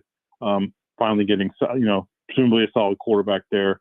I admire that the Bucs have kind of kept the band together, and I think they'll be probably a solid team week to week, but I think Atlanta's got a little bit more firepower, so I think maybe they knock them out of first place this year. Nate, you and I think are right about the same age. Are you familiar with the classic movie Princess Bride? Of course. So I think we need Indigo Montoya to show up at Jerry Jones's door, who keeps saying they're all in, and I think we need Indigo to say, you keep saying that word. I don't think it means what you think it means. Like, what is Jerry Jones talking about all in? I think that's a great question. I've been wondering that for months. I kept thinking, well, surely, he sat out free agency. He'll get some second wave guys like he usually does. That didn't happen. I thought he might get some guys in the draft that were clearly, players that were going to help them win immediately, and what seems like a team that's got to win now. That didn't happen. Thought he would restructure some deals to create some cap space to get some other things done. So I think in Jerry's mind, it means he's already paid all this money. He's already been all in, and like, this is what you get, Mike McCarthy. But it's hard to square. And even if they get Dak Prescott extended and/or CeeDee Lamb extended, it's all going to happen in a way that it's not going to help them bring in other players at this point. So it's just, I can't make heads or tails of it. Hey, thank you. We appreciate having you on today. Thank you, fellas. See you, buddy. Good, sir. Let's talk some local football. Well, it's good to see Mitch Tischler of Monumental Sports out at practice today. Mitch, let's talk Brandon Coleman. I liked what I saw from the big fella at left tackle. Yeah, he's starting to stack days here. He's looked good ever since they kind of started giving him those number 1 reps. And today was a fun day because O-line and D-line got to do some full pad one-on-one drills, and Brandon Coleman was a standout guy there. He won all 4 of his reps and looks really strong. Is it possible to overstate how much that would mean for not only, the offensive line, for the team, but even this front office, if they just sort of were like, yeah, we'll just wait to the 3rd round and watch this. We got a franchise left tackle. Like, quantify that for us. What would that mean? Yeah, I mean, you brought up the front office. I think it shows kind of their confidence and their evaluation. I was probably one of the loudest yellers about them needing to use one of their 2nd-round picks on an offensive tackle because there was such a big hole. And they just sat there and they let tackles come off the board, and they were comfortable. They knew who they wanted, and they went out and got them. And, that would be such a big hit in their first year to get a franchise left tackle. But I think we got to, pull the reins on the horses here a little bit. He's looked good a couple of days in a row in practice. I'm not ready to, anoint him as the next Trent Williams or anything. I think when this team goes up to New York and gets to play the Jets in that joint practice, and then also, in the preseason game, and then down to Miami, I think those will be 2 very, very big days for him to kind of prove where he's at. Nick Allegretti's going to be on the show right around 5 o'clock. He's expected to be the left guard. What have you seen from him? What's he potentially going to bring to this group? Well, I'll tell you, you guys are in for a treat. He is a fantastic personality and will be a lot of fun for you guys to have. You got to ask him about scoring the touchdown with Patrick Mahomes, I guess, last year. Yeah, you know what's funny? We had him on for like a long interview right after they signed him and talked about that, and he was incredible. He's got to be one of the best interviews on the team. Oh, yeah, and it's not often that the one of the offensive linemen are Yeah, that guy, true. but he is. He's looked good. I mean, in the one-on-one drills today, he was up and down, I would say, a little bit, went probably 2 and 2 in his 4 reps, but I think he's a guy that can kind of lock down that left guard position and kind of bring the interior of that offensive line together. I love what you're seeing out of Tyler Biotish. We know who Sam Cosmi is, and I think Nick Allegretti is going to be another guy that can kind of step in and help these guys out. Mitch, do they have a deep threat? Yeah, Terry McLaurin. I mean, Terry just keeps making big plays in practice, and we've seen him over the past couple of years, make these, big catches downfield. We know about the Taylor Heineke, forget it. Terry's down there somewhere. I'll throw it. But they don't have necessarily a true speedster, a true guy that can do that. You kind of want De'Ami Brown to be that player, but he's one of those guys that kind of pops in camp every year when they're, in shorts and a t-shirt. And then when they get out there and are playing real games and getting hit, he kind of disappears a little bit and isn't quite as much of a big play threat as you want him to be. So I really think it's going to be, Terry and John are going to probably be the two guys that are running those deep routes the most. But if Terry is your deep threat, you're not doing half bad. Mitch, thank you, bro. Good seeing you today. Absolutely. Great seeing you. Danny, when are we going to see you? Keep looking for me. I'll be right there. Yeah, I'll keep don't worry. You broke up, but I wanted to hear your zing. What were you saying? Oh, I'm going to hold my breath for him. Don't worry. Yeah, exactly. Make sure we have oxygen on hand and aspirin. Mitch Tischler, Monumental Sports, joining us on our Beltway Blitz here on Grant and Danny. Speaking of being out at practice, did catch up with Emanuel Forbes. You'll hear what he had to say, a little conversation with him. And I want to talk about his big second season looming next right here on The Fan.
Danny the Fan taking you up to 6:30. Appreciate everybody making the show part of their day. Danny will be on vacay tomorrow, so your boy will be solo. You guys do the OBX. We do indeed. We do indeed. We found the Friday to Friday rental instead of going on Saturday like the rest of the world does, and we are not letting it go. I love it. The elusive Friday to Friday rental. What's your first stop when you get down there? Great question. The first thing you want to do to just kick off vacation, spot that you can't go to up here that you got to wait till you get there. Duck Coffee Shop. It's one of my favorite places. It's right there in the little set of shops. It's on this little pond. It's beautiful. It's so calm. I grab a book. I grab a mug or like a travel thermos. And So then you don't bring a book with you that you plan on reading. You'll No, get one there. I do, but I just love supporting that place. Like it's like sort of like that first anchor spot of vacation. How are we going to do how much weight did Danny gain on vacation? We'll be able to do it, but I caution everyone that it might not be the number we're hoping for. Is that fair, or is it not fair? Like, basically, I'm saying let's calibrate our expectations properly. I think that a normal good week is what? 15 pounds? 12 pounds? Well, normal for me. Yeah. Yeah, I'd say a normal week of vacation it's for you, double digits. 10 to 12 pounds. Yeah, Should we prepare for 5 to 7? I think so. Is that I think that's what we should along do. the lines? Yes. What should just performance enhancing drugs? Yeah, that's pretty much what we're talking about. Okay. We won't go into any more detail. I think people get it. You think? Yeah. I don't know. The summary is I can't do this on my own. Doctor said so. So like, here's an enhancer. Figure it out, buddy. Eat less, fatty. Keep doing what you're doing, but just put less food in your fat face. I just don't know. I think that's what me, Darius, and Ryan will all have to just whatever it used to be. Yeah. Let's trim that in half. Well, because the bit is always the part that people don't understand is when you go, you really didn't go nuts this year. You didn't really do anything crazy. You just kind of ate normal. And I still gained 10 pounds. It's to show you that this is what this stupid DNA, this fat, gross body, that's where the river goes, right? If you don't touch the river, it's going up. But that number. you put in some work too. And then I also put in work. Those are the big ones. Those are like the 16 pounds in New Orleans kind of things. But even the weeks where you're pretending like you're like, I did everything right. There were a couple meals where you put in some work. Oh, sure. Two meals over 9 days are going to make you gain 15 pounds? No, they're not. They're certainly not. Well, why are you yelling at me? What did I do? Well, you did nothing. Emanuel Forbes. What a weird transition from gaining 15 pounds. Emanuel Forbes desperate to gain weight, me desperate to lose it. Emanuel Forbes, who's the lightest cornerback in the history of the National Football League. I mean, that is ironic. No, he did supposedly gain 17 pounds, which came up. Could you tell, by the way? Standing next to him? No. Mm. I will say that if you told me he gained 5 pounds, I'd say okay. So what is that really? But 17, generally, you would notice. Like, even if you're 230 pounds, if you put on 17 pounds of muscle, I would know it. If you're 165, 17 pounds of that, it's 9.5% of your body. He added almost 10% of his body weight. I feel like it would be a little more. You would notice. But that's not neither here nor there. I mean, I'm sure he did. I don't think anybody's making it up. But he's a small guy. He just is. And I caught up with him today. Here's what he had to say. Emanuel, new camp, new season, new staff. How are you feeling about a weekend? I'm feeling great. I'm going out there competing every day. Just looking forward to it. How did you view your rookie season and then getting back to work after last year? What kind of things did you prioritize when you got back after it? Definitely one thing is my weight and, just learning the playbook and, creating a closer bond with my coaches. When you say closer bond, was that an issue you thought in the past, or was it something that you just realized now as a veteran second-year player in the league, maybe could elevate your game? There's a lot of gray area, but they definitely knows a lot about DBs and turning over the ball and getting turned over. So I just take bits and parts of that of their mind, and they help me all day, every day, and just help me out. On the outside looking in, it feels like to me when they hire Dan Quinn and they bring in Joe Witt, there's no position group that should be more excited about those guys coming here than the DBs and the corners and ball hawks, because they've had a whole career of elevating guys. When you found out that was what the staff was going to look like, what was your reaction, and how much studying did you do on their track record? I already had a track record on them. They wanted me at Dallas out of the draft, but they weren't able to get me. So it was we already had kind of a close relationship. When they got hired, it's the best thing for me, I feel like. I have, and I think a lot of people on the outside have this idea of what the Dan Quinn corner looks like. It's that big, long, physical bruiser. But here you are working with the first team. He's been raving about how you look so far. How do you feel as a fit in this scheme defensively? I feel perfect. You know, that as long as I got ball skills and able to do my job and create turnovers, I'm going to be great in this defense. So, yeah. You've made, I guess other people have too, made a lot about the weight you've added. You referenced it. It's not like me adding weight where I go to the drive-thru. Like, it's hard for you, I'm sure, to grind. What went into adding? I think you said 17 pounds. What went into that? Nothing, just it's my job. You know, they asked me to do something, and I had to do it, and it's making me feel better. I feel better about myself, about my body, moving good, and just stronger, honestly. But I just meant, like, was there a, you know, we've heard like Michael Phelps, the swimmer, would eat like 12,000 calories. Was there a program you were on with like lifting or eating? Like, how did it actually work to do that? Yeah, it's a lot of eating, a lot of resting, you know, rest my body, a lot of working out, and just honestly just trying to take care of my body and eating better. So, yeah. Last couple things. Do you feel like going into year 2 with a new staff now, it's a new lease on life? Do you just hit reset, or do you enjoy looking back at last year and kind of learning from that? Just leave the past on the past. You know, it was a learning moment, of course, but it helped me out, and look forward to this year. Last thing, next week, you guys actually get to practice against somebody else, play a game. Are you at a point now in this process where you're ready to just stop seeing your own guys and see somebody else? Yeah, you know, we looking forward to going to the joint practices and preseason games, and we just keep getting better each day with each other. So, yeah. Thank you, Emanuel. Appreciate you. Thank you. I felt like there were a couple of potential nuggets there. The first was when I asked him, what did you want to prioritize and do differently than last year? And he said he wanted to get his weight up, which we'll get back to. And he said, create a closer bond with my coaches. Whoa. Doesn't your radar go up there? I followed up. I said, what do you mean? And he said, well, there was a lot of gray area. Didn't really give a lot of details. He would go on in the interview to say, I'm leaving the past in the past. But he wanted to create a closer bond with his coaches. I would say that's pretty telling. It is pretty jarring to hear that, because it means that the implication, of course, is there wasn't one previously.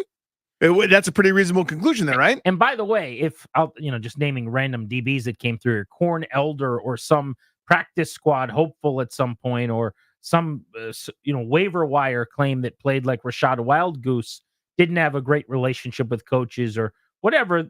Maybe that's a little more understandable. This was the 16th overall pick in the draft, who was really important to that front office and that coaching staff. So for him to say he wanted to create a closer bond with coaches, to me, is like screaming into a megaphone about that group a year ago. Now, maybe it doesn't matter anymore. He really seems to like the current group, and how could you not? What does Dan Quinn's resume look like? What does Joe Witt's resume tell you? Those guys make defensive backs better. I got into it with him. Traditionally, you don't think about guys that look like Emanuel Forbes when you think about their style of corner. But he says essentially that they wanted him coming out. He knows that. I didn't know that, but he said basically they looked at me. They were going to draft me. They didn't get a chance to. They liked my ball skills. Well, they had back-to-back years, I think 3 in a row actually out of the last 4, where they had the leading interceptor in the league in their scheme defensively in their secondary. And now they got a guy who set the all-time record in pick sixes. So if you're Emanuel Forbes, after the disaster that your rookie year was, where you got benched and you played the way that he did, what better chance, what better way to get back to playing like you did in college than with this group coaching you? Yeah, if there's anybody to do it, it's this particular group. I remember, it reminds me, I had a teammate years ago, and this is something I'm wondering about. I don't have a good answer. But a teammate years ago wasn't very good, and he just decided the coaches don't like me. Coaches don't like me, because he didn't perform well and got benched and ultimately transferred. But you wonder, was that it? Was it because they were so annoyed that you weren't playing very well? Were you not following instruction? The coach doesn't like me, or I want a closer bond with my coach. Maybe he felt unsupported. I mean, it could be a two-way street, right? You could have not been coached very well. Certainly stands to reason that his previous defensive backs coach was a high school coach in his prior experience. Or if it was he wasn't performing very well, so they kind of had to focus on guys that were, and he felt like he was alone on an island. I don't know the answer to that, but sometimes when you're benched, you think, oh, the coach hates me, and it's like maybe he doesn't love your performance and still likes you as a person. I don't know, but that is an intriguing response. He started today outside on the boundary opposite Benjamin St. Just, who's having a really good camp again. Question for you guys on the phones. Let's open them up at 800 636 1067. MGM National Harbor listener lines available to you. Do you expect Emanuel Forbes to start all season? Last year, he ended up getting benched and was in and out of favor with that aforementioned staff. Do you think he gets right and breaks out this year and becomes an unquestioned starter? Or a year from now, are we talking about him being toward the back end of the DB's room? Which way is this going to go? 800 636 1067 is the number on Grant and Danny.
Good day to be, bad day to be, NFL edition.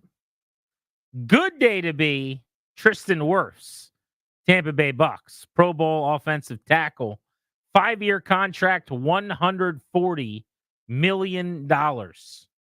He's getting paid almost $30 million a year, resets the tackle market, highest paid player at his position. Good news for Trent Williams of the San Francisco 49ers. Bad news and a bad day to be Justin Herbert of the LA Chargers. Dealing with plantar fascia. He'll have to overcome that over the next few weeks as he's sidelined. They are saying they think he'll be ready for week 1. That's the expectation. My concern is just that a new offense, a lot of new teammates. Are you able to play as well early in the year in week 1, week 2, whenever he gets back, based on losing this critical, massive next month of preparation? And oh, by the way, we haven't talked much about it, but there's football tonight. And if Caleb Williams was playing for the Bears, or if CJ Stroud or any of the Texan starters were going, we'd probably talk more about it. But I will be watching that game when I get home this evening. At some point, I'm turning on the TV. It's NFL football on network television. ABC tonight. Why not? It's kind of the out-of-town preview in town, right? It's the beginning. It's more of a milestone than it is like an entertaining football game. I'm not going to take it for granted, but it just means that the calendar has turned, right? We are here. Do you think Joe Buck's going to big time the game a little bit? That's the only thing sometimes, because I think Buck, 100%. He gets way too much crap for way too many things. He's outstanding. But the one thing that he does that does wear on me a little bit is in moments like tonight, where, dude, it's an NFL game. I understand the score doesn't matter and the players by and large aren't making teams, but we could just do a broadcast, right? Like, you don't have to pat the game on the head the whole time. We don't have to belittle the football match and the guys that are out on the field because I'm big bad Joe Buck. He does a little bit of that sometimes where it's like he's bigger than the game. Yeah, you could save a little bit of the Tony Snark. I think we're going to get some of that tonight. Yeah, I think so too. And again, I'm with you. I'm in lockstep. I think he's excellent. Catches way too much guff because, people incorrectly like he doesn't like my team. Like he likes them fine or doesn't like them. I didn't care. But there's that. Right. He does nothing, but he does so many big games, right? That it sometimes feels like he's got to let you know that this one's not up to his snuff. I'm doing a World Series game in a couple of months, or I'm doing. He'll make a joke out of a commercial, or when they're doing their stand up about, we're going to stay to the end of this thing, Troy. Yeah, Troy, who are we going to see tonight? No, seriously, who are we going to see? Speaking of Troy Aikman, color commentator tonight with Joe Buck. We got to do our here's a guy counter. Or is Collinsworth's more of a here's a guy? Right? Who's the here's a guy guy? Remember, what was his name? He used to be on Sunday Night Football. Al McGuire. Was that the right name? I'm blanking on Paul McGuire. Yeah, I don't know who Al McGuire is. Paul McGuire was like, here's a guy. Like, he would start off every stanza with this. So, like, watch this. I am watching. It's on television. Al McGuire was a basketball coach at Marquette in the 60s. There you go. I'm often conflating Al McGuire with other McGuires. Well, I know you loved Marquette in the 60s. I did. That's when I became a fan. Let's go to Kevin in Arlington on Grant and Danny. What's up, Kev? Hey, just real quick, Grant, I sent you a PM on Instagram. My nephew was right next to your cousin when Jackson's ball ended on Utah Street. I sent you a picture. Oh, what a small world. That's crazy. I did not know that. Yeah. He's in town. We say goodbye to my father tomorrow at Arlington National Cemetery, and he's in from California. He's the one who actually played for the Cal Bears, drafted by the Cardinals, was a reliever, made it all the way to Memphis for the Redbirds, but that's where it ended. But he's doing okay. He's with Apple. He's doing analytics, so all good. But I just couldn't believe when you were telling him the story. Like, oh my God, my nephew was right there. Yeah, he lost a face-off to Grant's cousin Tim in that dog pile. It's crazy.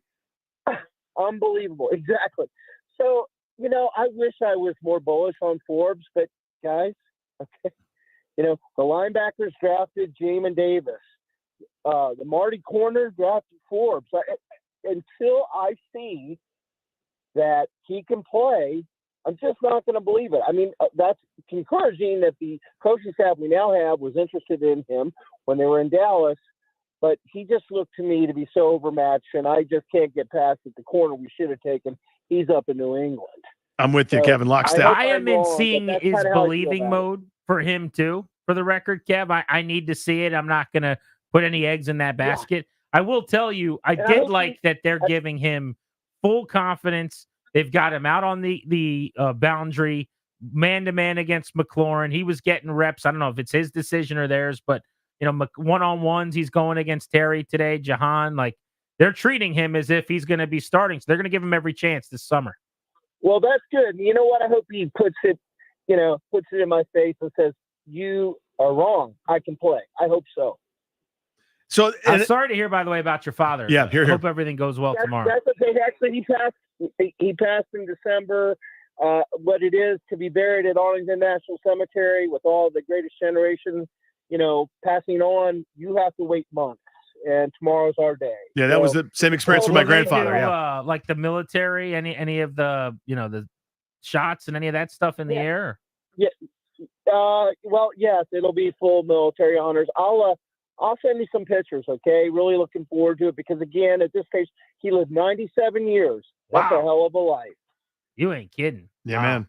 Well, thank you for sharing that with us. And sorry to hear tomorrow will be a tough one for the fan, but it sounds like it'll be a great honor. Yeah, you can't help but be moved. My grandfather's buried there. My grandmother, same thing. Yeah. Arlington National Cemetery, was in the war, and same thing with honors, and it was a gorgeous ceremony. Just the ceremony of it, the austerity of it, incredible. But to Kevin's far more trivial point, talking about the football, I'm in lockstep in terms of Forbes. And here's the thing: he's going to be here. Right? If they didn't care about Forbes, if he was a fourth round Freddie or had been okay for a different regime or something, maybe he gets cut, maybe he gets benched, whatever. He's a first round pick. You could, discard him and throw him away, put him at the back, or you could do everything you possibly could to see. And it sounds like they are, which is, I think is encouraging. You might as well empower the kid, right? Might as well make him feel good. Might as well try to pump him up, give him as much confidence as possible because you'll gain anything by having him in the tank. I've got a funny Adam Peters story, something that happened at practice today. That I want to pass along to people next. And you'll hear an interview with Nick Allegretti, who I caught up with out at training camp. He is the new starting left guard of the Commanders, came from the Chiefs. One of the best interviews on the team. I think you'll really enjoy that. Coming your way, top of the hour on Grant and Danny.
The exclusive sponsor of the Grant and Danny radio program is Kondori and Murad, the law firm that's going to take good care of you and steer you and your family in the right direction by helping you to draft your will, set up a revocable trust to create a healthcare power of attorney. Schedule a free consultation with their estate planning attorneys at kmlawyers.com. Be sure to tell them G&D sent you. To score a discount, just mention us, kmlawyers.com. Danny, I told you family was away for a couple of days. They did a little trip to the in-laws. They're coming back. But because of that, I had an opportunity. I was hoping to see a movie or two. Uh-huh. I waddled over to the theater yesterday, and I saw Fly Me to the Moon, which is the romantic comedy about basically the moon landing and a project during the moon landing. I think the premise is in case they couldn't make the moon landing, they had to have a backup video. Exactly. Okay. That's the general prognosis, I would say. I was a little dubious.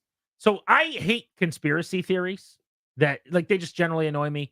Flat earthers, the fact that people think we didn't land on the moon, which was this unbelievable 400,000 people working their ass off for 10 years accomplishment. Like, that just generally annoys me a little bit, and I find it somewhat offensive that people just come up with their own facts on stuff. So I didn't know what to do with that movie.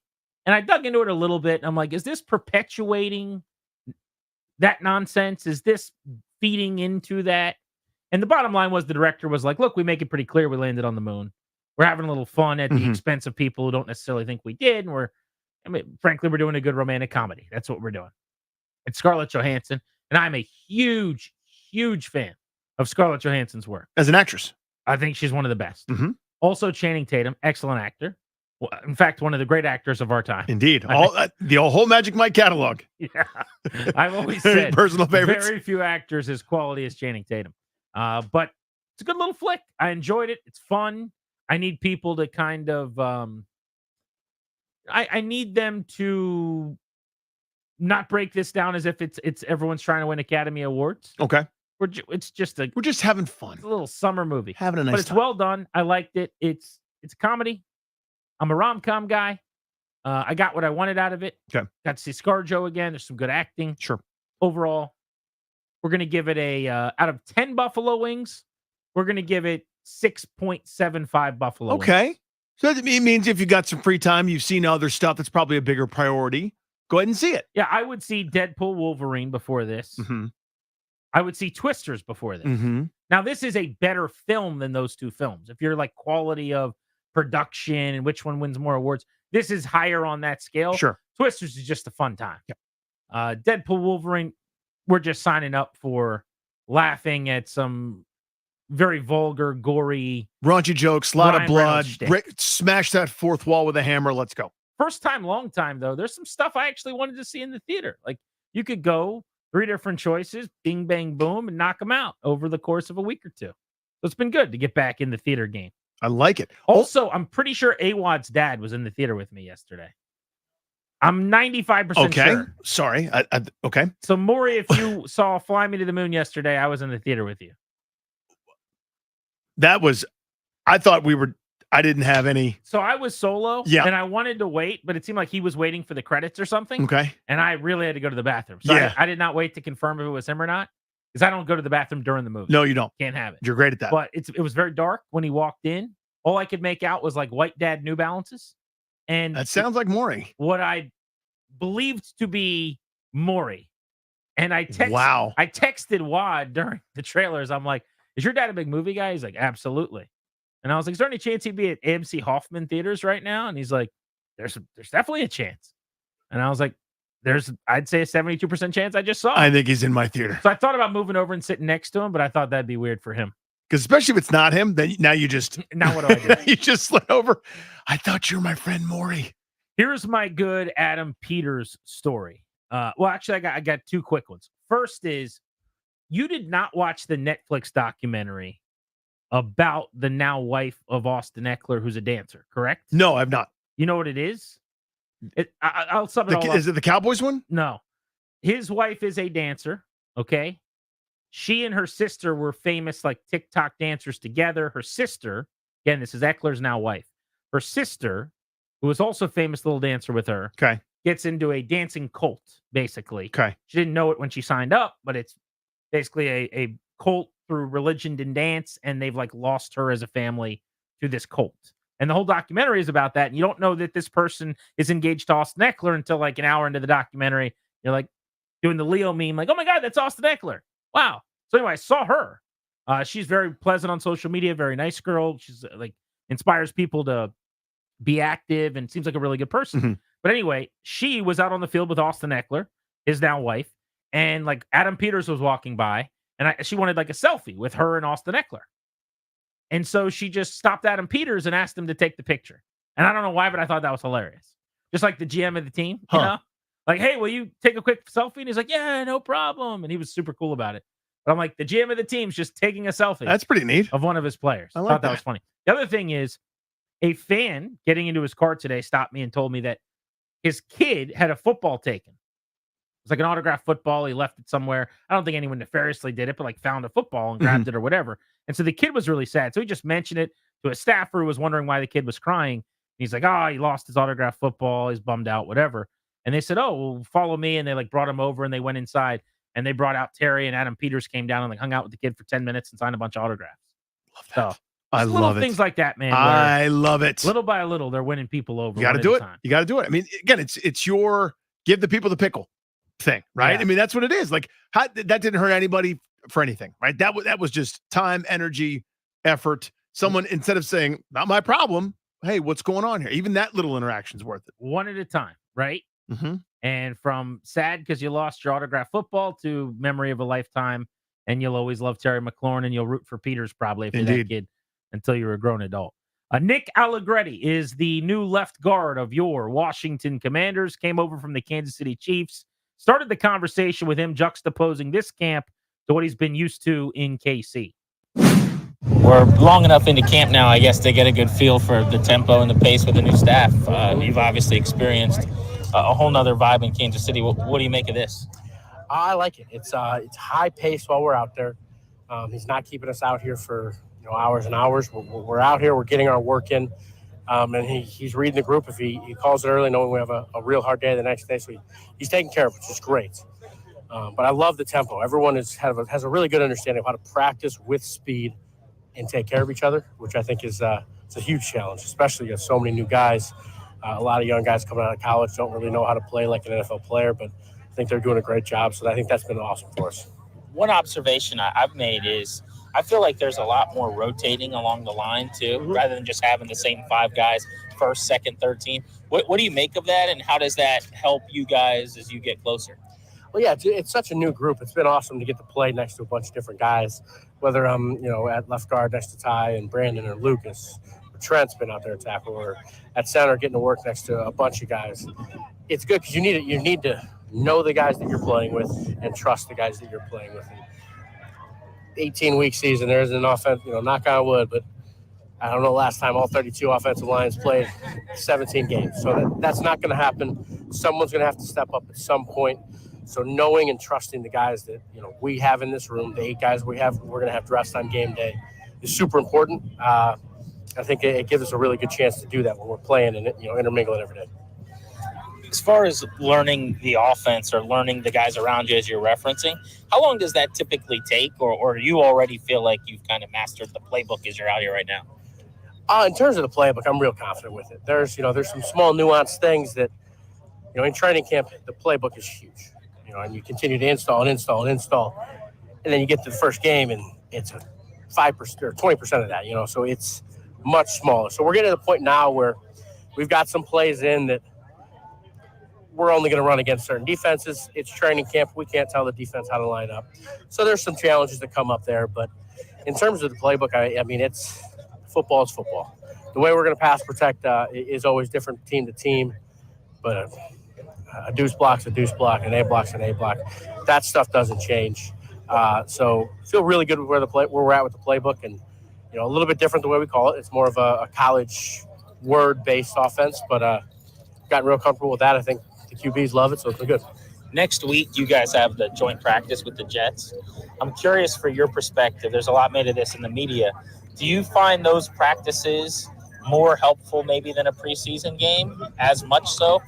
it seems from the outside like you're able to do situational work and kind of dictate terms. It might even be more beneficial than a preseason game. But what about for you? Well, we have the same perspective because I've not had a joint practice yet. Kansas City does not do them, so I've never had a joint practice. So in a week, I'll let you know. I'll let you know what it's like compared to the preseason. They never did one while you were there? Not one joint practice. Is that a philosophy, you think? That is a Coach Reed thing. He does not like joint practice. He's not done one in a very long time. Wow. That's his thing. Couldn't tell you the reasoning, but they get plenty of work in over there. There's no concern there. Lastly, obligatory Jaden question. I'll apologize in advance because you probably get asked about him a lot.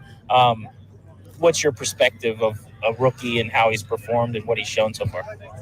Super professional. I say that's the first thing that really sticks out is he's happy to be here every day, always in a good mood, and he's here all day. Still, I said this in OTAs, he's here before me every day, and I mean I'm getting in 2.5 hours before practice. We got nothing before. All we have is practice at 9. I'm here at 6:30. He's here, so he's here early, preparing mentally, physically.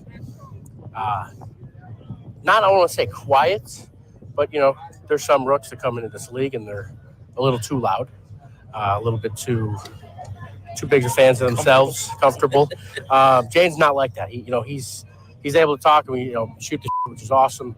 But, he knows, he's got a long way to go in this league and he understands that mentality. And I love seeing the way he attacks every day, picking Marcus's brain and the coach's brain, Zach's brain. Has really, I think he's done an incredible job his first couple months here. Thank you for the time. I appreciate it. Absolutely appreciate you, Grant. Nick Allegretti, the new left guard with the Commanders who came over from the Kansas City Chiefs. So a couple things I want to zero in on there. First thing, did you notice he said it's a college word-based offense? The quarterbacks love that. That had my antenna go up a little bit. We talk about making this transition as easy as possible. I really want to Saturday proof this offense. What I mean by that is run design stuff, run read option, indoctrinate Jaden Daniels by giving him as much of the LSU playbook as Cliff Kingsbury thinks will work at this level. But that's conceptual. Mm-hmm. In terms of even like what we're calling plays and how you're calling them in the huddle, a college word-based offense that's quarterback friendly. I don't think that's a coincidence with a first-year rookie quarterback coming from the college ranks. Now, maybe that was what Cliff's offense was in Kyler Murray's third year in Arizona. I don't know. But it's clearly very different than what he's used to with Andy Reid for him to point that out. Yeah, so I wonder, I think that's the significant data point there, is it's not what he's experienced before in other stops, but I also wonder how, different that is for Kingsbury's history. Did he reinvent all of his language or even based how on this desire? That's becoming in football. And that's the other one. I wonder how much, it used to be we use these 11, ways of saying plays, whereas now every position, and I don't know what word based, it might just mean, Apple is a certain concept, or hey, we're running orange and everyone knows what to do on orange, or it might mean that it actually just all the way out, you say X flank, B post, whatever it is, and you run through your X, your Y, your Z, what everybody's doing on any given play. I don't know exactly how they do it, but that just, to me, it meant maybe they're trying to make things a little easier for Jaden in his first year, which is music to my ears. Indeed. And listen, whatever we can do, and this is the royal way, I have nothing to do with it, but whatever we can do to ensure Jaden Daniels' success, we should be doing. So if Kingsbury came in before this and goes, I don't run that word-based system that is ubiquitous in college, I would say, well, maybe you should. So if he went through this big transformation like Kyle Shanahan and company did for Robert Griffin, for example, there was a lot of traditional Shanahan stuff, but stuff that they hadn't invented yet to try to ensure some success. I'm all for that. I'm with you on that. Second thing I wanted to call attention to from that combo. Andy Reid doesn't do joint practices. How about that? I guess I've noticed the last couple of years that the Chiefs didn't do a lot in that way. I didn't know that was a hard and fast rule, basically, that they've never done joint practices, and that according to Allegretti, Andy Reid doesn't like them. He said he doesn't really know why. That is the trend. Everybody's doing them more and more and more, and most of the teams and the coaches and the executives behind the operations where they do these tell you that they're more helpful. You kind of heard my logic there, but I always say you get to dictate situational football. If I'm playing against Danny's team in a preseason game, there's no guarantee that there'll ever be a goal line play. So my offensive front or my defensive front may not get a chance to get in goal line or short yardage. There may never be a 3rd and a foot. There may never be a 4th and a yard. Whereas in a practice, beforehand, I go, all right, we want to work in short yardage. We want to work in red zone. We want to work in goal line. We would like to do 2-minute offense. There might not be a 2-minute situation or a 4-minute situation in a preseason game. So for all those reasons, I think you get more done maybe in these practices. But I'm a big believer in figuring out what the best teams that have the best operations do and trying to pattern it after them, pattern what you do after how they've won. Until you become one of them.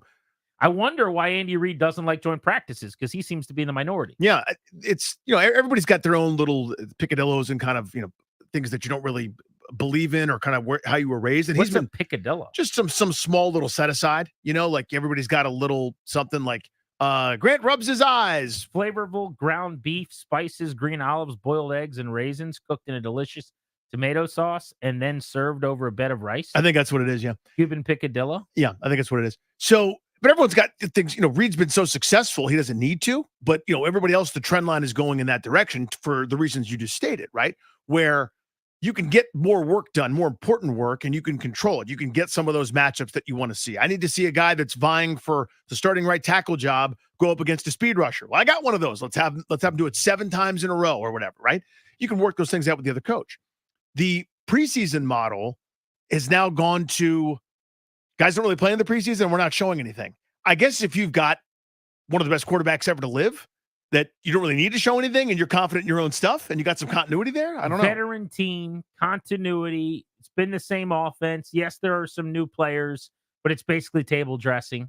Maybe there's less necessity for you to get a lot done this time of year. I even feel that way with them in the regular season to an extent. It seems like they're kind of in San Antonio Spurs dynasty mode. Well, you remember how the Patriots always were. Now they would do joint practices at the yin yang. So it just shows you how much coincidence there is or corollary there is. But for New England, if you were going to beat them during these years where for 20 straight, they're basically going to the AFC title game and Super Bowl every year or every year and a half.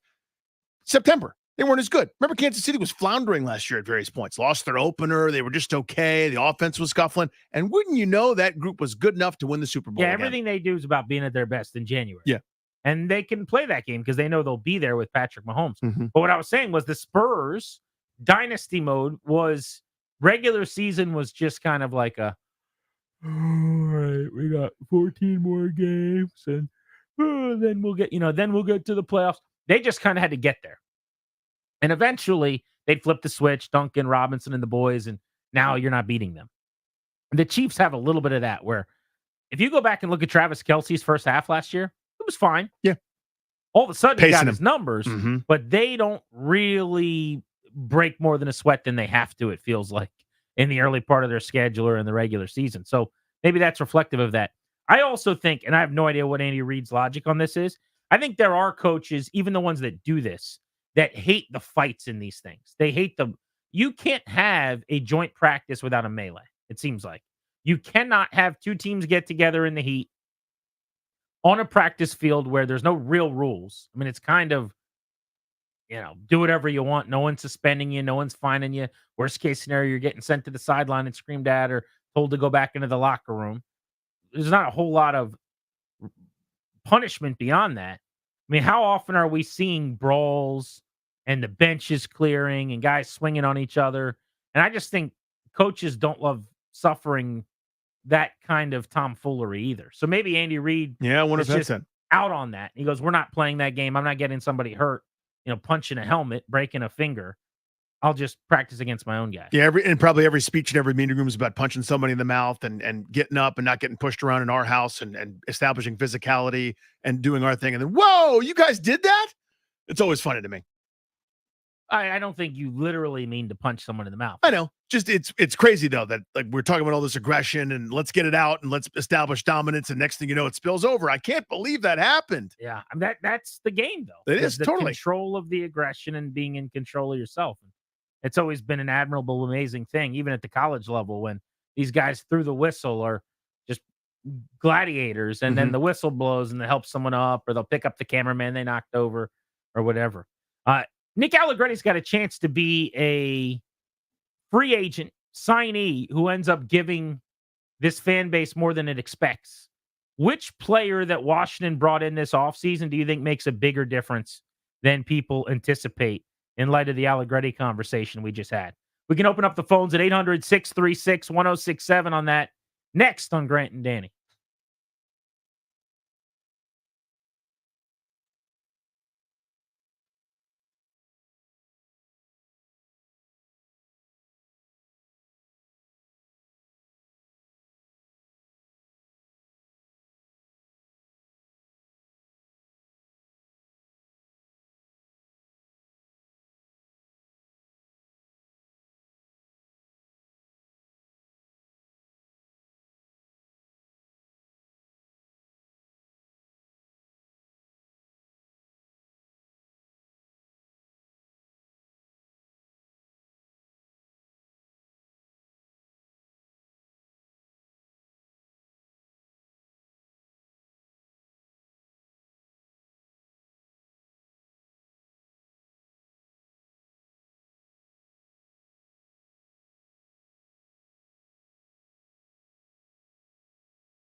Football tonight. I stopped short of saying real life football tonight because it's kind of football tonight.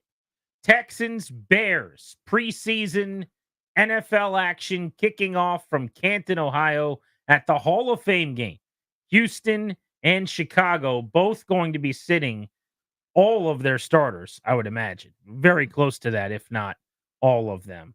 But here's the problem.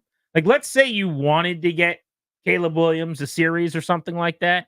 Unless all your guys are up on offense, you can't. Nor does it really make any sense. You're not going to throw him out there behind backup. So it's not as simple as just getting a series for your first overall pick quarterback.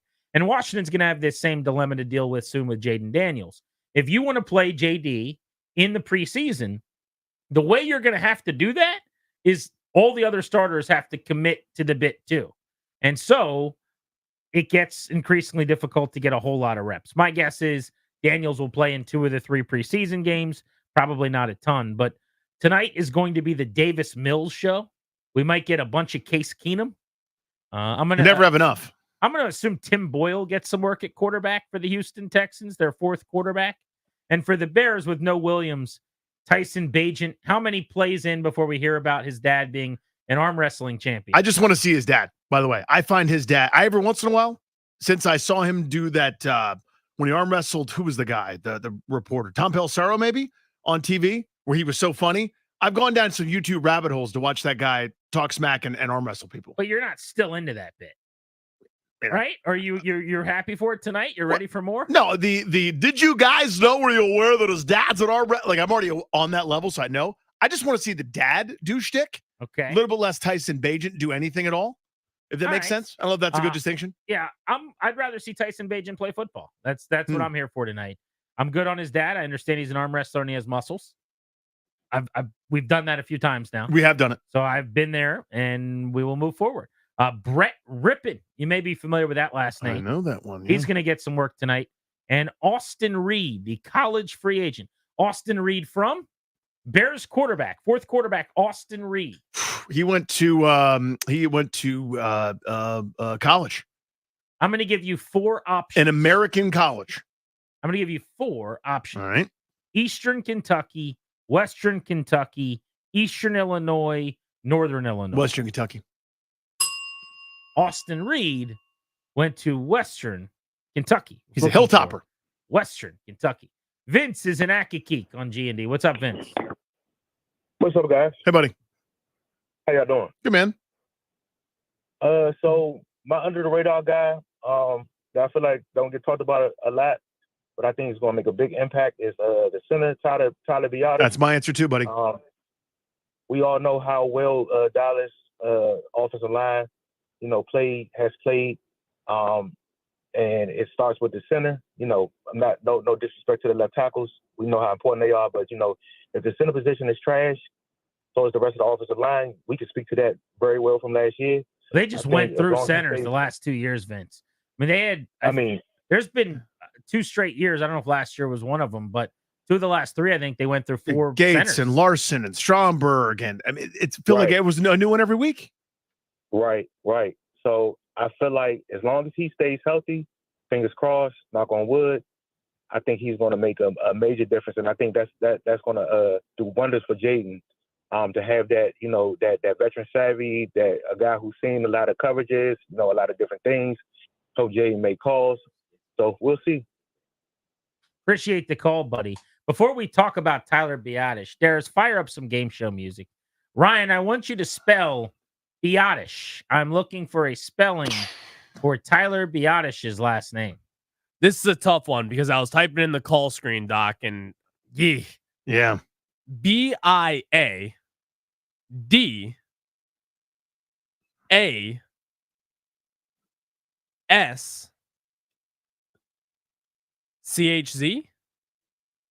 That's a pretty good bid.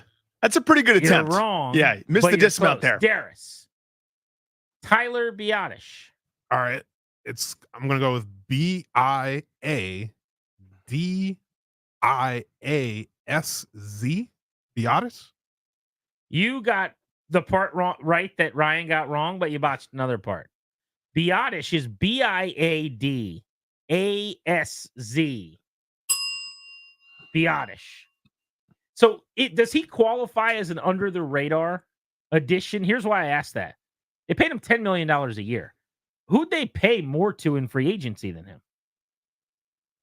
It's a fair question. He was literally the biggest splash they made. So if we're saying who's the under the radar signing that's going to give more than is expected, well, Dorrance Armstrong got good money, but he didn't get that much. I don't think anybody, top of my head here, got more money than Tyler Biotish in free agency. And in fact, if you're looking at the Commanders' contracts at this point, how many guys on the team make more money than him this year? He would be top 5, I'd imagine, in salary. It'd be McLaurin, Payne, Allen. So looking at his cap number, it's relatively low, but I think that's probably a structural thing. Yeah. But just in terms of the money, he's just over $4 million. So there's Armstrong, Davis, Mariota, Wagner, et cetera. $10 million per. Yeah, his AAV is higher than that. So here's why I do say it's under the radar. And your point is a good one. Because you're right. They went and got him early and paid him market value and so on and so forth. I feel like I haven't heard it mentioned at all. Like everybody's been focused on everything but the fact that they, in theory, at least have a solid, stable center, not a guy that was injured for 80% of snaps the previous several years that had played guard, that Ron Rivera and company decided was their new center, and Nick Gates. And it feels like that position is solved with some veteran savvy to help a young quarterback. That to me is such a huge part of it, right? And I think Vince just brought this up a moment ago. The idea that you've got a neophyte back there taking things off his plate with a guy that knows what the hell he's about, knows what should happen, and has seen some things before, I think can only help. So I think he's important, and I don't hear a lot of focus on that. So maybe that's how he's under the radar, but your point is right. I mean, in free agency, they went and got him lickety-split. Yeah, if you look at annual average value, Luvu actually got more, to answer my question. So, and Dorrance Armstrong's at 11. So it's McLaurin, Payne, and Allen of holdovers. And then Armstrong at 11, Luvu at 10.3, and Biotish at 10, all basically within $1 million, got roughly the same. But I would say, if you're doing a graphic, ESPN's in camp for a day, or NFL Network today was there, and they have a graphic up that says key additions. It would say Dorrance Armstrong, Frankie Luvu, Tyler Biotish, Bobby Wagner, some variation of that. But I won't pick too many nits there. I certainly think he's got a chance to help a lot. Kind of a deeper cut if we're looking for one, a guy that's not being talked about. I do still think Austin Eckler has a chance to help a lot. He looks spry in practice today. And I know that this is the time of the year where if you're a shifty running back and no one's getting tackled, you should look pretty good. Like this should be a good day for you. But I just thought he moved really well. I was surprised with some wiggle, some burst that he still had. Another guy I would throw out there is Jeremy Chin. He's super versatile. He's a Swiss Army knife. If this defensive coaching staff is who we think it is, I like that Dan Quinn and Joe Witt and this group is smart and uses guys in varied roles. Jeremy Chin should be the kind of guy that they should be able to max out. Play him at strong safety, play him at some free safety, put him at linebacker, get him down in the box, have him blitz occasionally, coming off the edge, wherever you want to put him. I just think Jeremy Chin is the positionless guy in today's NFL that makes a lot of sense to, try to just have basically the other team never know where he's going to be. Let's go to John in Ashburn on G&D. What's up, John? Hey, what's going on, brother? Hey, buddy. Hey, so I could care less if we say he's underrated or not as far as the signing goes, but definitely throw my hat in for the center because if you look at last year, we ranked 32nd of 32 teams in pressure percentage from the center position with Nick Gates. So regardless if you say he's underrated or under the radar or not, he's definitely probably going to have one of the biggest impacts of any offseason signing across the team. Yeah, that's not overcomplicated, right? I mean, he's they important. needed a center badly. They got a center. That was arguably their biggest need going into the offseason. Yeah, I was a huge fan of the signing. I know he's not a world beater, but he's certainly better than what they got. I'll throw one more name at you, a guy that's under the radar that nobody's talking about. What about Dante Fowler? This is not a star by any stretch of the imagination, but he does have 45 career sacks over, I think it's like 6 or 7 seasons playing in the NFL. I know he's bounced around a bunch, and he's never going to be the first-round superstar that everyone thought he was, but as a situational edge rusher, you could do a lot worse. Well, and this is also probably a good landing spot as he could have asked for. Who is there? Armstrong's their unquestioned starter on one side. Who is their other pass rusher? And even I'd throw Armstrong into this. I think he's going to be pretty good, but who scares you off the edge? Like, who is your speed, situationally used rusher to get to the quarterback? I think Fowler is the most likely guy to be that because Cleveland Farrell's going to play on rundown. Yeah. 11 and a half sacks in 2019, then kind of moved into that Think part-time about role. that, by the way, in one season. 11 and a half. That's a big year. Yeah. And then since then, he's been sort of, What team was that? That was the Rams. Playing opposite Aaron I Donald to remember help you. that. Yeah, that's not gonna make it worse. No, sir. Then since then, he's been kind of that backup rotational piece, and in a fraction of the snaps, has had 3, worst year, but then 4.5, 6, 4. Again, these aren't world-beating totals. This isn't TJ Watt incarnate, but it's someone that certainly helps to be able to sort of bring as part of a group. I think he might have a nice year. I want to ask Danny if something makes me a nerd. As our resident fan, Nerd? how can I say this? I'm just trying to say it nicely. Yeah, resident dork, please. Nerds are good at school. Fan of things like elves and Dwarves, paladins, wizards magic, wizards, yeah. and magicians. And Not magicians. That's Dungeons ridiculous. and Dragons. Yes, D&D. Yeah. And all kinds of stuff that's really weird and creepy. Clerics. Am I a nerd for this? Dark I'll ask mage? Danny next on G&D.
We'll get to Danny's ruling on whether or not I'm a nerd for something I did today. Coming up in just a moment. Welcome back, G&D on the Fan. Mike Trout's going to miss the remainder of the season for the LA Angels due to a tear in his left knee. He was working his way back from an injury, suffered this setback. Looks like a tear of the meniscus. He's done for the season. I looked this up. Mike Trout will go down as a first ballot Hall of Famer. In fact, at the end of the 2019 season, after he won his third MVP award, he was 27 years old. Think about this now. Yeah. 27 years old. He had played at that time 8 Major League Baseball seasons. He'd won the MVP 3 times. He'd led the league in OPS 4 times and Ops Plus 5 times. I mean, all kinds of what we call bold ink all over his baseball reference page as one of the greats to ever do it. Since then, 2020, the pandemic year to now, that's 5 baseball seasons. He has played in 53, 36, 119, 82, and 29 games. So there has been, now 2020, again, the pandemic year was only 60 games, but there has been one of the last 5 seasons where Mike Trout has played in more than half of a year of baseball. 4 times he has played less than half of the traditional season. And if you take out the pandemic year, not his fault necessarily, over the last 4 years, he has been derailed completely by injury 3 out of 4 years in the second half of the season. So we are, in my opinion, Danny, now on the verge of having to assume we'll never see Mike Trout like Mike Trout again.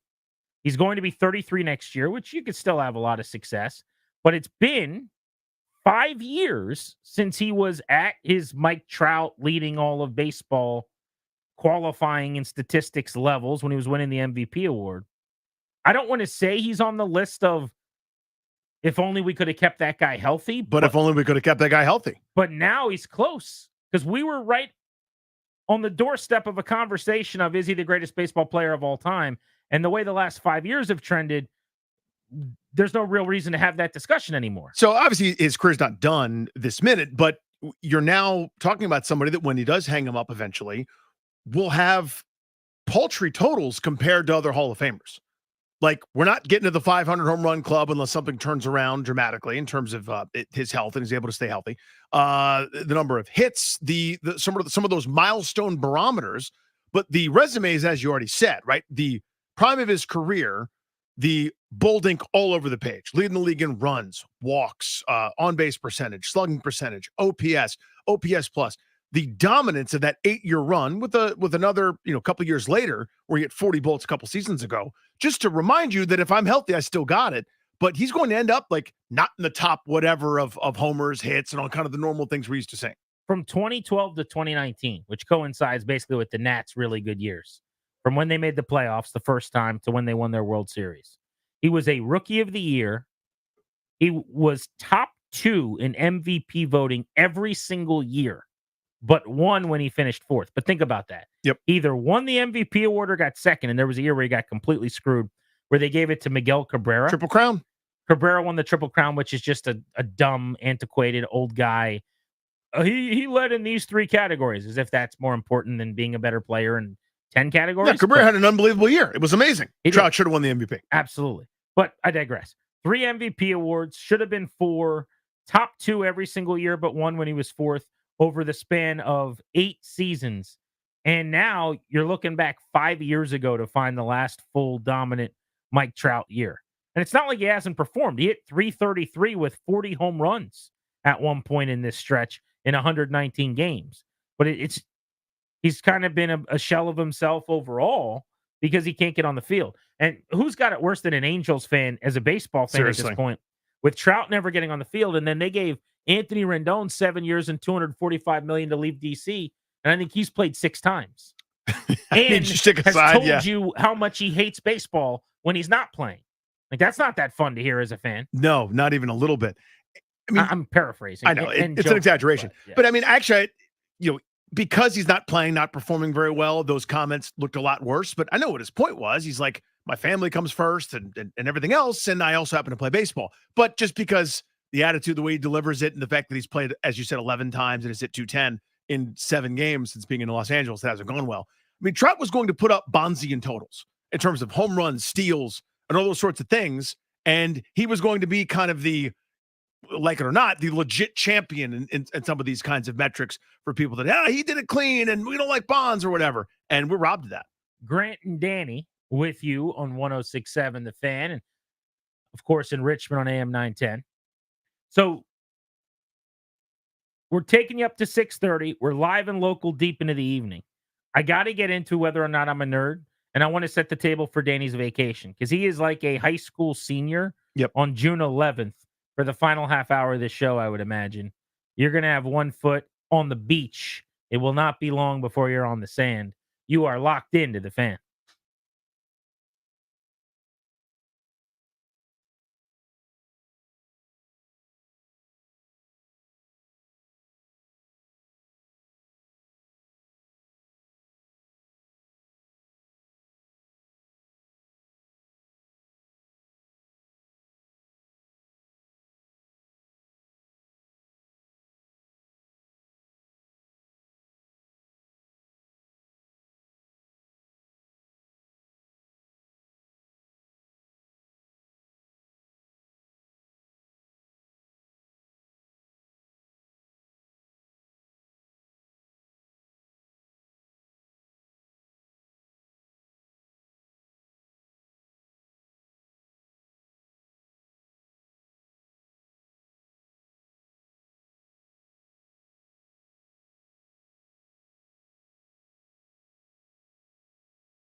Down the stretch they come. Final furlong, Grant and Danny reminding you that the sponsor of this program makes it all happen, keeps the lights on, helps Danny keep that beard manicured.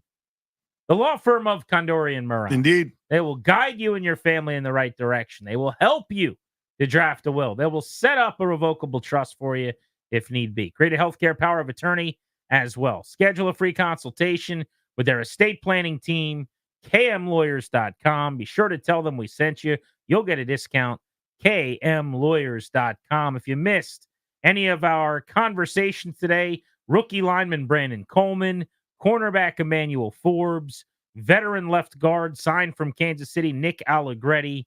Make sure you podcast this show when we're done at thefandc.com. Those discussions, all of our camp fodder today on The Fan, presented by Paul Henry's Window Installation, paulhenryswindows.com, your clear home improvement choice. Danny, does this make me a nerd? Okay.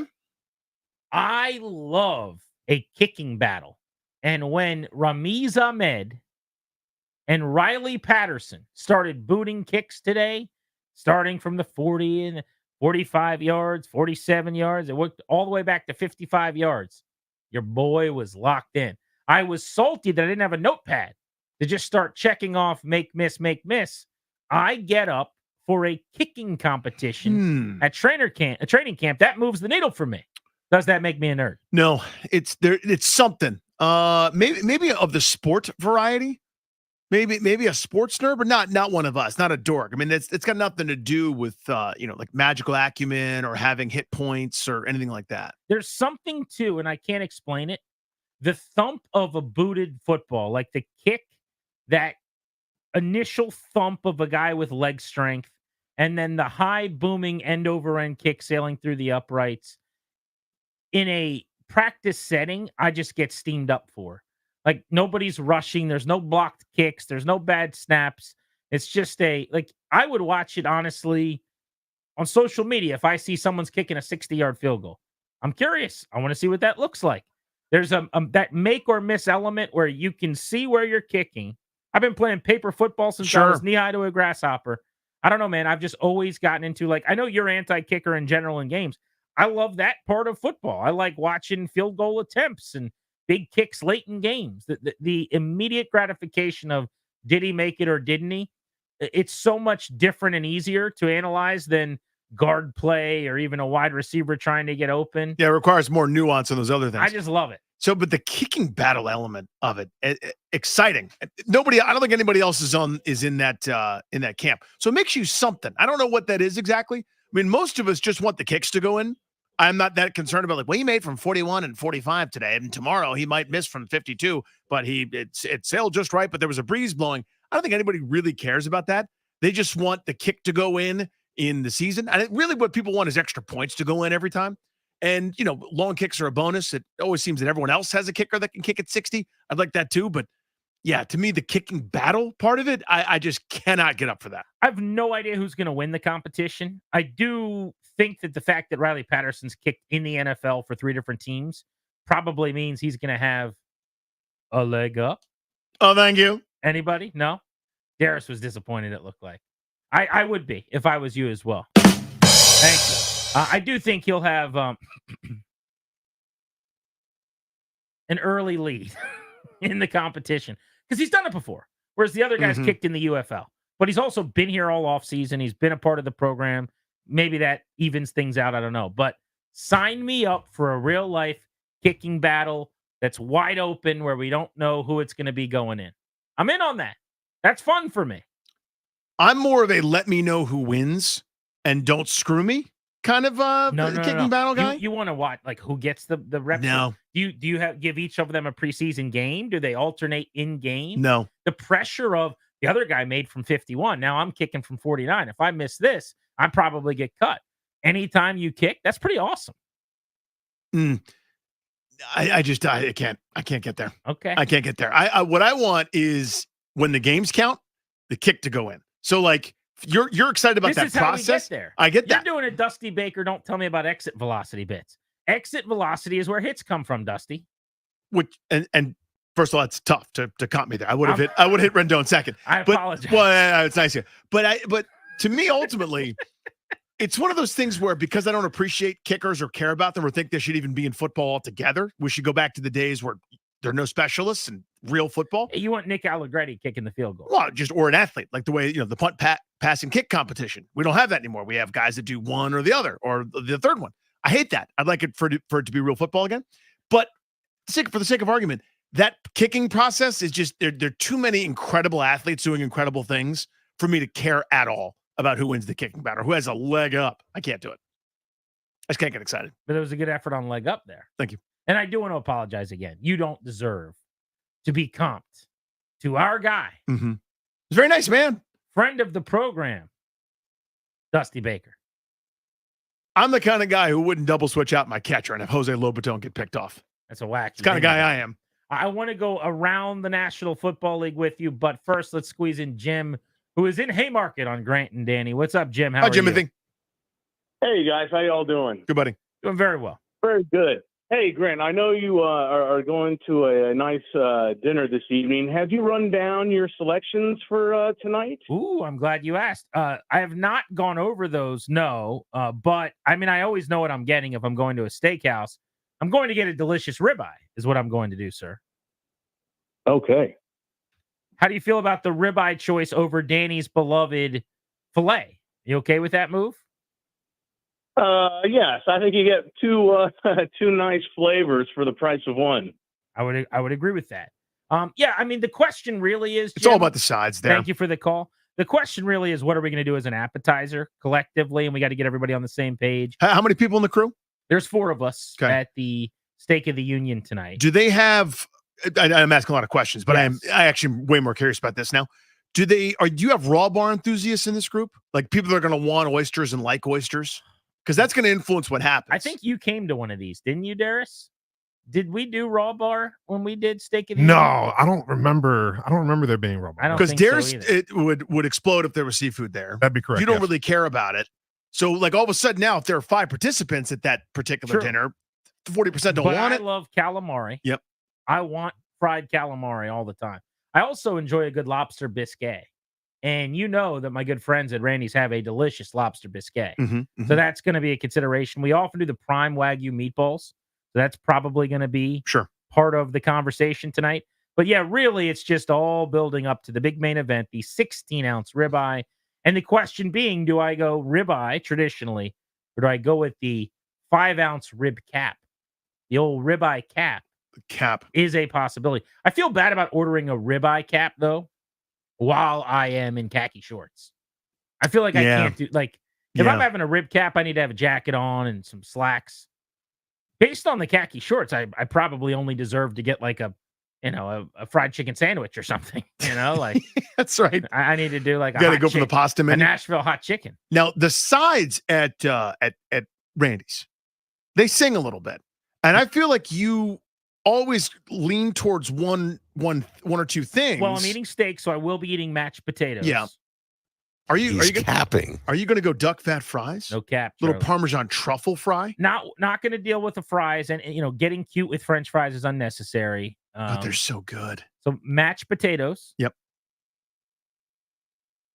I'm going to advocate for the mac and cheese. I think Danny said, what did he What did I say? say? Joey Meneses isn't a good story. He's capping. I don't know how that relates, Charlie, but I Not as appreciate your much now input. because he gets the rib cap. He's doing a bit. Is Joey Meneses a good story at Rochester? I'm going to assume that you were looking for a different button there. Yeah, He's capping. Yeah. I know. I'm not capping. So if your buddies are listening, I'm going to throw out rib cap. Yeah.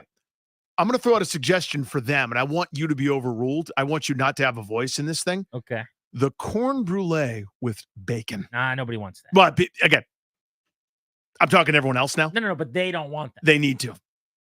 That's special. They can do whatever. They're big boys. That's special.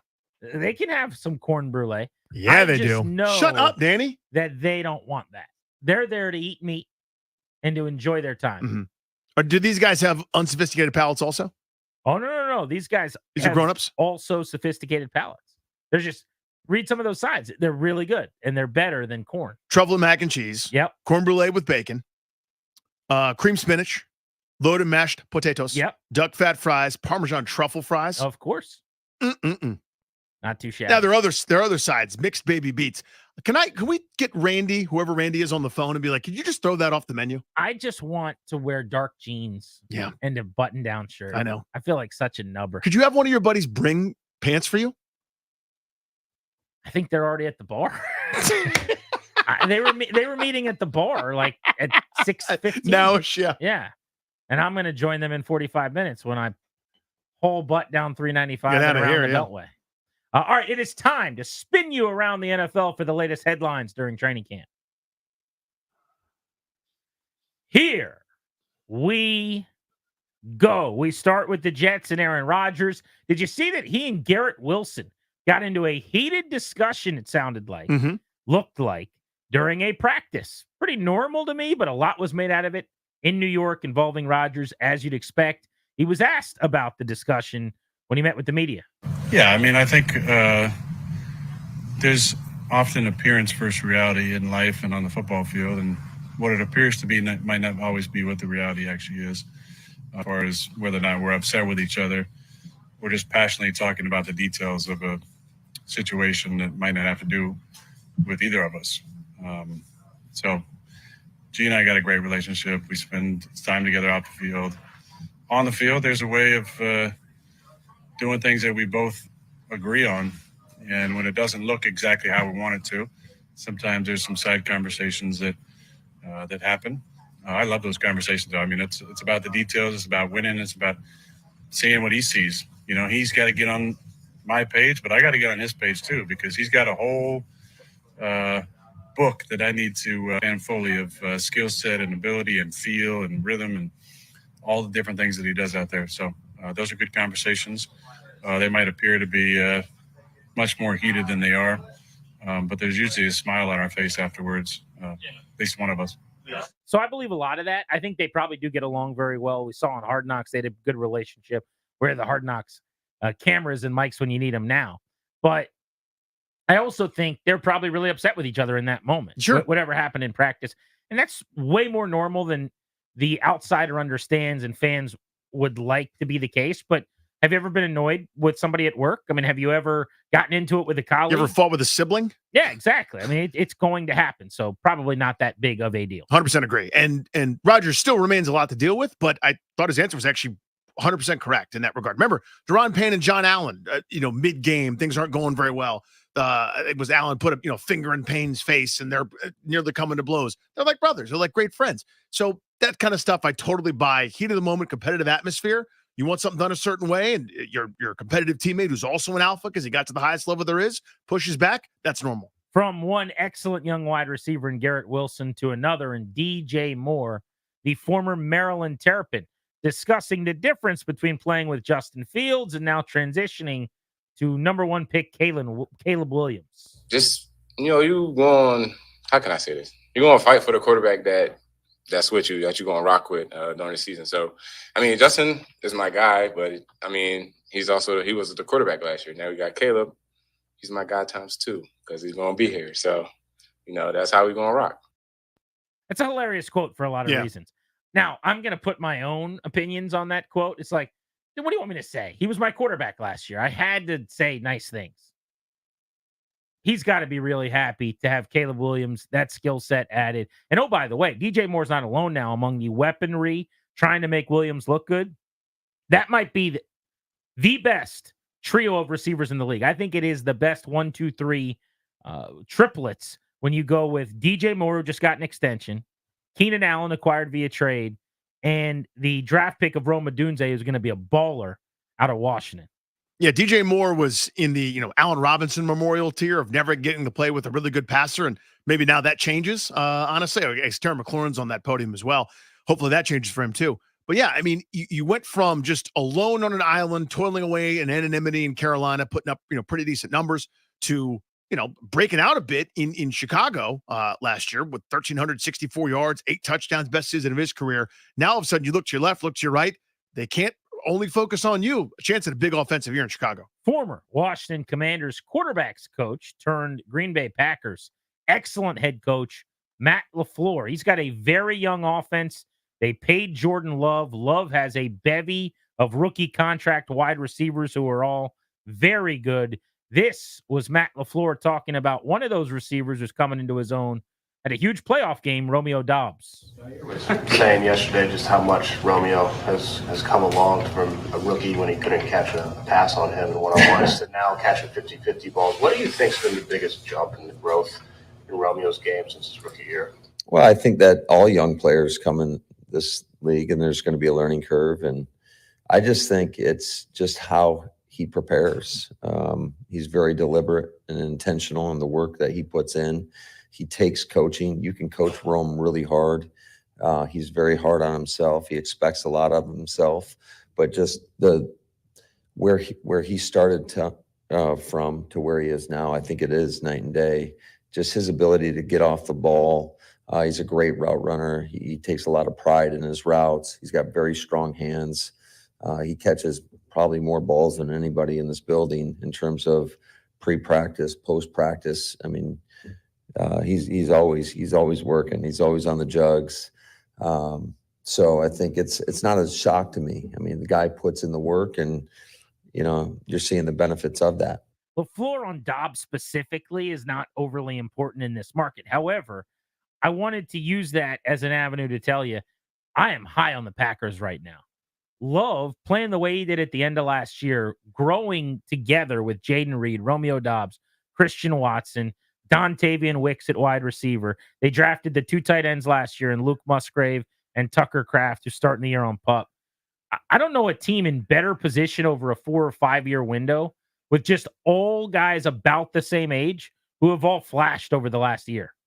They're loaded. Green Bay, we forget, they were a meltdown away from the NFC title game. Yeah. Right? I mean, their last 4 possessions of the game after a touchdown to go up by 10 points against San Francisco, interception, 3 and out, missed field goal, interception.